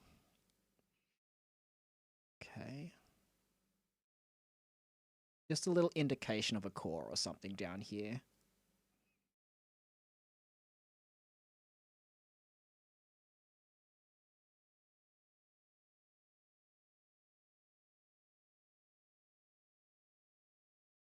What's that idea?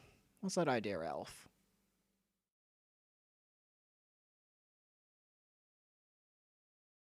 If for the collab we teach each other things. Yeah, that'd be a cool idea. Definitely. Yeah.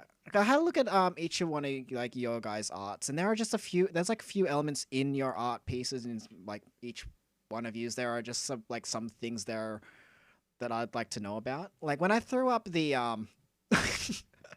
yes, sensei, teach me more about muscles.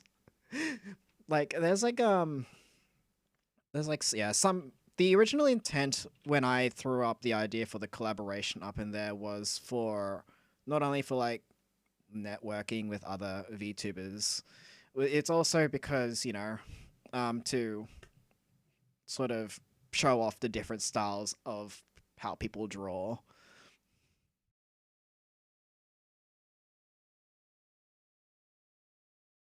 That was my intent, was just to like show off different styles.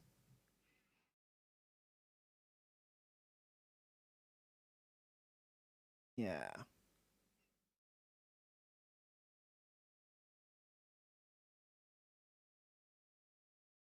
Not me butter. He stole our butter. How are we gonna butter our breads?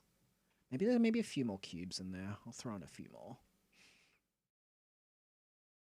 Bit more darker because it's back here.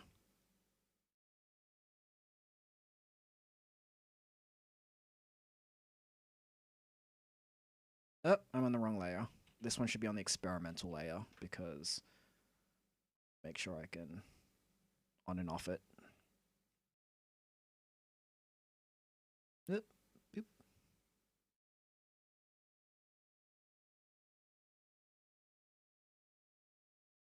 Okay. It's going to be only a little bit of light catching on this side here because this one's blocking the light. All honesty, I think this one should be slightly darker. So again, we're not using straight yellow because it's being mixed with the blue. We're using a darker green here.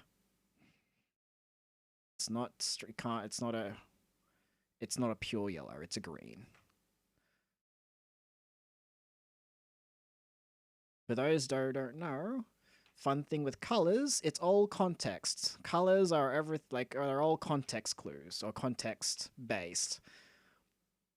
This looks yellow because it's up against within the context of the blue thing, but when we pull it out, so I'm a color picked straight from here, it's literally just greens. They're all just greens. It's all green.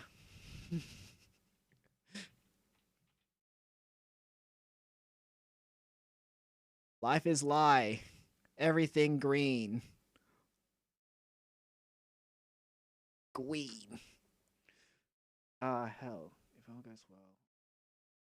Yeah, that'd be a cool idea. Like like maybe every month or so we have like a drawing collab with various different people. That's a fun idea or something like that. I'm sure for viewers as well, it'll be a nice learning experience as well.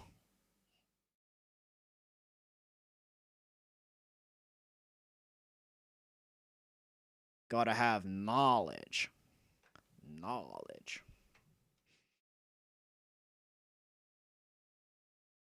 Remember the cake meme? Is now everything green slimes? Yes! This thing here, you cut it open, it's just a green slime. Table, it's a slime. In this teacup, you zoom in on a little bit. You zoom in. What do you see? Green slime. Wait, no. Where's Leo? What's going on? Did you? What? Wait, nani? Oh, it's because it's on this layer. Green slime.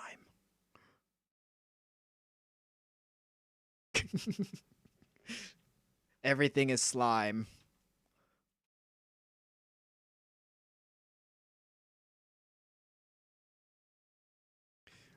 All right.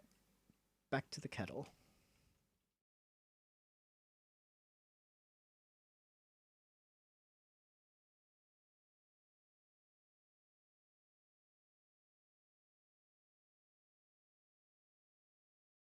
So what kind of program do you do art on? Then you realize you're watching a mirror. You're also green. No. Green slimes someone's having a barbecue. I can smell their burning firewood. Everything's slimes.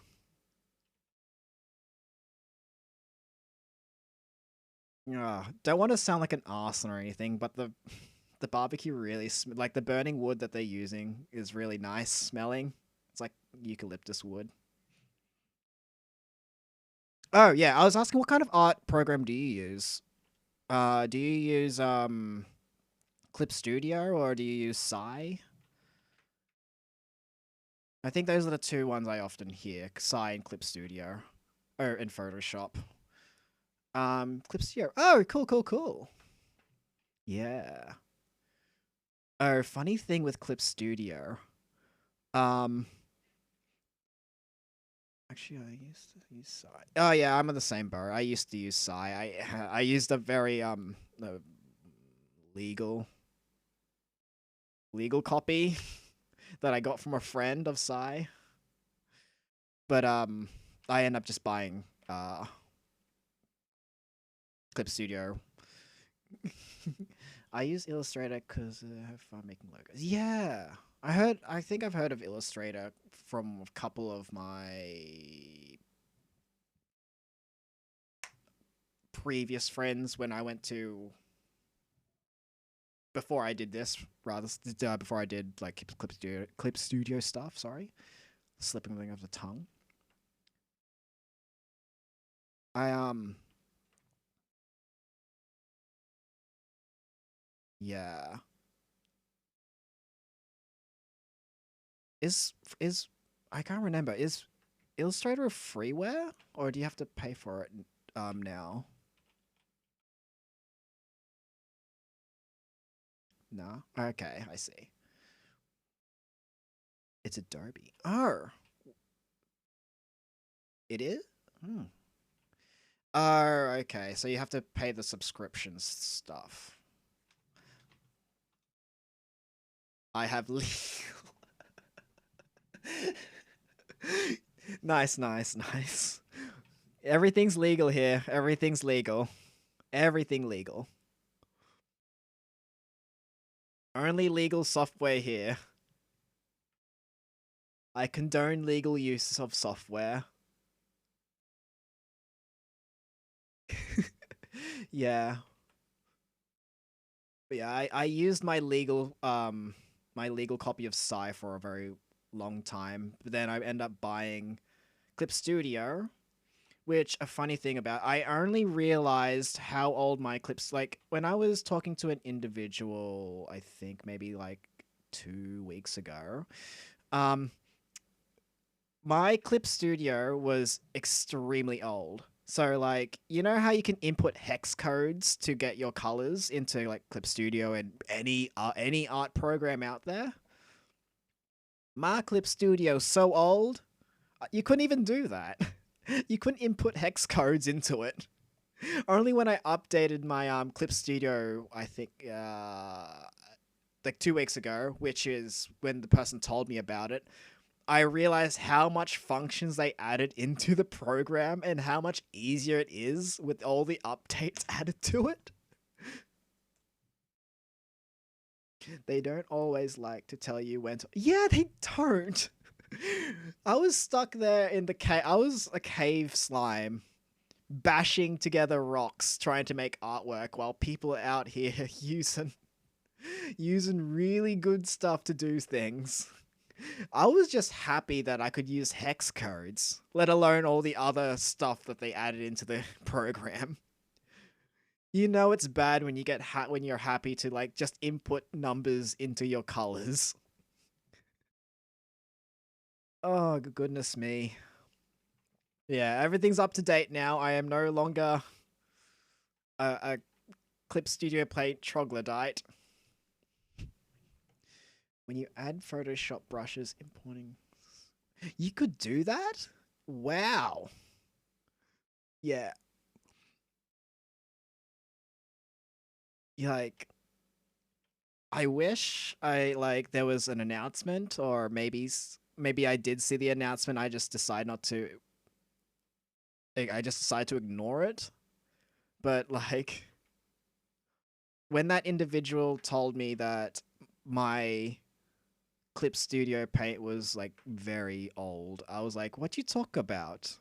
My Clip Studio Paint is normal Clip Studio Paint. What do you mean?" Little did Wiggly know.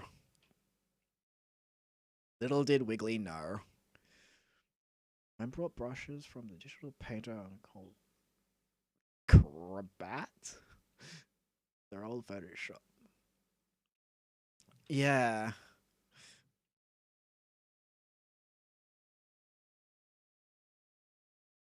Yeah. The brushes are definitely like things you want to keep over if you're used to using them. I'm sure I'd scream too if I came across that scenario.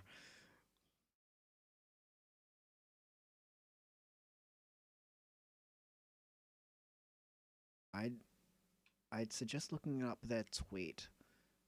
Oh wait, whose tweet?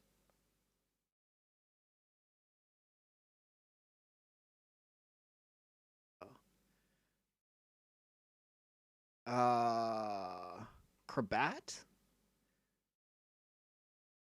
Crabat? Crabat? Oh, okay. I see. I see. I'll have to check that out. Let me just write it down on my little notepad here. Crabat.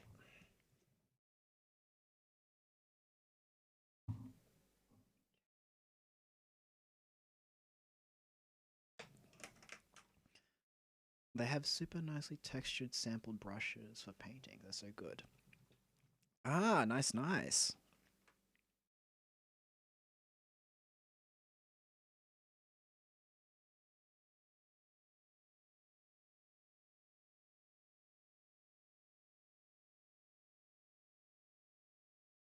But God forbid I use them a lot. Yeah. Could not imagine using my art programs without like my favorite brushes at all. Like I'm with when I like moved from Psy to this, I thought like um all my brushes are like dead. I can't use them now. But yeah, I end up transporting them in here. Some of them. I think I still have some of my old brushes I used to use. There's definitely one brush I kept, which is just the marker. This certain there's like I think it's similar to the Clip Studios marker, but it's slightly adjusted. Definitely this marker I kept from Clip Studio, not Clip Studio, from Psy. It's just like it's just I don't know. I have like a bit of tweakings to the marker, which I just have a similar feel to when I used Psy back way when.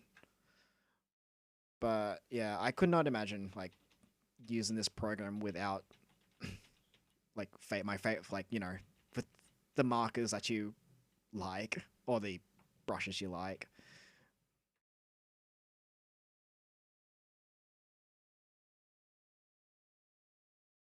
Let me zoom out. I've been on working on this leg a little bit. How does this leg look? Yeah, I think it's looking all right.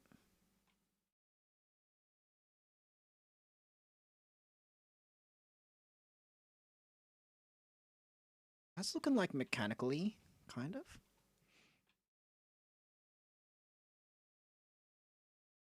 Yeah.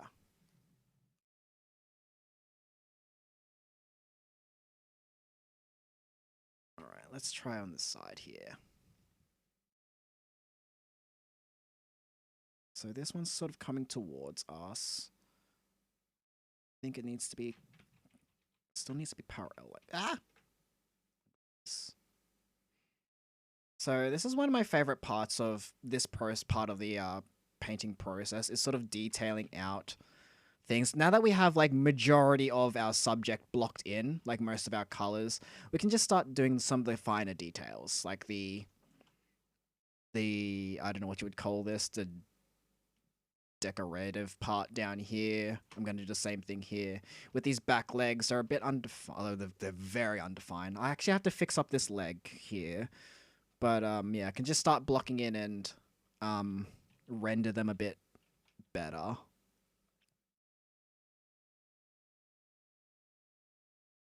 I know there's a more efficient way, or there has to be a more efficient way for the rendering of these parts, but I am not sure what they are yet.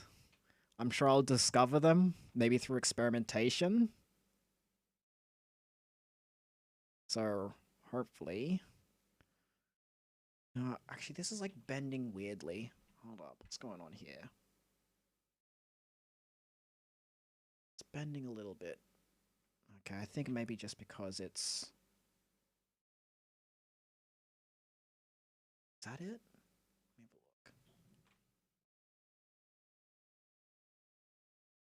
a look. Just... Oh, I think I see it. I think it's because of this thing down here. I think it's the weird perspective I gave this. Let me just recolor about this section in again. What do you use for color blocking? Do you draw the shape out, then bucket tool? I have a brush here, which is just called it's part of the base Clip Studio paint. It's called Fill In Mono Pen, and it's just basically just a big solid brush, very hard edge, very yeah, no anti-aliasings. Yeah, that's what I use to block in my stuff. But if I'm in the mood for it, sometimes I use my flat marker, which is this thing, to block in stuff as well. If I find with the flat marker, when I block in, I think I blocked in. Did I block in character with the flat marker? But when I use the flat marker, I find that when I block in shapes and stuff, it has a better interest, like a more interesting shape to it. But that's just me, because I have a fill-in lasso. The tool's really nice. I could send it to you if you want. A fill-in. Can you like make custom lasso tools? Yeah, I wouldn't mind checking it out. I wouldn't mind checking out the brush. Or the lasso. Well, I don't know if you would call lasso a brush, but I guess it is, because it's categorized as one. Get my custom lasso.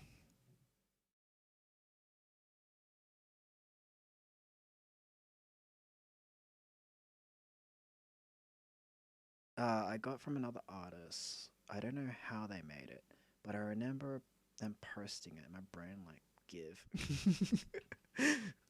Yes. There's this brush that I'm trying to find. It's like so. Do you know what like in art programs what liquefy is?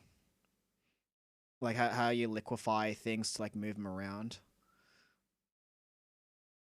Yeah, I kind of wish Clip Studio Paint had something like that. The best I could find for liquefaction or for liquefying is this, I think. Is this, but it's not as good. It's just literally a copy. It does? Does it? Oh, is it literally called liquid? No, that's like a blending. Is it an actual brush or is it like an edit thing? No, it's a weird setting. I'm assuming it's the it might be the transform thing where you can like use the mesh, like the transform mesh thing, right? Is this what you're talking about? Oh, yeah. If you're talking about that, then yeah, I totally agree. It's a mess. Yeah, it's a mess. Compared to like the Photoshop's liquefy tool where it's literally a brush and you can like smear it around. I wish Clip Studio had that. That's the one of the things I wish like it has.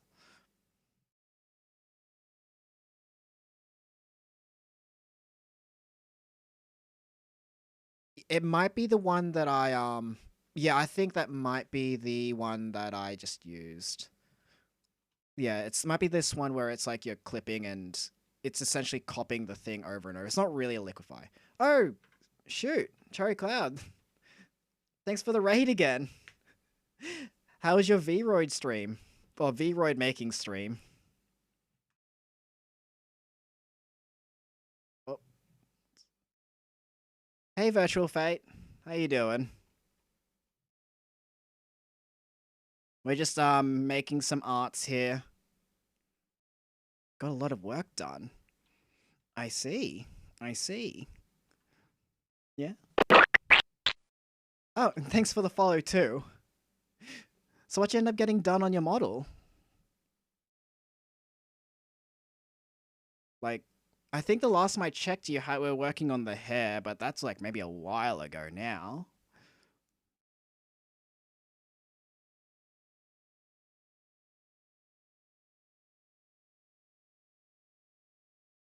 Most of the hair and the eye texture.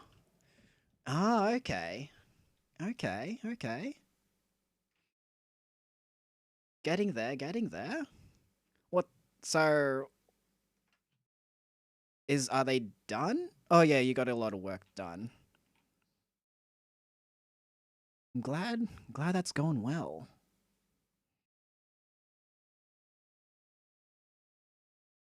Yeah.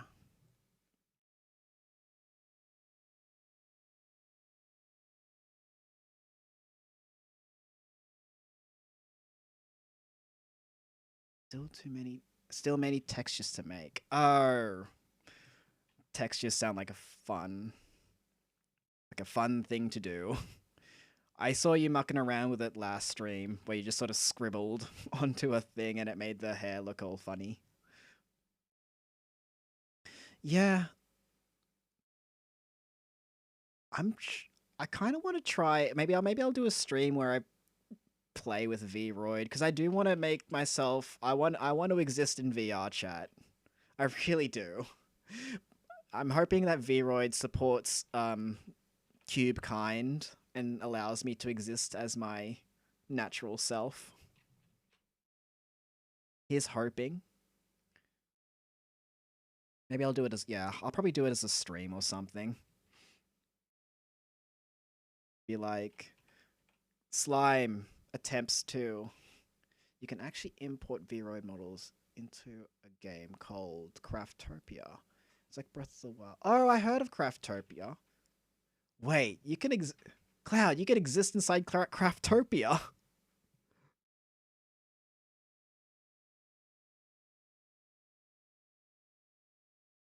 It's an early access game, right?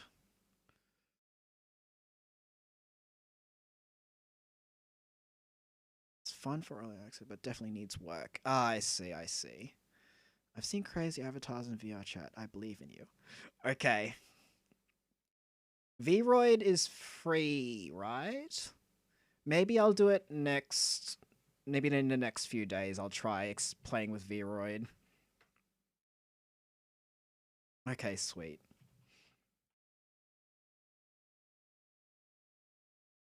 All right. Be like, Slime discovers Vroid.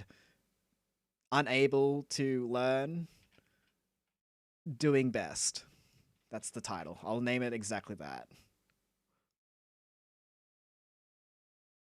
We'll all learn together.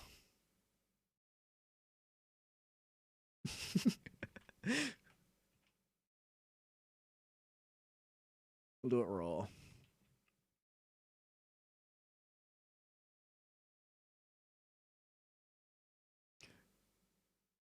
I feel like I need to be a bit more darker up here. No, the light is coming down here, so as it hits there... Oh no, that should be the right shade then.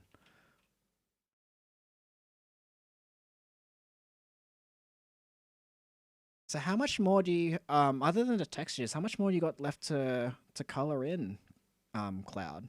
Oh, but not color in. Do up.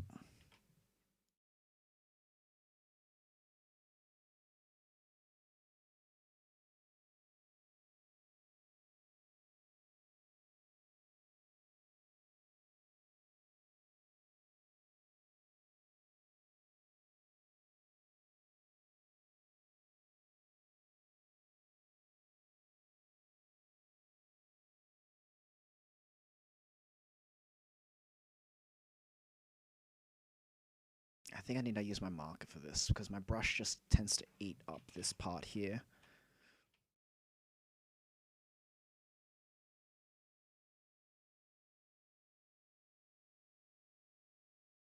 I just need the textures. Just the textures need to be redrawn. And it's okay. Oh wait, do you need to use Blender as well for Vroid? Because I think I have Blender installed as well on this. Let's see.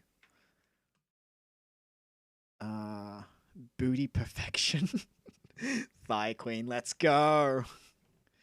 I think if you want to edit the mesh. Okay, I see. Okay.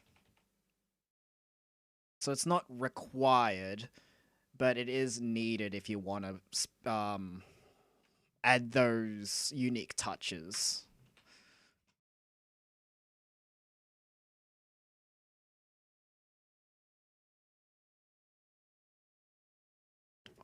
Okay. I see, I see, I see. Be more defined you shall be.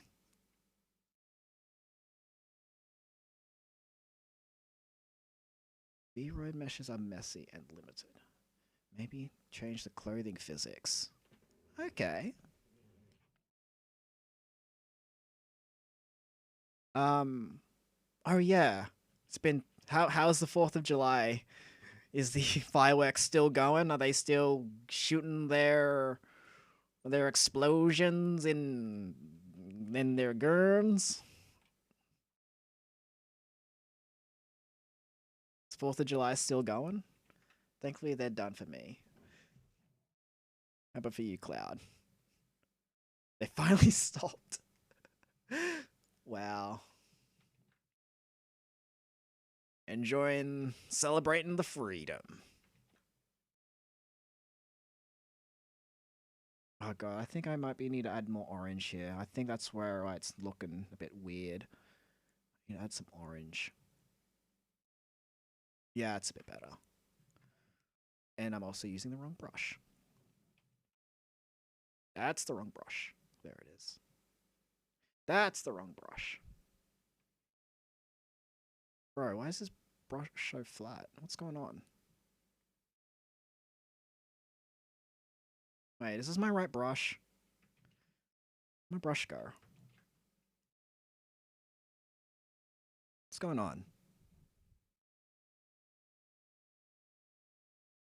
Siblet. Lots of fun playing Phasma earlier. Had a great stream. Okay, have a good night, Cherry. It was really fun as well. I still feel kind of sorry for those who were viewing my earlier Phasmo stream. Like, sometimes maps work, sometimes maps go burr. Really, that's better. Me. It's been a masterpiece at the start. I'm glad you think so, AJ. Yeah, I just wanted a little bit more color variation just to add some more visual interest into the piece.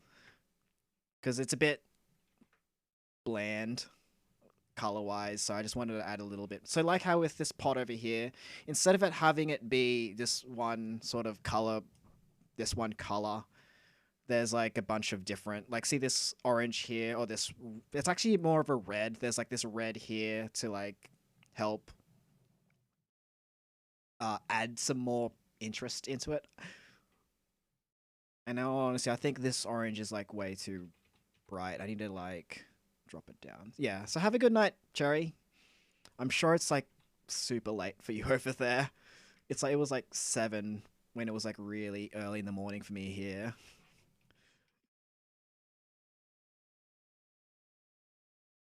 7 in the afternoon, or the night, I should specify.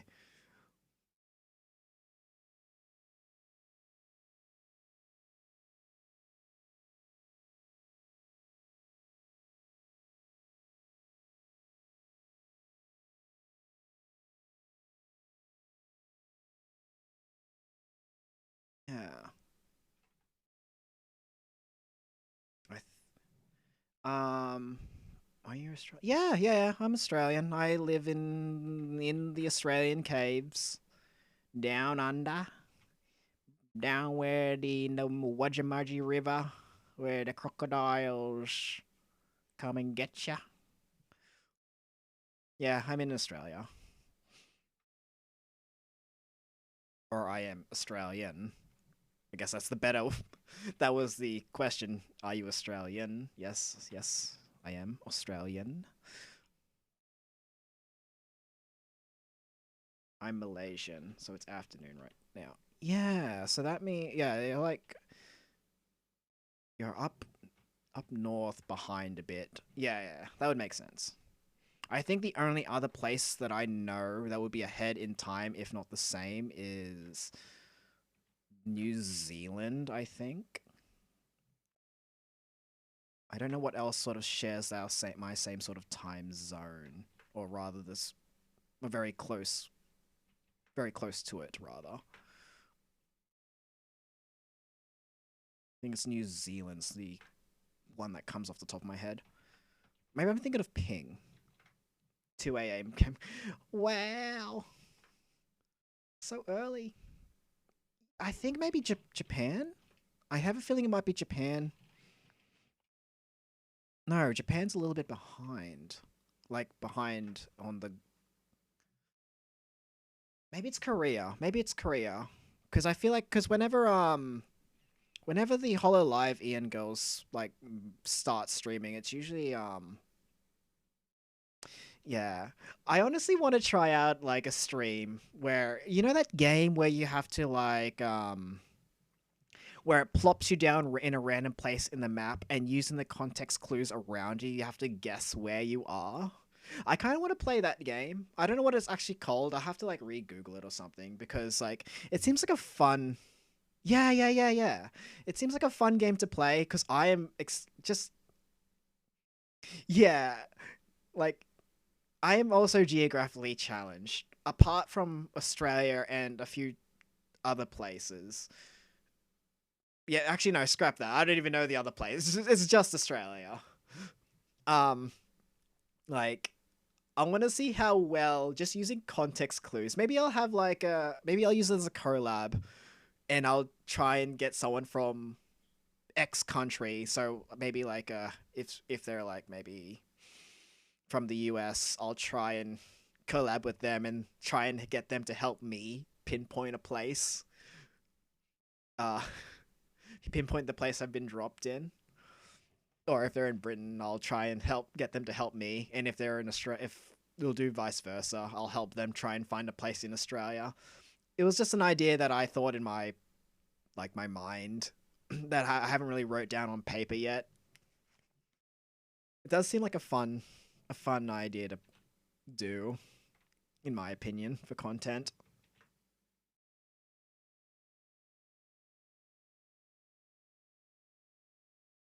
Another day, a VTuber said in Austria, and I was like, what the fuck?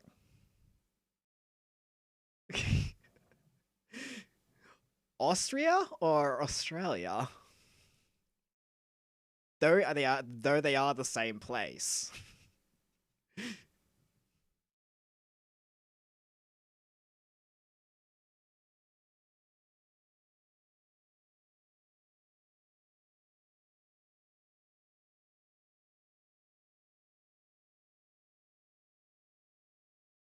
I gotta work on these back legs. It's a German. Yeah, yeah. Oh, sorry, Austria, Austria.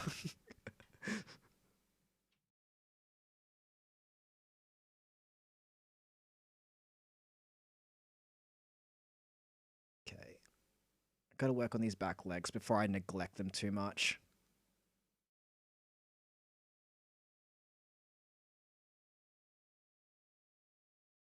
See, this is when the separating layers would be like a good idea. If I separate the layers, I don't have to worry too much about me interrupting all this up here. But it's fine. It's fine. Honestly, the better way to have painted this is start off with the back legs, then the front legs. But it's fine. It's fine. It's fine. What does Bob Ross say? Happy accidents and trees, and beating devils.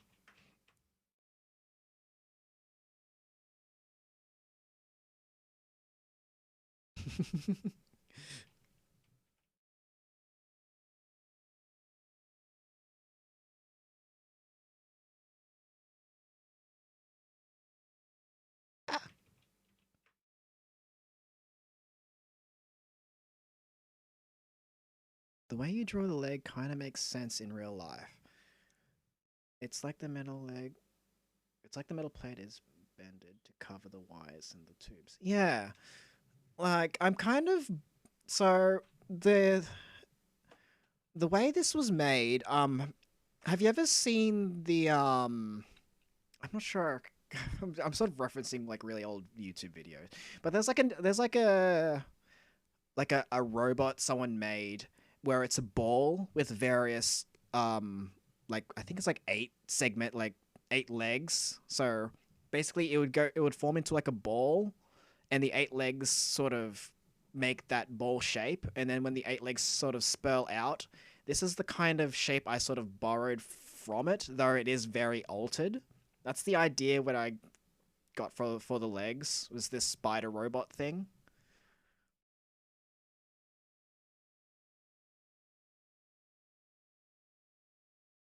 I'm not sure what you would type if you want to have a look, but it's like it's like a spider robot ball.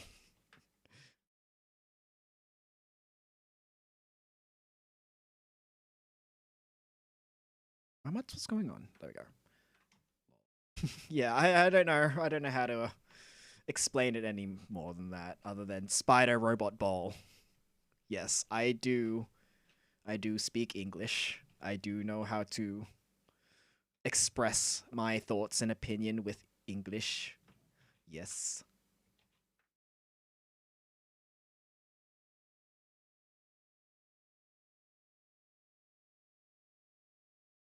It can roll. It can do both. So basically, when it forms into like a ball, as it rolls forwards, the legs sort of kick out a little bit to add to the momentum, and when it wants to stop, it like um opens up the like one side of one of its side, because there's like two sides of the sphere. One side has eight legs, and on the other side has eight legs.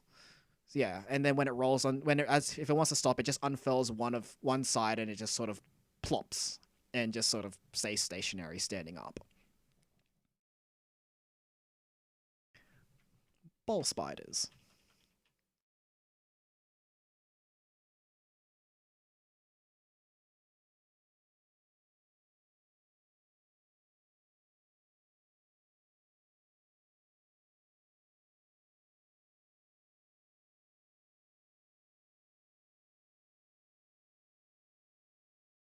I think Morph Hex. That sound. I think that it is it. The title of that really does sound familiar. I think that is correct.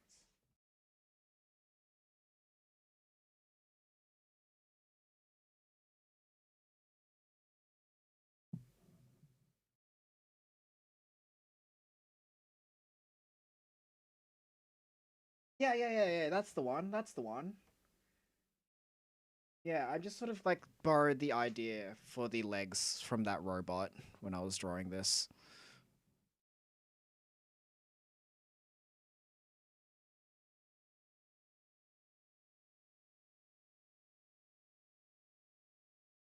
So, because we are in digital, I can use my lasso, sort of move this a little bit.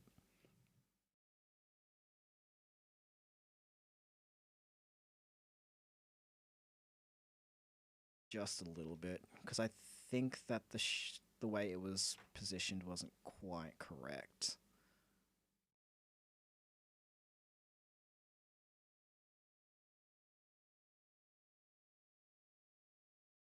Yeah, I think that's a little bit better.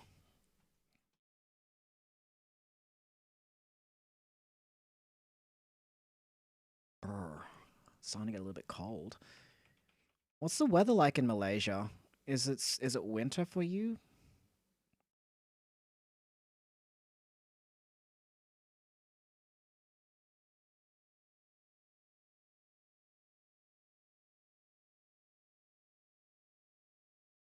It's raining or hot. Okay. Okay. So that's no. It is not winter. It is wet.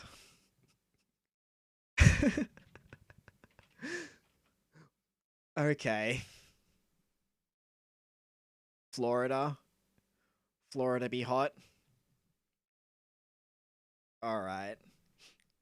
I'm not so is Florida and Malaysia closer to the equator? Is that why it's so like so stinky? Yeah, okay.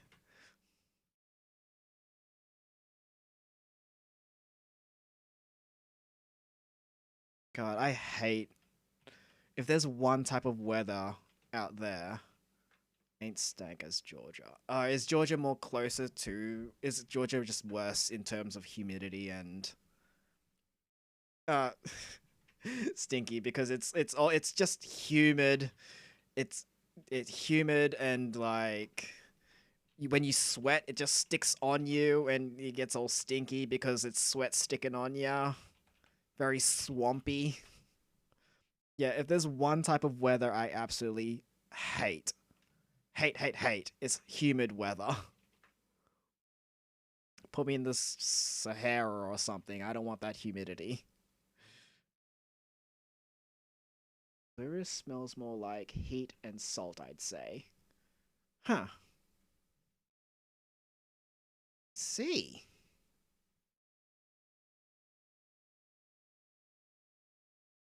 That's why we take baths at least 2 times a day. Yep, especially in that hot ass weather. I wouldn't mind a little bit of a little bit of heat to be vented towards here because it's cold. I'm like I have a blanket over my shoulder. My feet are in like slippers with socks, like really thick woolly socks. It's cold right now for me.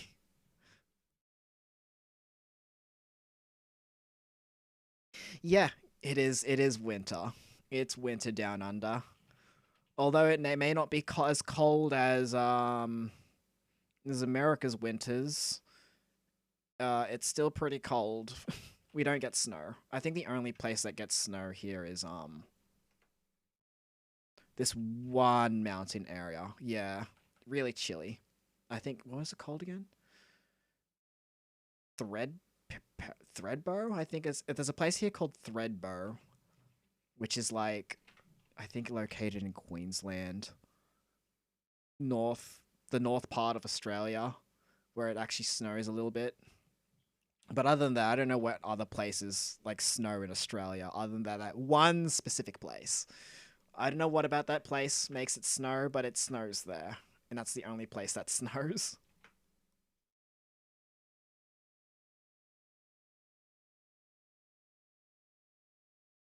So yeah, I'm just recoloring this pace back in because I'm trying to fix the shape of it. I wasn't too happy with the shape.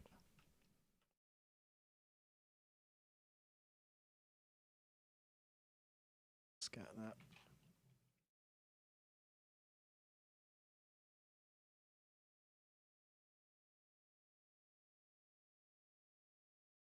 What's going on with my brush?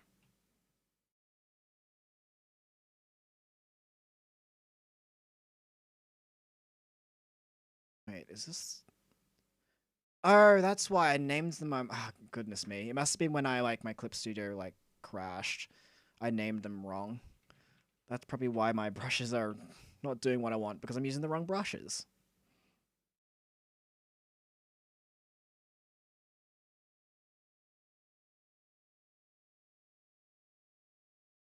Yeah.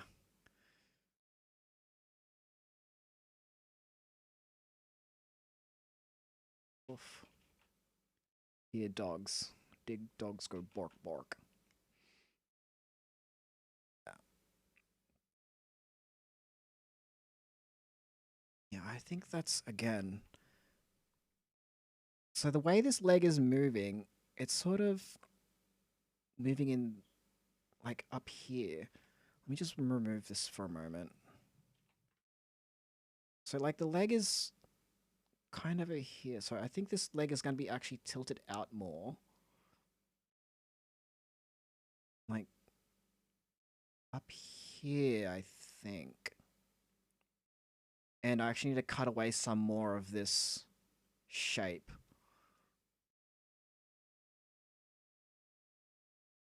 Eraser. For this, I actually need to use the eraser for this. Oop. So what I'm trying to imagine right now, for if it help you with the visualization, what I'm trying to visualize. So basically, I'm trying to imagine a... That's not the right color, Wiggly. I'm trying to imagine like a T that's on this face. So if imagine this is like a shield. I'll use one. If you imagine this is like a shield, like this.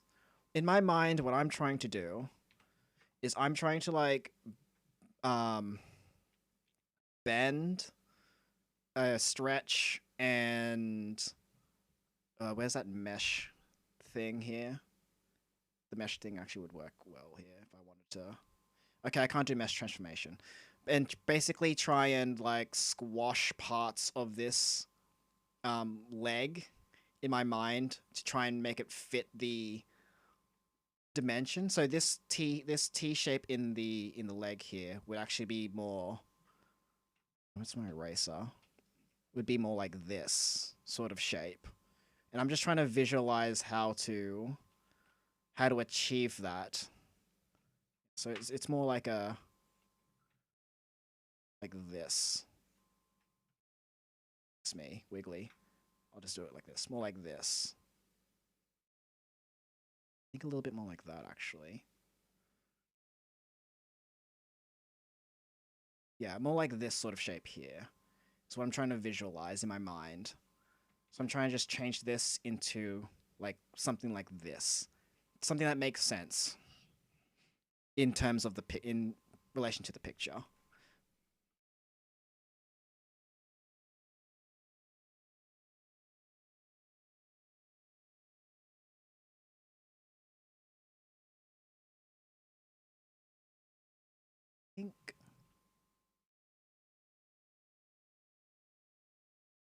this.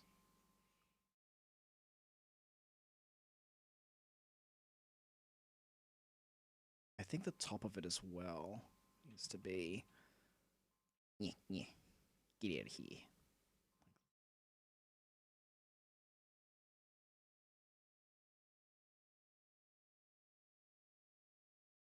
This.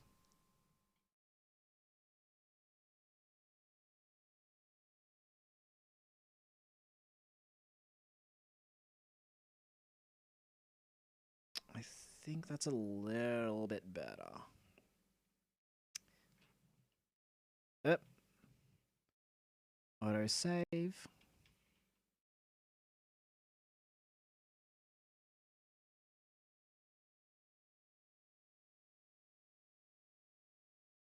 Or maybe because. Yeah, I think maybe it needs to be like this. I think I'm feeling this sort of shape more.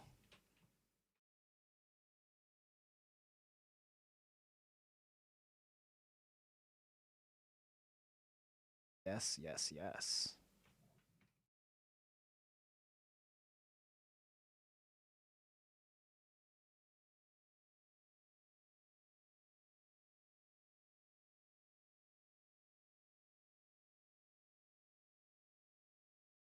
So yeah, for this Artfight OC character, I'm putting it under, what was it? Hermit Slime. Hermit Slime was the name that sounded pretty fitting to this character.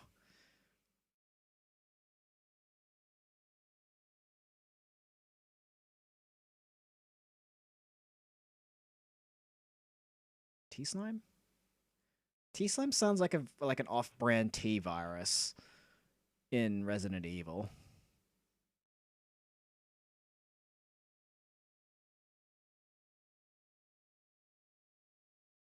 The strain of the T slime has gone loose, turning everyone into slime people.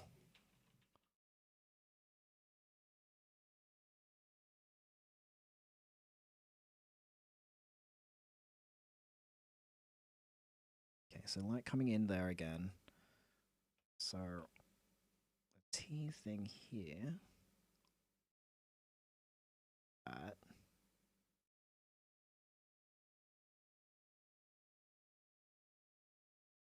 Yeah, I think this is working a lot better now. Ooh, yeah, it's a lot better. Sexy slime appears, everyone starts drooling. Yes. Yes, please.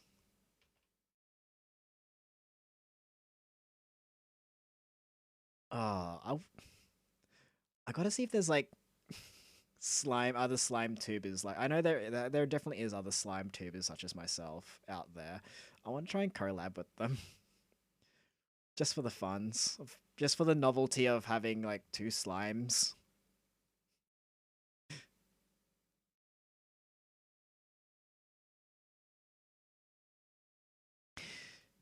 Yeah, I think I might. I know that. Actually, I don't even know if Shiroi is. I saw Shiroi put up a few NSFW posts, so maybe that Shiroi is also NSW. But I don't think Shiroi would like collab. I think Shiroi's pretty popular, so I don't think like they would collab with little old me. Who knows? I'm keeping an eye inside the Discord. I think it's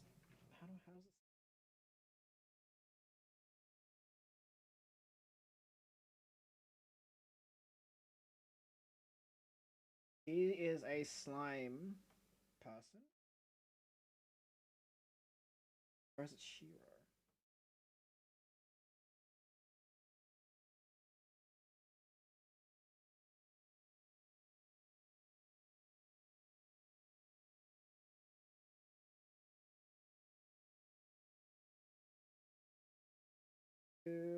Where are you?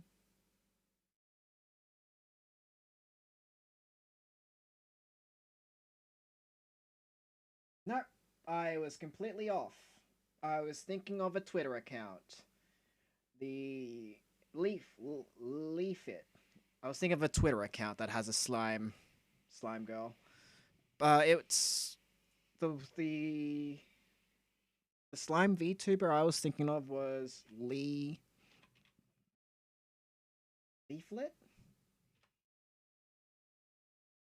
Leaflet. Yeah, I was thinking of a Twitter account called Shiroi or something like that that has a slime girl as the avatar, but I don't think they are actually a VTuber.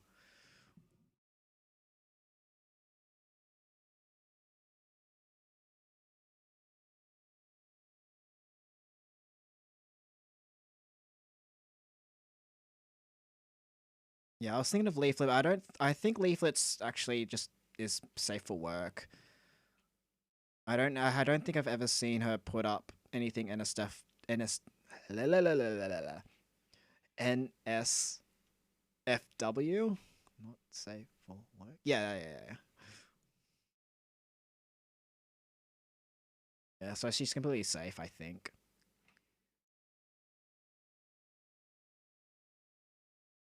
But yeah, that's the one I thought who I thought was putting up NSFW stuff, but I was completely wrong.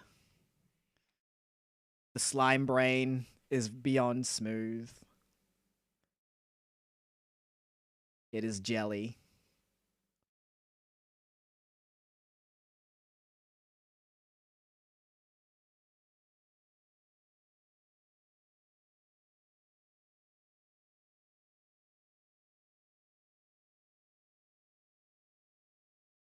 Oh, I've seen a slime tuber like them. Yeah. It might be the same one. I was also considering. I was also considering opening up a TikToks, but I just don't know what kind of content I would make on there. I'm just not too sure. Oh, Leaflet is live. I thought because it was this Faye like VTuber. Just post stream clips, to be honest. Oh, is that what you do, Elf?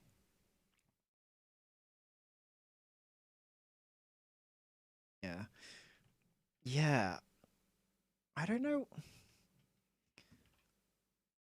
I don't know what kind of clips I would be able to grab from like, because majority of my content is definitely like art, just art stuff. I don't know what kind of clips I would make.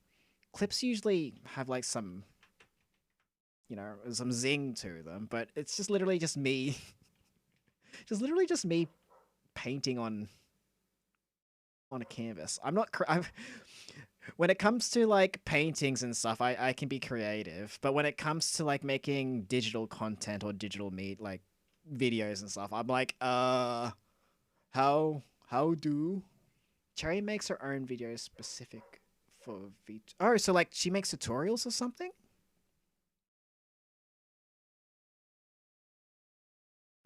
Like taking trend sounds and applying lipsticks to them. Okay. I see. Hmm. I'll have to write that down on my little notepad again. Little notepad full of lots of writings, such as. Let's have a look at something. Such as Sevagoth for those who play Warframe. I don't know why I wrote down Sevagoth down here. I think it might have been for an inspiration for a drawing. Oh no, my brain farted. I mean, she made a specific TikTok. She lips. Oh, okay.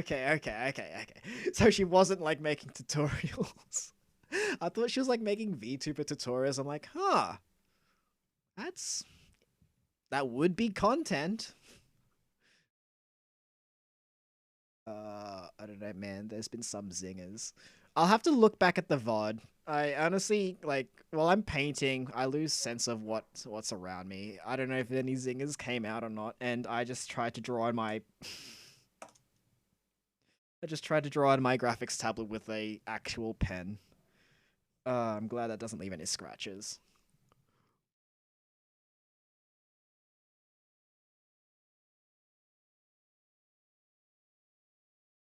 What's a zinger? Just funny funny clips. The funnies.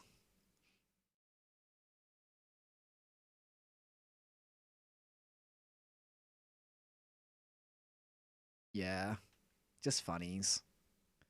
Usually, whenever you like go on the YouTubes or stuff, you see like clips of VTubers where the content be like just like funny things that happen, such as people sneezing with reverb still on or something, or just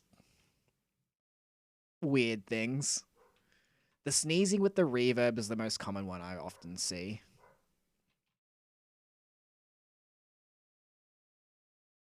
I gotta like find like a soundboard sort of thing for something or something like that. I don't know. Gura. Yes. Yes. Yes, Gura with the reverb sneeze. Yes. I thought of a thing in Hotel Transylvania. Oh, you mean the blob and the blob the blob thing? What are you talking about there, AJ? Yes, Gura. Gura is definitely an icon. Definitely. She is iconic. I th- I think she's the only VTuber that I actually like shrimp towards. Like she's like the only one I actually put money towards because I like her karaoke. I really enjoy her karaoke's. Um, when I guess when they fall in love or something. Uh, they call it the zing. Yeah, I like how to use for the puns. Oh yes, I I was honestly astonished when she came up with her TTRPG character's name, and I was like, how did you come across that so quickly? I would have spent literal maybe days to try and figure out that sort of name. You'll be fine. What a name. She must I either she was brewing on that for a while or she came up with it on the spot. I'd like to believe the latter, that she came up with it on the spot.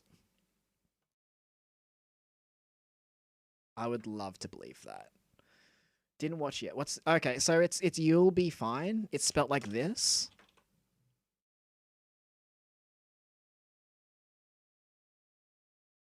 I don't know if it's fine. It's spelt like that.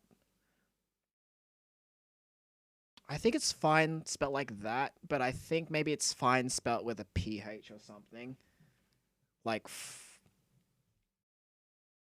the blobby boy with the cubes. Yes, he is a blobby boy with the cubes.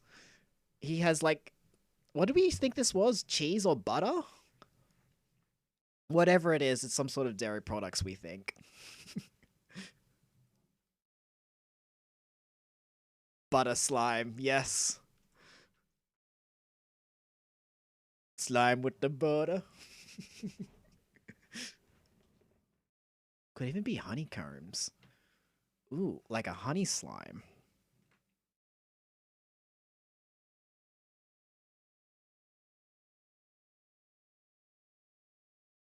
What time is it? 5.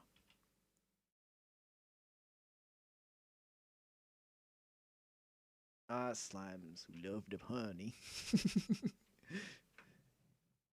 Could also be dairy made soap. Yeah. It took me a moment to figure out what you're talking about. Yeah, I think I've heard of like goat milk soap or something like that. Like milk soap.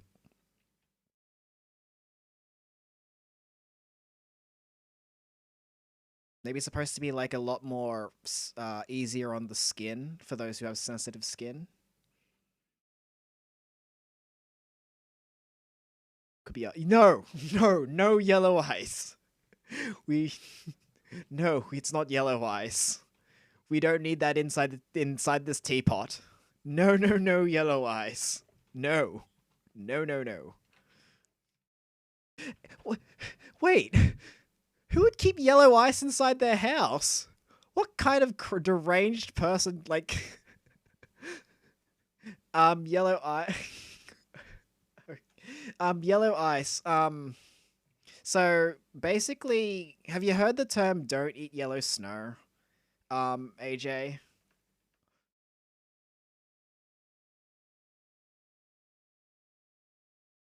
Yeah, essentially that. Essentially, as Elf says, it's basically like ice been peed in because either wolves. Yes, yes, that's why we're all going no. No, no, no. It's been tainted. We don't want to taint this little boy here. We don't want to taint him. You don't want to taint him. Could be fruit ice. Yes. I will believe it's fruit. It can be yellow ice if it's explicitly fruit ice. If it's fruit ice, it's fine. Pineapple. When mama's cooking. Pineapple? Back to pineapple. Wait. So if this slime is eating pineapple, is it a stronger slime? Because has more extra enzymes, or is it being counteracted because it's also getting digested? Oh, I have an idea with the little cubes. I think maybe it won't like add too much to it, but like let's put on this layer actually. Actually, I'm just gonna boop. So with the cubes here, we do this cube because it's in the forefront area.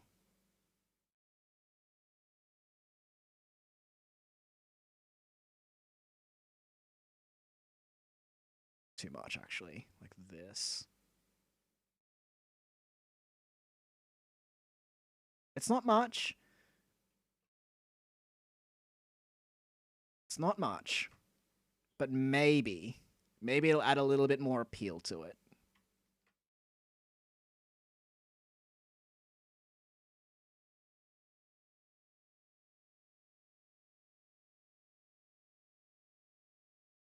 It's not much. It's only a small little addition. But maybe, just maybe. Does it read well? I think it reads somewhat decently. Okay, yes. Yes, yes, we're going for it.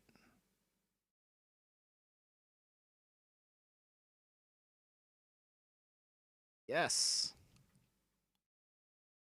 Nom nom nom that cube, little guy. Little fella. Eat up that butt. What is this? Do we know what is this just mysterious cube? What do we come up with here? Just eat up, boy. Eat it up. Eat up, little fella. Farewell, Jello.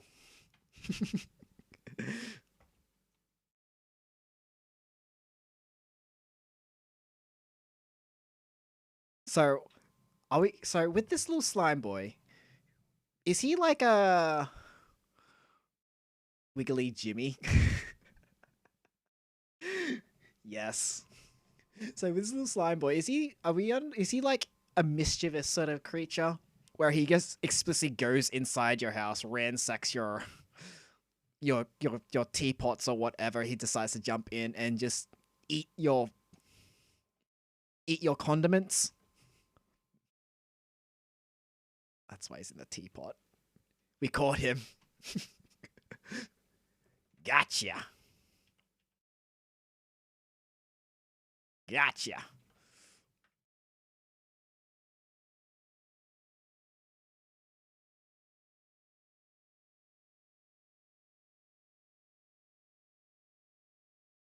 Nice art making process here. Collaborations work well. Oops. We gotta. I keep forgetting about these legs here. I'm neglecting these legs. These legs need some love. Need to love these legs here.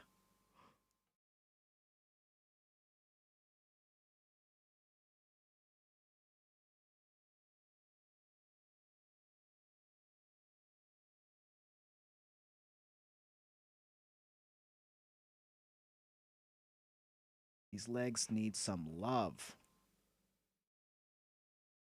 Love thy legs. Although I think I also need to fix this, so I'm gonna lasso. Actually, I'm just gonna redraw in these legs. The one thing in art, don't get overly attached with some things. You can always add them in later and make them better.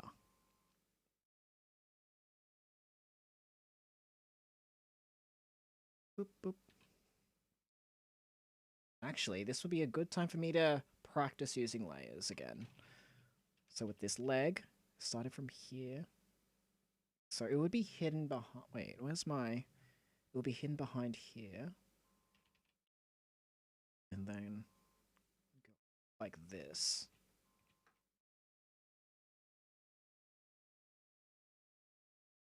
And again, trying to imagine that kite shield sort of shape. And I gotta try and imagine it going outwards like this way.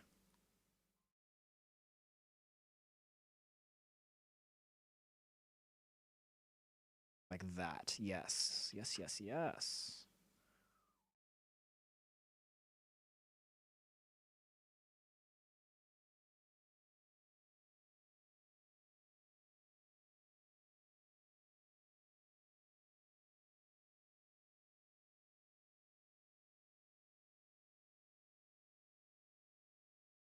Yes, I am liking that. Look at that. And if you have a look from afar, it should read. Yes, that reads a lot better than how it was before. All right. So because this pot is now in the way of this lovely leg here, what we can do now is rather than painting in the highlight section, like the highlights of it, we can just paint in like the shadows. So for example, this section here, because it's like in the most shaded part, shadow it. You've been shadowed. Shadowed. This perfect. So another thing also to remember is, despite this also being in the shadow, light tends to... There's always light everywhere. There's always like depending on how bright the room. This is like a house. Light still bounces around. So despite it being the shadow, this part here will never be completely shadowed up. So it won't be like... You won't see it like this. You won't see it like that because there's still light bouncing around. So what we do is have a little bit of a light here, like that, to just help indicate its form, like that. As for this section here, it's still going underneath. Still going underneath here. Actually, I think that should be like this.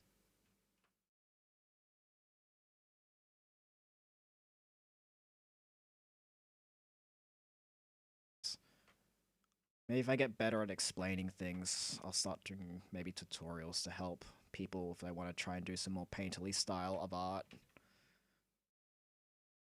Maybe. I'm sure that'll be fun content to make.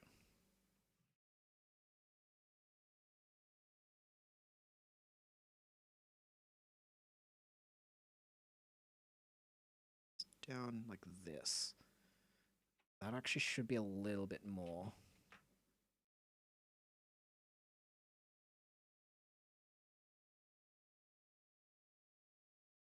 Ow.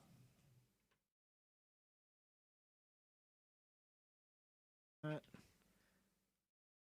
But I actually need to unlock it. Uh-oh. What's going on? There we go. Beep, beep.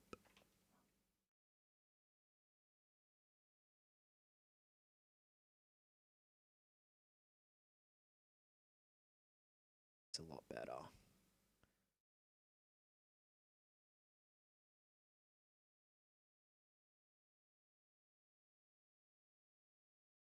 underside, we can get darker now.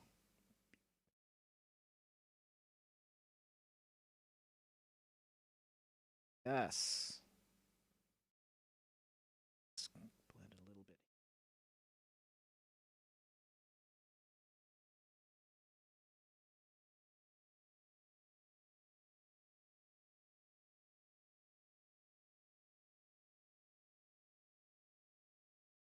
Yes, yes, yes. Liking it.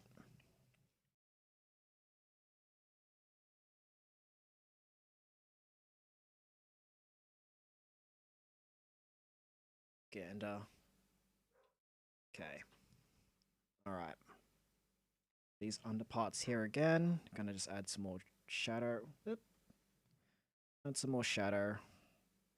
So these parts aren't actually getting any lights. There's no lights here.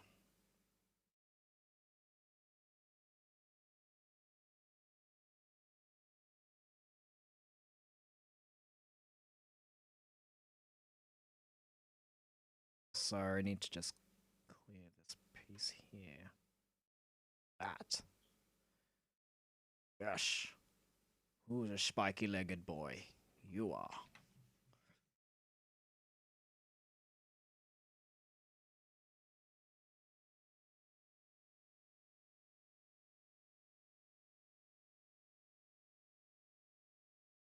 Meet over here then.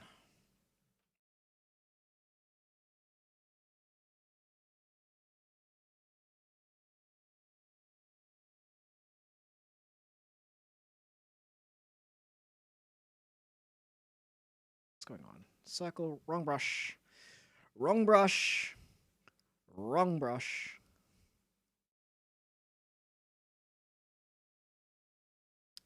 Pain.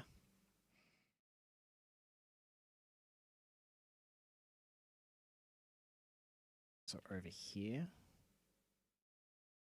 Circle for the joint or the hinge.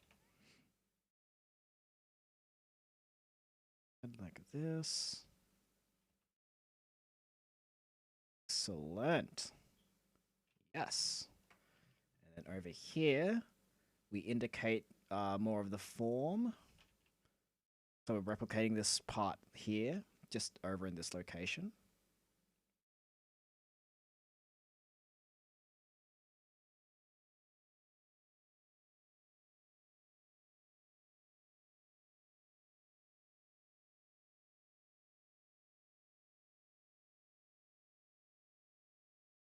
Excellent.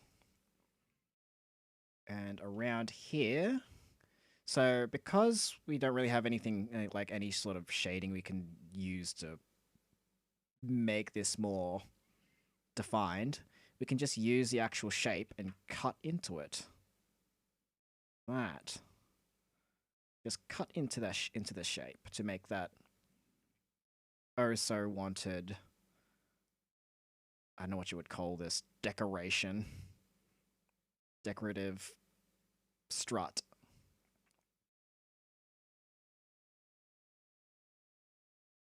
That.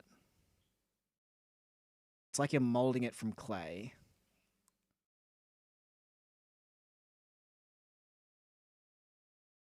Drip?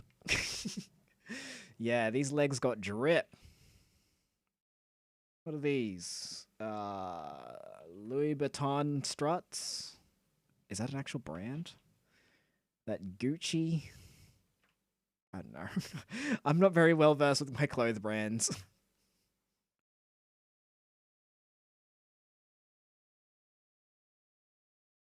Yeah, these legs got that drip though.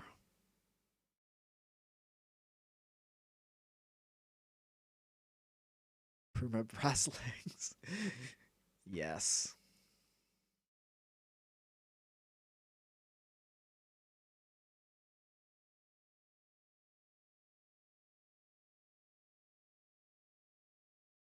This teapot got some drip.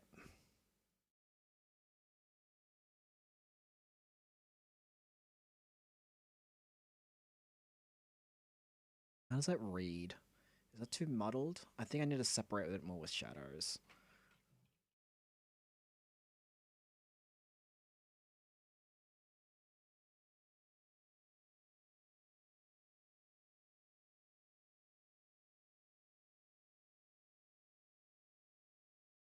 Yeah, I think that reads a lot better now. Yeah, it's better. A drop T. A drop T falls to the table.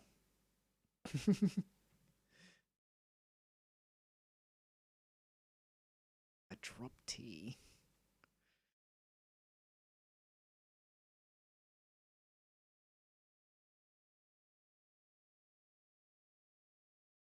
It's supposed to be drip tea? Drop tea?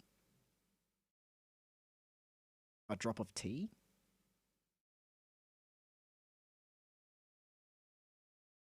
Bork, bork.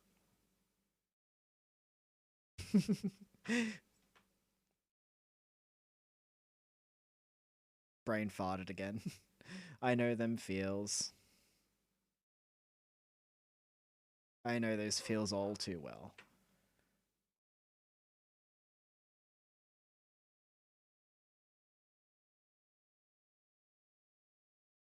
I think I'm getting close to what I want with this slime guy. This slime creature. However, it's getting pretty late, so as soon as I finish up these legs, I think I might go make some dinner. I'm gonna probably continue on with this painting, just because it's gonna be my Artfight OC. Waiting for my Raspberry Pi to install. What Raspberry Pi is that? Like a circuitry stuff? What's the Raspberry Pi for?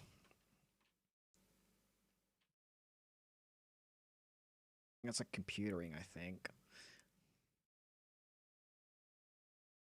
Heard of William Osmond talking about that sort of things. It's a small computer. Oh, okay. Mine's a Raspberry Pi 4. So, like, it's a small computer. So, but is it for programming?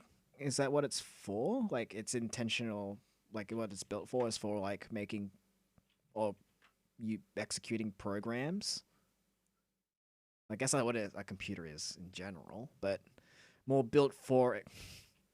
Like, I don't know, for programming. I don't know. Can be used for normal computers. Oh, okay. So what's your Raspberry Pi gonna be used for?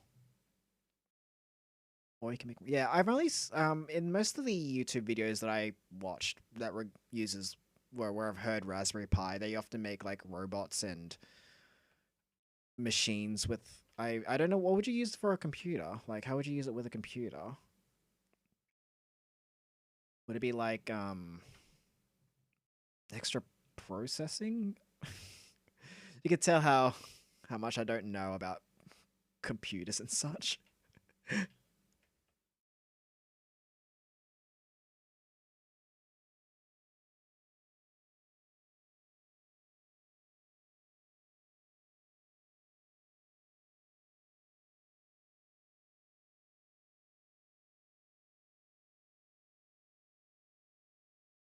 Um, Oop, what's going on with my?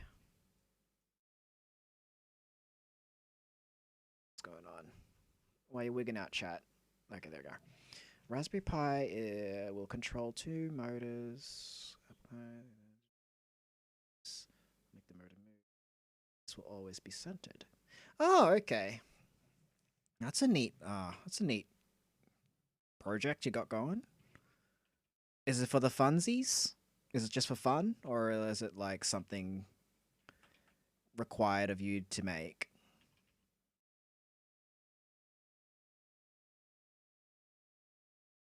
Nope, just fun.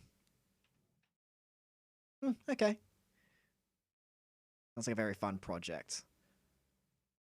Wish I could like, I wish I knew more about programming because it seems like it'd be useful in terms of making like gadgets. I've seen like a couple of gadgets some YouTubers make, and I'm like, huh, that does seem useful. And then there's some where it's just like really not useful and just seems like it's more a hindrance than an actual help.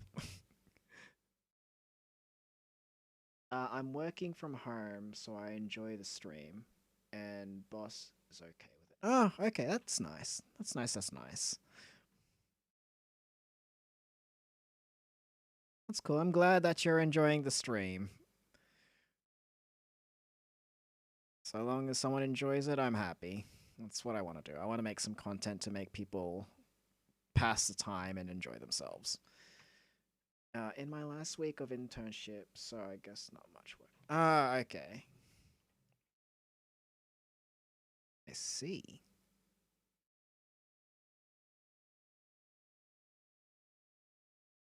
So just reinstalling the OS to test the code again. Ah, okay.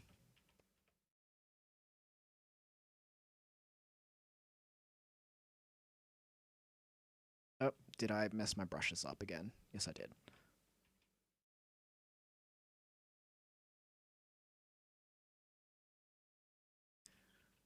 Alright, I think as soon as I finish up this leg here, though, I think I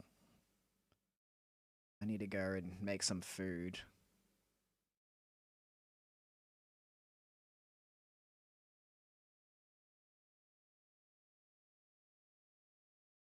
I'll see if there's anyone we can raid.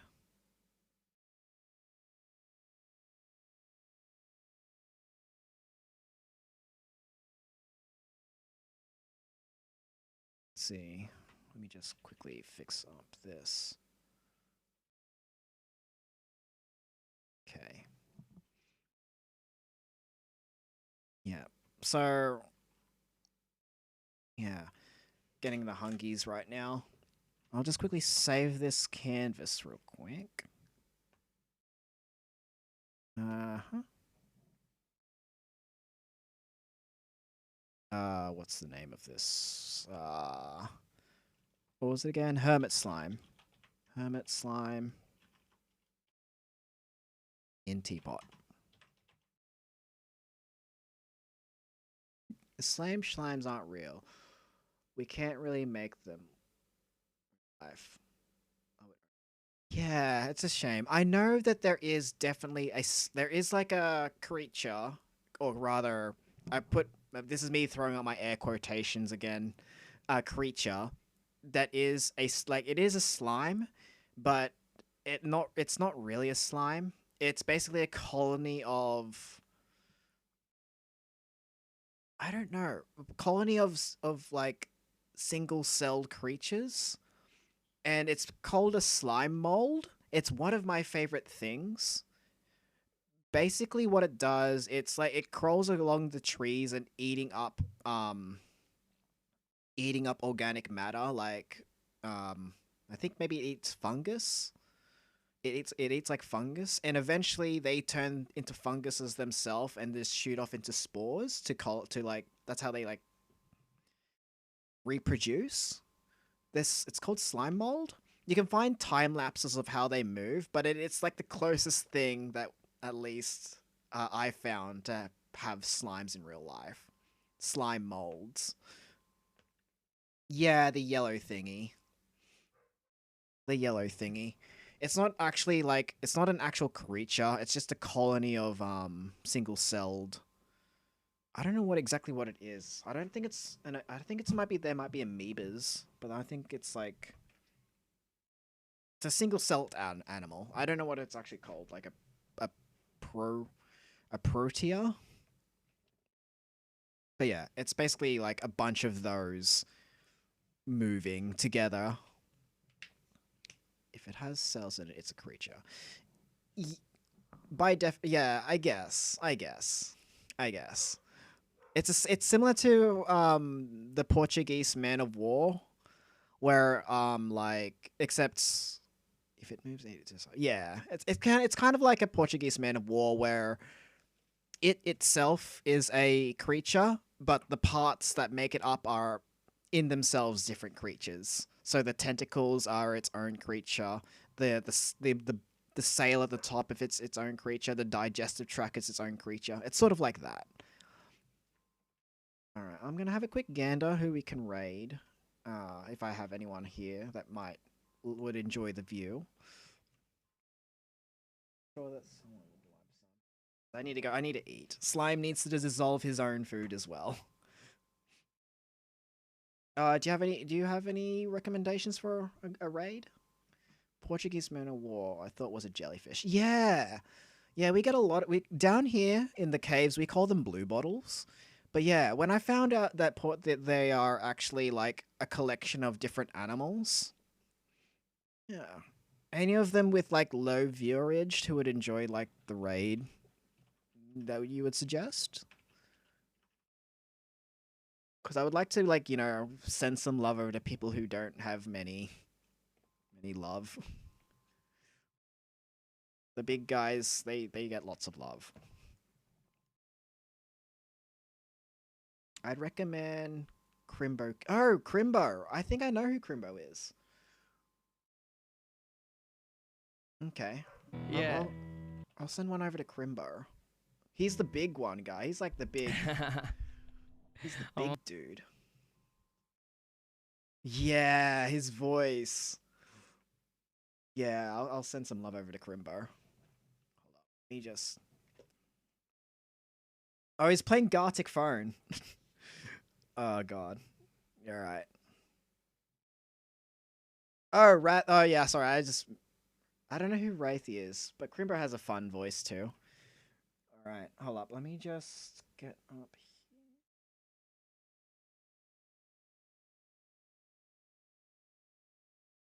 I know he's like very crass.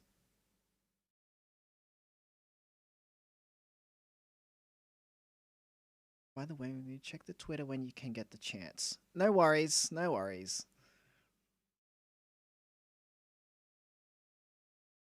I need something to work to. Okay, no worries. I'll throw you onto. I'll throw you onto. Yeah, I'll just throw you onto Crimbo.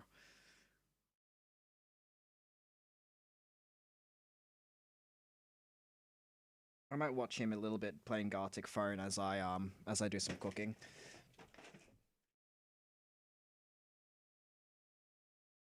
All right. Oh god, why is everything falling apart here? Help. Slime setup is like breaking apart.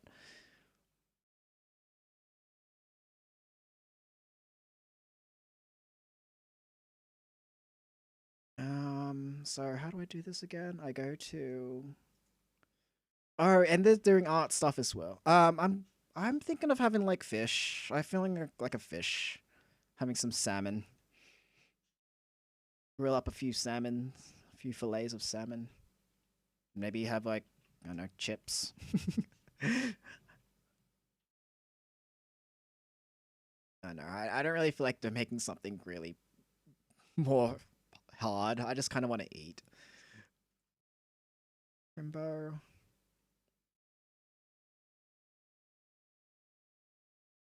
Yeah, let's see what Crimbo's doing. Oh, he's doing the Gartic phone stuff, so I'm sure there's going to be some scuffed silly drawings. I remember playing that a few times with a couple of other people. It does get pretty silly.